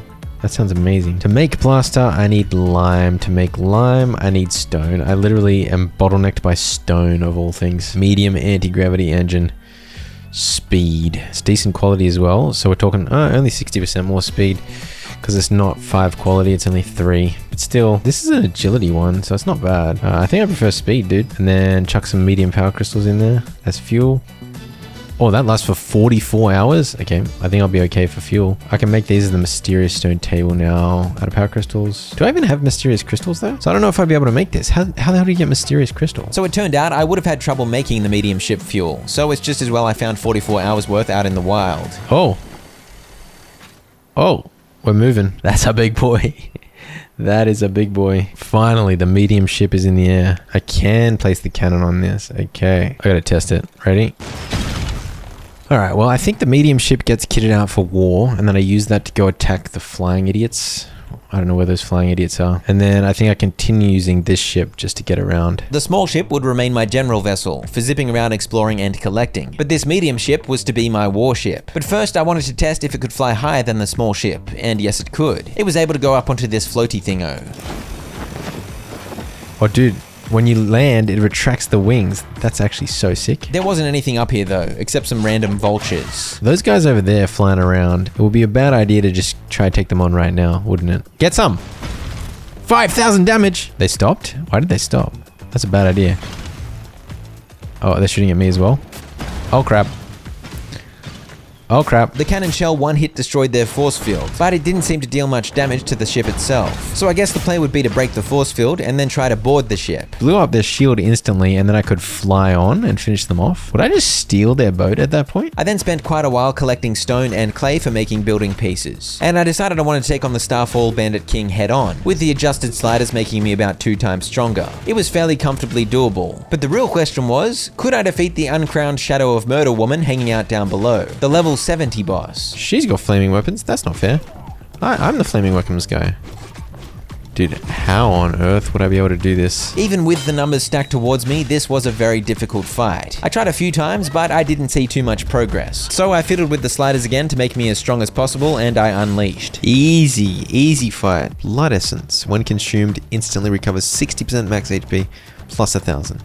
Okay. It was just heaps of good loot, nothing stood out in particular. But getting that blood essence prompted me to look into instant healing items a little more. I have 70 of these? 40% plus 600 health heal. That's gonna be more than a 50% heal. I knew these existed, but they'd previously been a headache to craft, so I hadn't used any. And subsequently, I'd forgotten about them. I have a few bloodstone. I could actually craft these reasonably comfortably, I think. Yeah, this is probably what I've been sleeping on. Access to these big instant heals probably would have made the combat feel a little less daunting. Cheeseburger, straw shake, and french fries. We're on the move now. Alright, I've fed you. I've closed you. Now don't die. I took these 3 delicious morsels back to the level 50 dungeon, where I died to the Swiss Army knife Terminator earlier. Except I left myself extremely OP so I could do it again quickly. And my plan was to scale the sliders back to make the boss fight a challenge. And the robots were indeed easy. Except I think the layout of the dungeon was different, so I got extremely lost. I collected quite a few pieces of the ancient relic set as I went. Come on, dude. Straw shake just died on... what an idiot. There's nothing in here either. Just a bunch of empty rooms. Dude, I can't find the key. Oh, hello. I finally found something. Now I have the key. The layout felt different, but the boss was still the Terminator. Alright, I think I want to take on the Terminator under fair circumstances. Let's run back and reset. Ah! Dude, he still owns. You know what? Screw you, Terminator. I think these might be fair circumstances. I think if I quit in this, it just resets, actually. It's true, if I'd reloaded, it would have kicked me out of the dungeon instance. So I guess I'll just have to own the Terminator, oh well, if I have to. Screw you, hanging arms. Yeah, get some. That's what you get. Holy crap, overclock. So many overclock armaments. Yeah, dance party. Woo! Yeah, dance party. A lot of crafting had happened in my absence, so it was time to finish up the base. Dude, I don't need anywhere near this many roof pieces. Start building roofs. Pretty much done with the roof, man.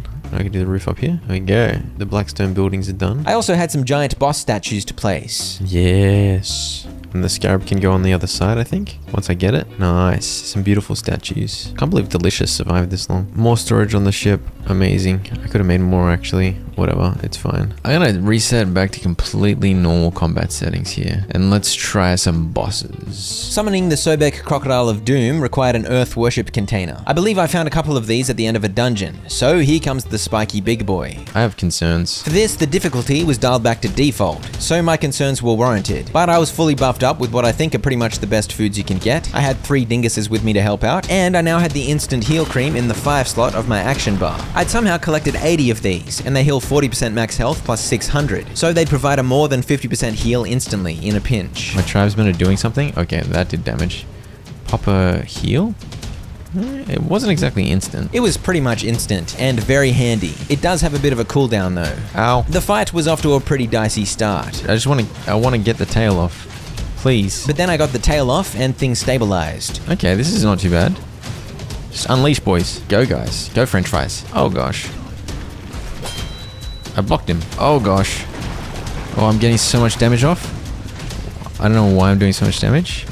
Okay. It gave me a whopping 50 blue crystals, and heaps of Sobek crocodile parts. And the highest tier of croc armor recipes was unlocked too. Also, that was proof that I can beat some things on default settings. I used some of those mysterious magnets I'd collected in the dungeon below the tornado to unlock more body enhancement, 100 more health and 10 more attack. And next on my hit list was the hardest Anubis variety. For this summon, I needed a wind worship container, which I guess I got from some other dungeon. He's a handsome boy.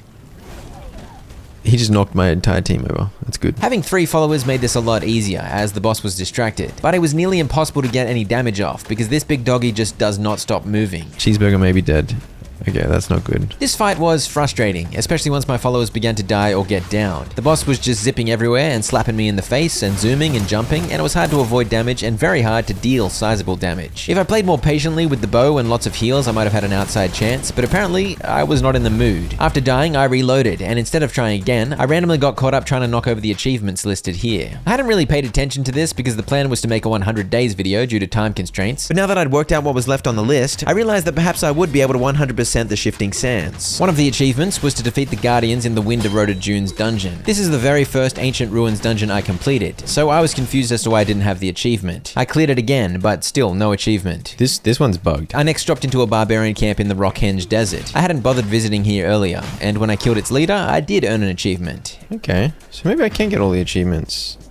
The ones that aren't bugged at least. Yeah, now I'm up to 19 out of 28. Okay. There are a bunch of base game achievements in this list that obviously aren't doable in the DLC map, but maybe there was hope. Except I also needed over 100 of these tablets. Roll back to my ship and then fly up here. This is gonna take forever. When I was scouting out the tornado region, which I'd barely explored, I became completely exhausted. And now I had to slowly make my way back to my ship like an idiot. You know what? I think I just die.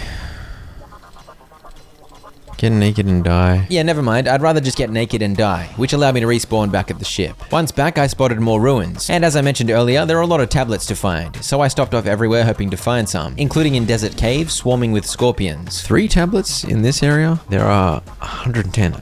Are there really 60 more on the map that I haven't found? I fairly thoroughly explored the Eye of Sands. I claimed the achievement for defeating the barbarian leader of Sandcry Gorge, and now that I was more intentionally looking for the ancient tablets, I did start finding more than I'd expected. Wait, Big Dongus died? Not Big Dongus. I don't even know what Big Dongus was doing on the ship. What a Big Dongus. He was my very first tribe member, dead as a stowaway, somehow. I mourned deeply and assaulted a barbarian fortress in the Red Desert area to honor Big Dongus's memory. I took my time exploring this one because I wanted to see how many ancient tablets I could find in a massive ruins like this if I was being thorough. Turns out, only 2. I also took on the barbarian leader of this region, the Sand Bandit King Wind Skipper, and this was a level 55 elite, but it wasn't actually too bad of a fight. Super easy.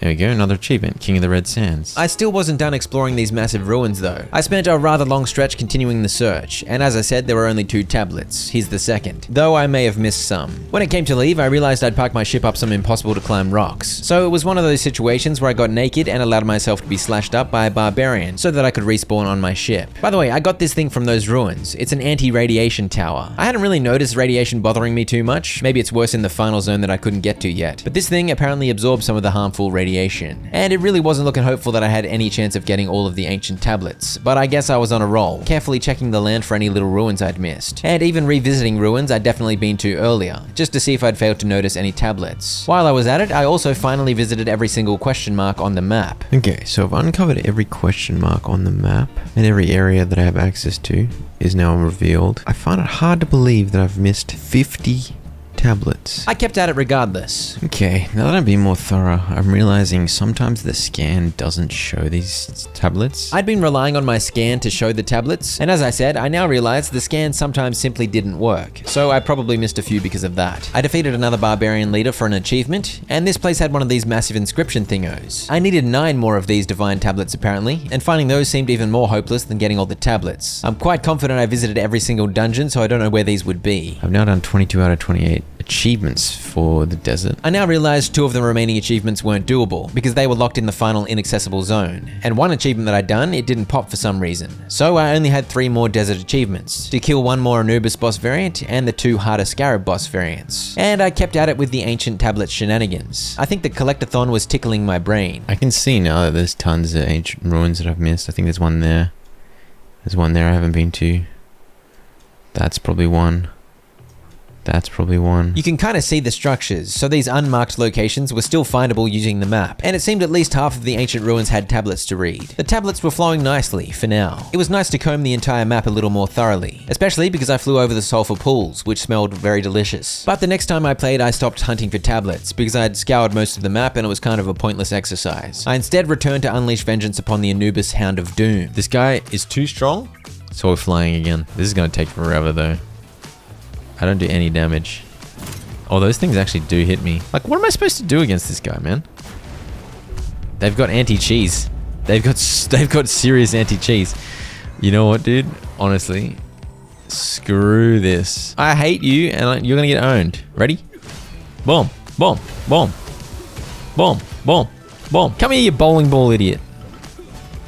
Oh, he's still owning me. I must say, this fight is a lot more fun when you deal more than 0 damage and you don't die in 2 seconds. Even still, it took me a few minutes to beat the big unit. Aye.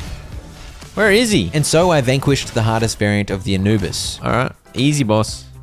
Easy boss. My next goal was to take on the Ancient Ruins dungeon deep in the Crystal Cave, and for this I reset the combat to default settings, so this was going to be near impossible, because these were level 65 foes. But I wanted to see just how impossible, before considering changing it to easy again. Clearly, level 65 enemies have way higher defense, because my damage numbers were sad to behold, but I at least made it to the front door. Oh, a mechanism. Maybe I can't get in here anyway. One of the impossible wall mechanisms. However, this chest held the solution. Phase anchor? I can grapple? Oh. That's how you activate these wall things. Oh, that's how I do these dungeons that I couldn't do. I can make phase anchors. I thought I saw something about a grapple, but I couldn't figure out what it was called. Yeah, I think I tried to type grapple in there earlier. Oh well. That worked. I actually learned how to make phase anchors a while back, but the recipe had been lost to me in the enormous crafting list, so it's just as well the game gave me a couple for free. And then I thought I wasn't going to be able to get any further, because this level 65 guard was a big unit. But Backpack Lady and Shamalama Dongding were with me, and they were popping off. Once again, I thought for sure I was done when we ran into a level 65 Trailblazer X Elite, but the fight was actually going pretty well. But then I failed to run, so I was chewed up and squished. Upon reload, I completely skipped the big crab idiot. I ran around the edge of the room, tickled the mechanism to open the way forward, and avoided further embarrassment. I then slogged my way forward, taking on a patroller and its summons, and some non-elite Trailblazers, which are much easier than their elite big brothers. And when I opened a chest up, I discovered something juicy. Amber. Ooh. Amber is what I need for like a high tier set of gear. I'd investigated the gear that you can make after killing the hardest variant of each summoned boss, and discovered that it all required amber, so I thought that I wouldn't be able to craft any. But it appeared I would be able, after all. While I was getting absolutely peppered with lasers that were bouncing all over the place, I realized I was able to deter this low health patroller. Can be deterred.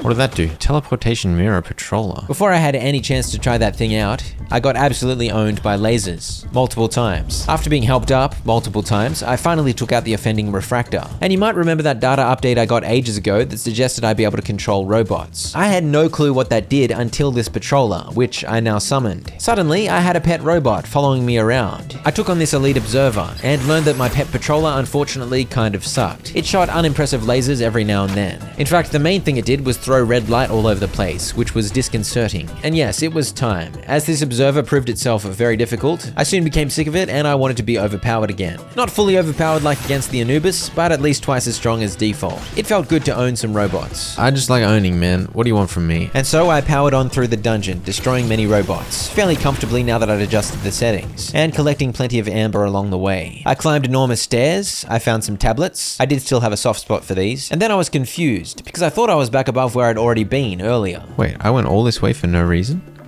What? There was nowhere else for me to go, so I had to jump down and continue following the little marker, which shows the way to the end of the dungeon. But jumping down led to the exact same enemies, in the exact same layout, except I thought I'd already killed these. This was extremely discombobulating. Also, I had run low on morale, and I was now walking slow and being a big idiot. It was very annoying. I'd already made combat easier, so I figured why not. I quit out, and I checked the setting to disable morale cost. Using incense does restore a little bit of morale, but I tried that and it wasn't enough. So my only other option was to sleep, but I was was obviously nowhere near my bed. So yeah, just turn the flame and morale off so I can keep going in the dungeon. I continued running through the maze, and I finally made it to a replica of a room I had already been to, except this time there was an upstairs that I was able to grapple up to. I guess this was a giant loop of a dungeon, but finally I had made it to the end, where a level 65 elite trailblazer awaited me. On default settings, I wasn't very good at beating a level 50 one of these, and with my strength more than doubled, I failed as well. Perhaps more so because I didn't do the boss mechanics properly, but that was enough for me. I made myself peak OP with the sliders again,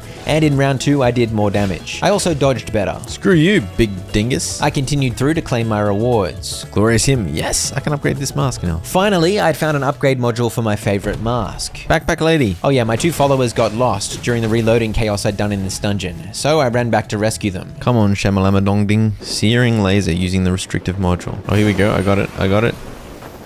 Ready? It made my hat glow. It means my glowy hat will deal continuous damage to nearby targets. Who wants to fight my glowy hat? How much damage does it do to a pronghorn? Oh, a fair bit. It's a lot. Stop charging me. Oi! It seems the pronghorns were not big fans of my painful glowy orb hat. Oh, I need the mysterious stuff. I don't think I can make a large ship. I only had 10 mysterious fiber, which I bought off a traveling merchant, so that was a limiting factor. But I was able to make most of the ship parts, starting with the body. How do I invite more traveling merchants to come? Let's see how big the large ship is though. Dude, I can't even place it anywhere. It's so flaming big, dude. Oh wait, Backpack Lady died? Huh? Oh, it happens. Don't worry about it. Well, I can make the engine for it, I think. This uses all my mysterious fiber, though. I was able to make an engine to slap in there, and attachments for the stern and bow of the ship, along with an absolutely enormous cannon for the front. Sadly, I had no ammo for this, and I soon discovered that crafting any would be impossible. I'd used up all my mysterious fiber making the large engine, so I couldn't make any wings or a rudder, and those seemed like essential parts of a ship. However, the engine was magically anti-gravity, so maybe it would fly regardless. I can fly it! Can I steer it? I can steer it! I can fly it and steer it without a rudder. It's just a magical flying shoebox. Don't know how to get energy crystals or mysterious crystals, so I can't fire up the majestic front cannon, unfortunately. I assume you get all the remaining materials that I need in the last zone. In that case, this can just be pretty to look at, floating over there. This is the ship of war, and the small ship remains my zip around ship. I then took stock of all the ancient set gear I'd found. I put it all on, it looked rather fancy, but I didn't have the 6th set, and I concluded that even if I did, it probably wouldn't be an upgrade. So I uncrafted all of it to get some elusive materials. Come on, I need some luck with it. Ooh, 8, 10. I got 10 nanofiber. I was doing this to see how many modules I could craft at the mysterious stone table, but then I realized something. I need the broken version of the mask anyway, so I can't do this. Oh crap, why did I do this? Yeah, I was not going to be able to craft the Nature Enlightenment or Ironblood Guard masks unless I found the broken versions of those masks. And I had a feeling they weren't even in the DLC, they were probably in the base game, so this was a dead end. I then began crafting steel gear, because now that I'd found some amber, it was time to finally experiment crafting a full set. I wanted to make the advanced Sobek crocodile gear. As you may recall, to craft a set piece, you first need a base piece to augment. Ideally, I would make high quality enhanced steel, but as you may also recall, I wasn't able to craft enhanced gear without access to the final region of the map, so I had to settle with steel. This meant each item was going to be missing a % defense and attack bonus that you get on enhanced gear, like the special gear that I'd stolen from bandits, but I'd obviously get set bonus in exchange, so I was on a quest to see what was better. But I had another problem. I crafted multiple of each steel item, but I didn't manage to craft anything above 2 quality. I did have a few more materials, so I could have tried a few more crafts, but it did not seem like my odds were good, so I settled with 3 2 quality and 3 1 quality items to convert into the advanced Sobek set. Alright, we got the 6th set. It looks pretty cool, I guess. Definitely got a bit less health. I then compiled the best special gear I'd stolen from bandits. This was all effectively enhanced steel gear and high quality too. I grabbed the best mods I'd looted while adventuring and put them on both sets. I tacked 3 mods, adding 15 attack to all my jewelry and gloves, and defense and damage reduction mods on my chest pieces, pants, and boots. My attack is 243, my defense is 342. If I put this gear on, my attack is 310, a bit lower. My defense is 377. Damage reduction is about the same, but my crit is 12% higher. Basically, the Sobek set's 6-piece bonus for 12% crit chance was the massive differentiating factor. Otherwise, the special bandit set was better defensively, and the Sobek set was better offensively. If I had high quality steel for this Sobek set, it would be better, I think. And then imagine it was enhanced steel, it would be so good. So that was a fun crafting experiment. The thing is, no matter how good the set was, I would still get owned on default settings against the hard bosses. So I had some bad news. I did not find the fire summoning worship cup thingo in that ruins. I was hoping I would so that I could take on the hardest scarab. I don't think it's going to happen. For the Doom legendary boss variants, you need special worship containers. For the Croc, it had been Earth, and for the Anubis, it had been Wind. I assumed the one you needed for the Scarab was Fire, but it actually requires a heavenly one. Either way, I did not have it, and I'm pretty sure I could not get it. It was almost certainly locked in the final zone. Oh, I need wine. Fish and wheat porridge? Yeah, so much feces. Give me some of that poo. Worktop. Used for processing various advanced food materials. I had no idea about this my entire life. Alright, I can make this though. Fish. I need 5 fish. Come here. Haha. Stupid fish. I got some poo. I got some fish and wheat porridge, which kind of sounds a bit like poo. The Berserk Onyx Scarab. Ow! Ow! Bowling ball of poo. Okay, he's a beast. This was on default settings again, testing my skill against the level 45 version of this boss. Stop rolling on me. I'm doing so much damage. Stop rolling. What the heck, dude? I can't do anything. I just get rolled on by poo. He's getting owned by my tick damage though. You gave me this helmet and now it's ticking you down. If you're gonna be like that, I'll just shoot at you. I don't care. It seems to be going okay. Yeah, I'm getting way more crits, that's for sure. The 12% crit chance from the set was indeed impactful, as the crits flowed more often. This boss is very cool and can be dangerous, but on the other hand, it chills out during certain phases, and so it's pretty easy to unload damage. Big crits? Big crits? This scarab's a bit silly, man. What is it doing? It's just letting me bash it up. It summons, but then it summons die in 2 seconds. Don't eat Linda. Don't eat Linda.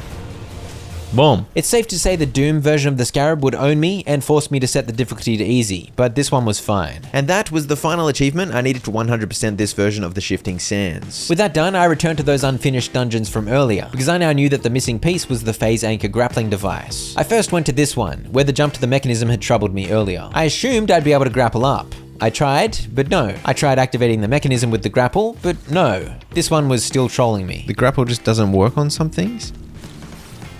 There we go. At least I can do these ones. No, not like that, you idiot. I also went to this ancient dungeon, featuring some pressure plates and giant pointy things. I don't know why I didn't do this one earlier, there was no grapple required. And there was one more with wall mechanisms, except these ones were a little puzzly. But that was 3 more ancient dungeons cleared and 3 more tablets. Even still, I'm only up to 71 out of 110 tablets. And I have no idea where the 9 divine tablets are. I'm so confused about that. With those loose ends tied up, I moved on to farming experience, because I was still level 57 awareness, and I was pretty sure that the max level was 60. I wanted to reach that, but it was going to take almost 3 million more XP. Each crystal node was now giving about 1.4k XP, so I was going to have to collect a lot of crystal. But actually storing all the crystal would take too long, as I'd have to run back to the ship, so I just dumped it on the floor so I could keep going with the mining. I also killed a lot of rabid lizards in here, and they gave 2,500 experience. Once I'd cleaned out the entire place, I was about a third of the way through level 58 towards level 59. I then spent some excess blue crystals upgrading the croc mask. Get double oxygen, increases speed in water. That's going to be useful. Let's go, crocodile dingus. Because it was time to see if improved swimming skills would help me find the shipwreck I'd failed to locate earlier. Oh, here we go. There is a shipwreck. Of course there is. Oh, no way. Golden legend. Huh? Why are there naked apparitions? I just found a mask. I wasn't expecting that. There was a mask in the sea, and a glorious cutscene, and that was about it. The Golden Legend mask, in short, lets you perceive much more clearly the quality of foes in the world. This is mostly useful to help identify barbarians worth deterring and recruiting to the tribe. What a handsome rooster. You gotta admit the mask transformations are pretty sick in this game. I then did a little research. Okay, so apparently with deep recording, which I haven't been able to afford to do until very recently because it costs so many blue crystals, you can actually record a tribesman's stats and then give those stats to your main character. Basically, you can overwrite your original character with a recruited tribesman. Their stats, proficiencies, and traits, everything. So if you find a barbarian with an elite combo of characteristics, this could provide a significant boost to your combat strength in particular. You can of course always overtake any of your tribe members using masks, but if you're just controlling your tribesmen and they die, they're dead forever, unless you spend heaps of resources remodeling them. But if you choose to make them your main character, then they get the free respawn of your main. I wanted to see if I could scout out any exceptional barbarians, and in order to do that, I needed to level up this new mask. So I got back on the grind, hitting up some crystal spots and then moving on to some iron mines. The mask was soon level 6 and I unlocked a few nodes. And with that, I was able to see enemy proficiency and their list of positive talents. I continued with the XP grind for a long time, hitting up pretty much every iron mine on the map one by one. In the process, I hit level 59 awareness, so I think I cracked somewhere in the vicinity of 700 iron ore nodes. Wild Wolf Tribe has a damage percentage buff and they also inflict bleed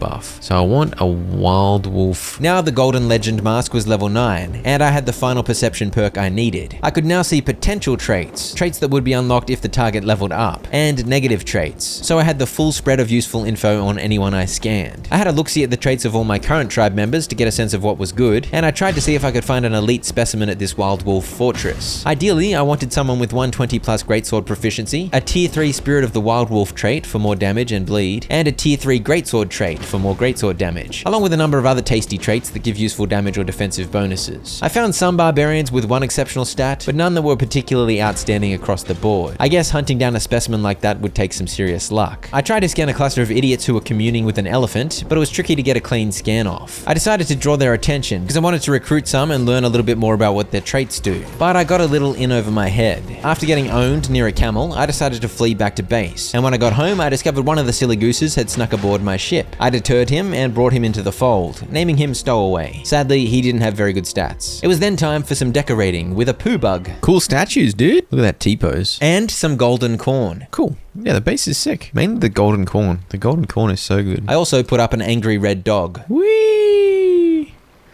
Okay. It's actually not that useful because I'm always flying my ship. It'd be useful if I had no ship, especially. Apparently, I'd been able to craft one of these gliders for ages, but I never realized because I'm a goose. I then spent ages smelting iron, crafting, and readying some troops. All of the cannons have at least a few shells in them. I've got the 3 stooges with me. It's time to mount our glorious assault. Where are these fools polluting our skies? Look at them over there.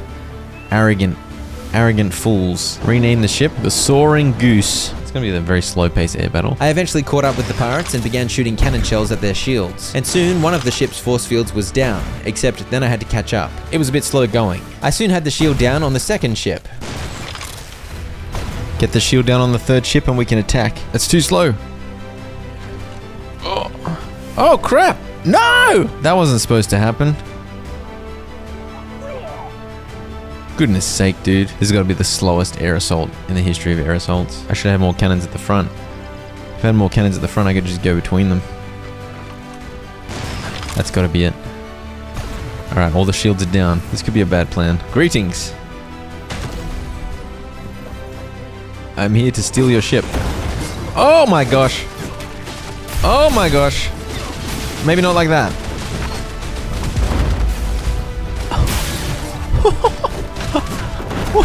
What? Wait, my dude's arrived. Help me. Help me up. The dome's rescuing me. What a beast. Oh, there's hope. There's hope. Look at the big damage. The dome's in there. Go the dome. You, get off that. Get off that. Stop owning me. Oh gosh. No. Let me up, dude. Let me up. How much ammo do you have, bro? Screw you. No, not again. This seems impossible. I think they're just respawning. Oh, dude, stop killing me as soon as I get up. Our assault of the enemy ship was flawless, perfectly executed as I fought through the night. But it seemed like this was not doable unless I fell back on Old Faithful. Change the game to easy. Screw you. I'm OP now. You can't do anything.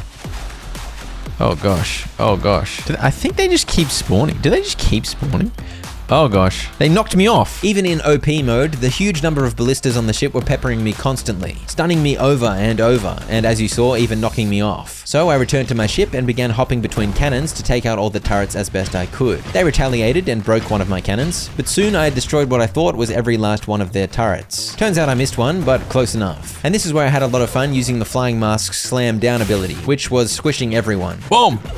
They somehow had level 70 guard robots on here too, and those things shoot lasers constantly, and each laser staggers you for a second. It was extremely annoying as I could barely move. The guards, I hate these guard things. I just needed to clear out the seemingly infinite number of crew on the ship, because I was very curious about what loot I'd find on here. And finally, I achieved that goal. Now I can't get into any of these doors, so what's the point? I returned to my ship and maneuvered around until I could launch cannon shells at some of the offending doors, and I was in. This large chest had the best of the loot. Oh.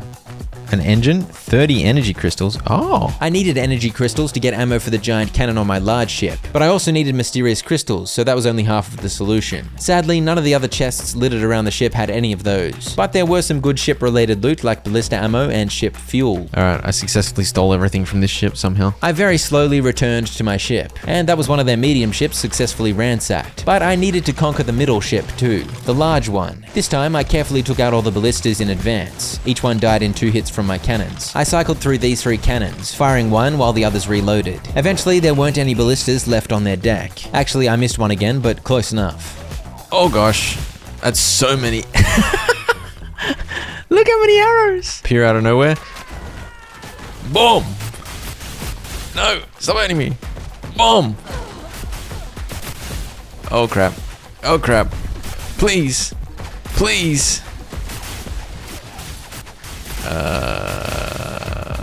Thankfully, if I just played dead and used one of those instant heal items, of which I still had over 40 left, along with a bandage, I was able to get my health back up, which got me back on my feet to continue in this ridiculous fight. Dude, stop stunning me.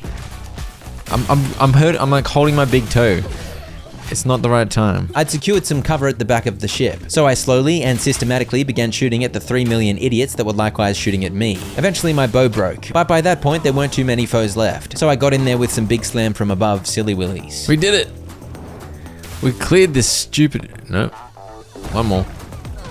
But once again, the doors blocked me from getting at the loot, so I returned to my ship for some more cannon shots. But something went wrong. There were shells in the cannons, I could aim, but when I clicked, they just weren't shooting. I tried replacing them, I tried putting a cannon straight on the enemy deck, but that wasn't allowed. I tried ramming my ship into their ship. I tried everything I could think of to unglitch it, but sadly it just would not work. Reloading into the game was probably the only solution, but I was pretty sure that would also respawn all the enemies. Yep, they respawned. I tried shooting out a door because the cannons had at least unstuck themselves, and my plan was to just rush in like a maniac and hope I could sneak into one of the now open rooms. No, no, no, no.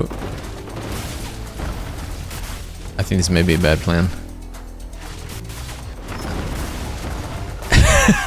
It seemed pretty clear that that wasn't possible, so I returned to taking out the ballistas to reduce the number of projectiles, but I sadly ran out of shells after destroying only a few. She's hanging out in the most gangster spot ever. How do you even get in there? There's still so many.